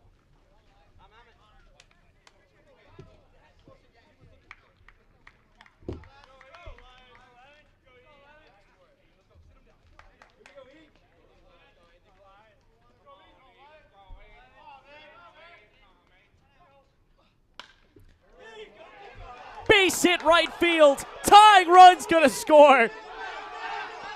It was a close play, but he's in safe. You gotta be kidding me. 13-13, this is madness. A game that is 4 hours and 6 minutes old. 13-13. 2 out in the 12th.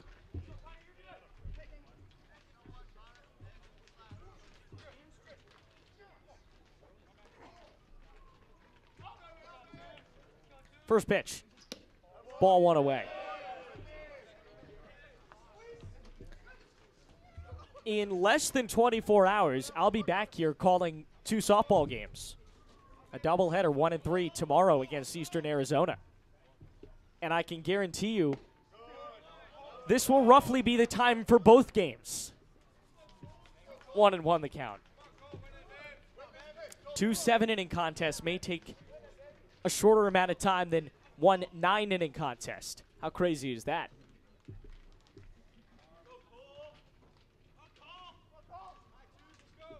One 1. Inside, called strike at the knees. 1-2.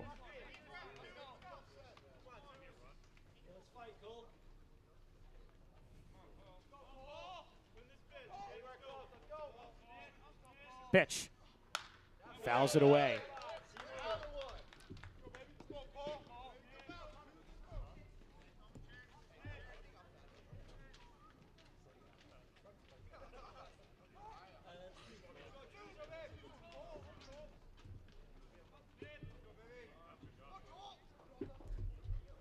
One, 2 is jacked to deep left field, racing back the left fielder, and he caught it.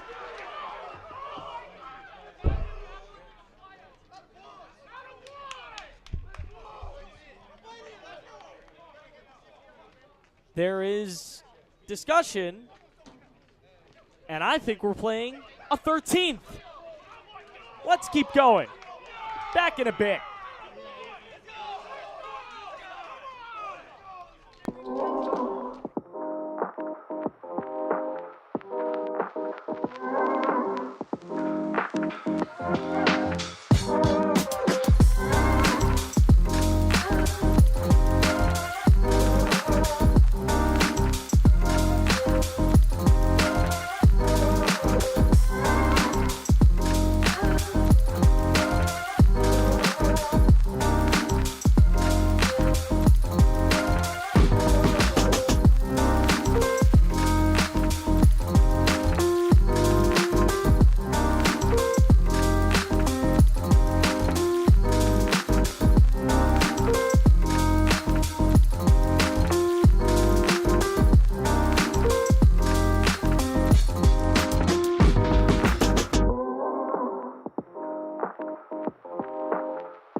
Well, at this point, we might as well just Number camp one, out Jonah here at Zembic. PC. We'll get some food, camp out, and do softball tomorrow.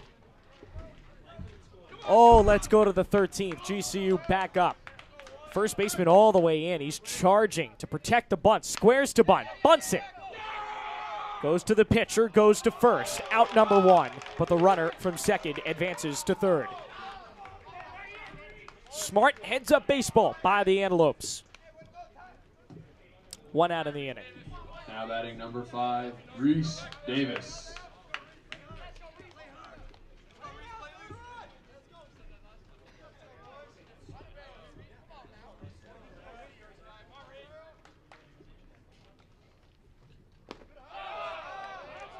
First pitch. Ball one outside.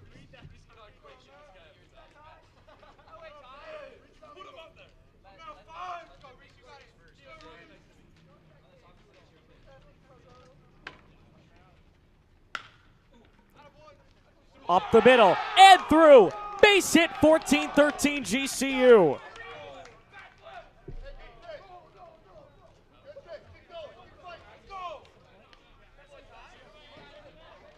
And now up to bat number 32, Kiyo Osato.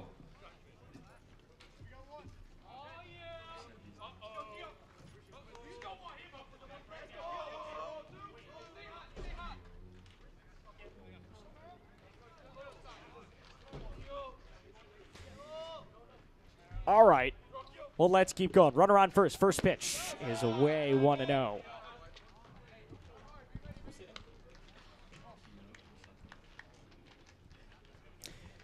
Guys who have not been subbed out are getting their 8th at bats now.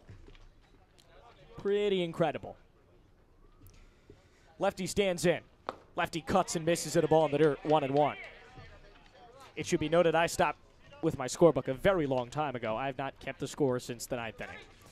We've gone at least 3 full innings of me just not keeping the score because we've run out of room in the good old Bob Carpenter scorebook. 1-1 with 1 out. Runner on first base. Takes it on the outside, 2-1.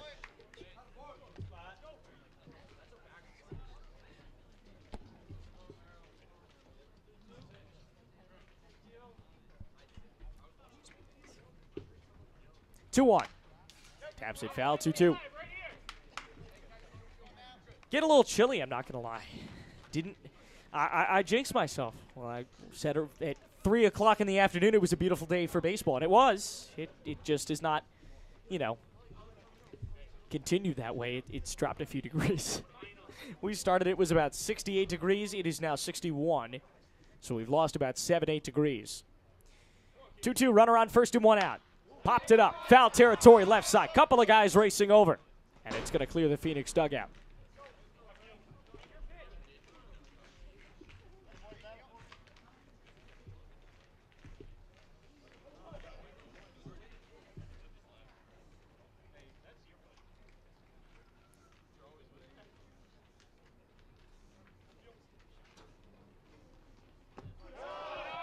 Ball is low.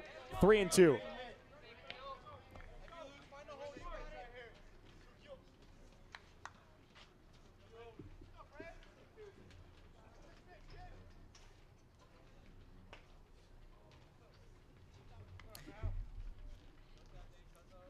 Three, two coming.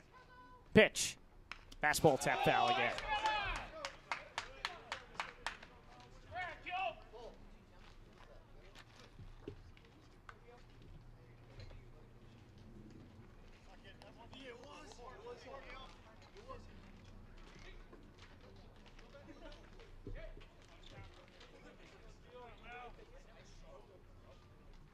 Swing and a miss. Curveball got him.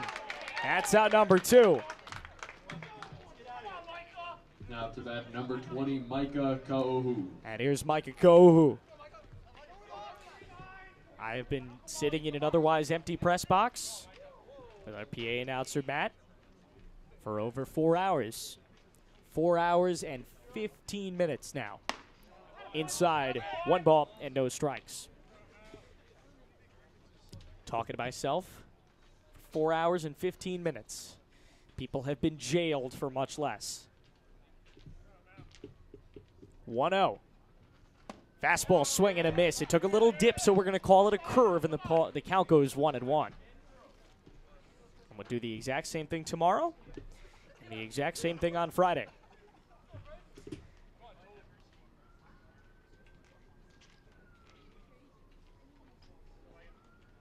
The 1-1. Fastball called, strike 2, 1-2.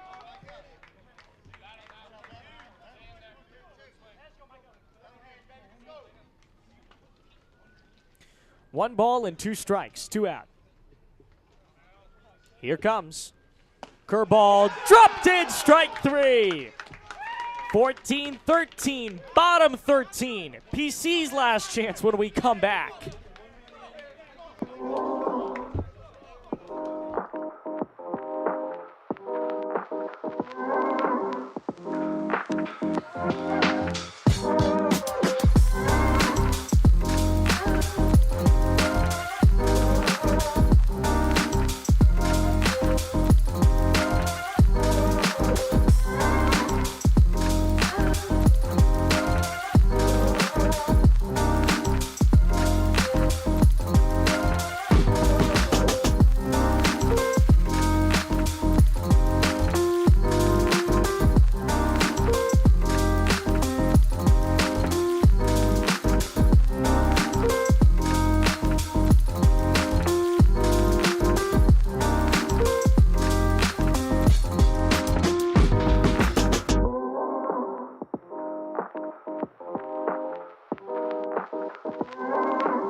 Jared Swarbrick will lead off in the bottom of the 13th inning.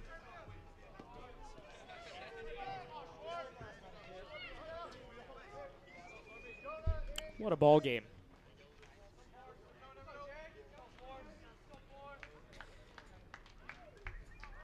First pitch to him.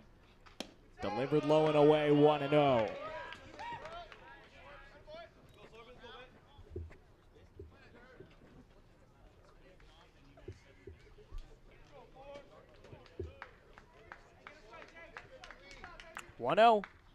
Away 2-0.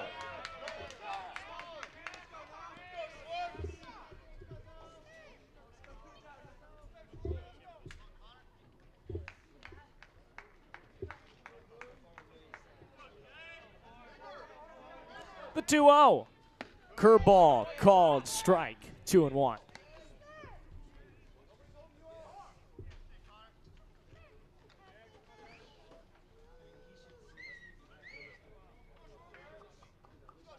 Steps off for just a moment.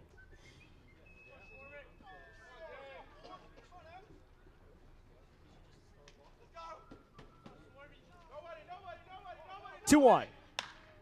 Popped up, right field. Foul territory. Right fielder underneath it for out number 1. There will be no tag. There's a long throw to third, and it's backed up. Ooh, wow, it was overthrown, but backed up terrifically.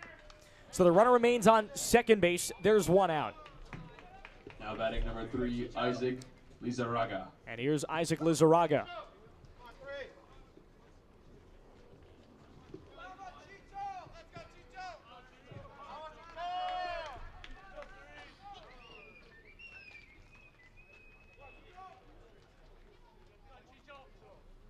First pitch to him.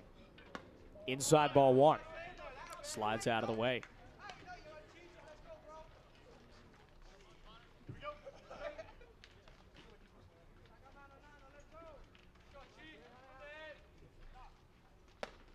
Takes a curveball. Strike one. 1-1.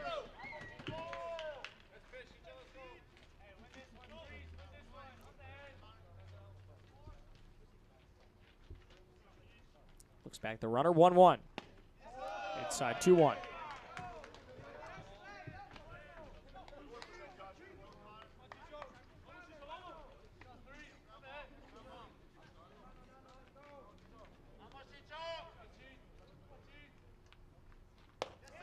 Low, 3-1.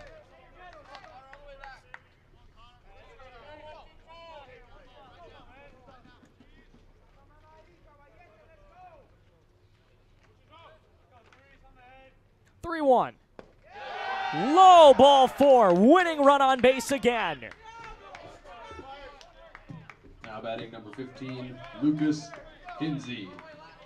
Lucas Hinsey trying to be the hero. Winning run on first, tying run on second.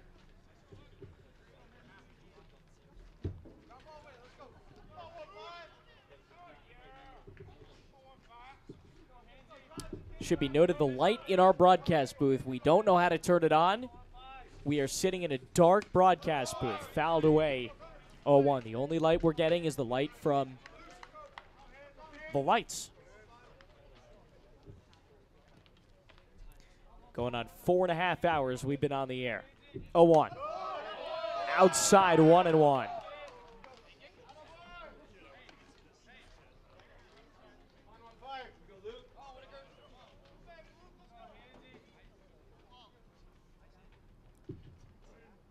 One. Fouled away 1-2.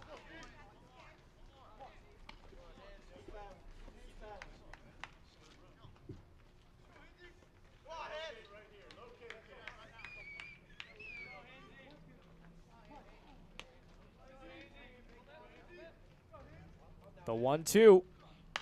Pop foul.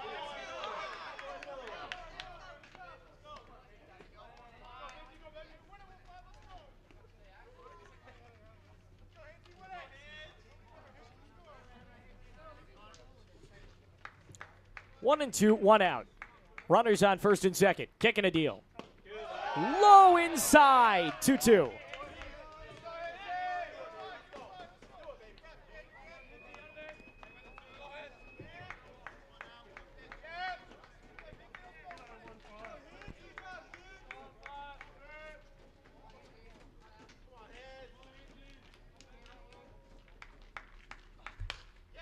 Fouled away. Let's do it again.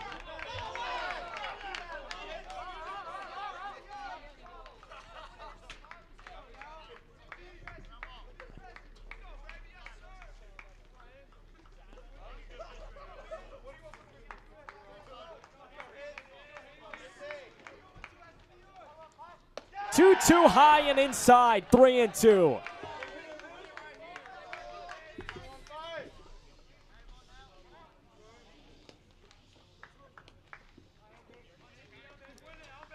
They're making wind noises in the dugout. That's how late we are. 3-2, 2 out.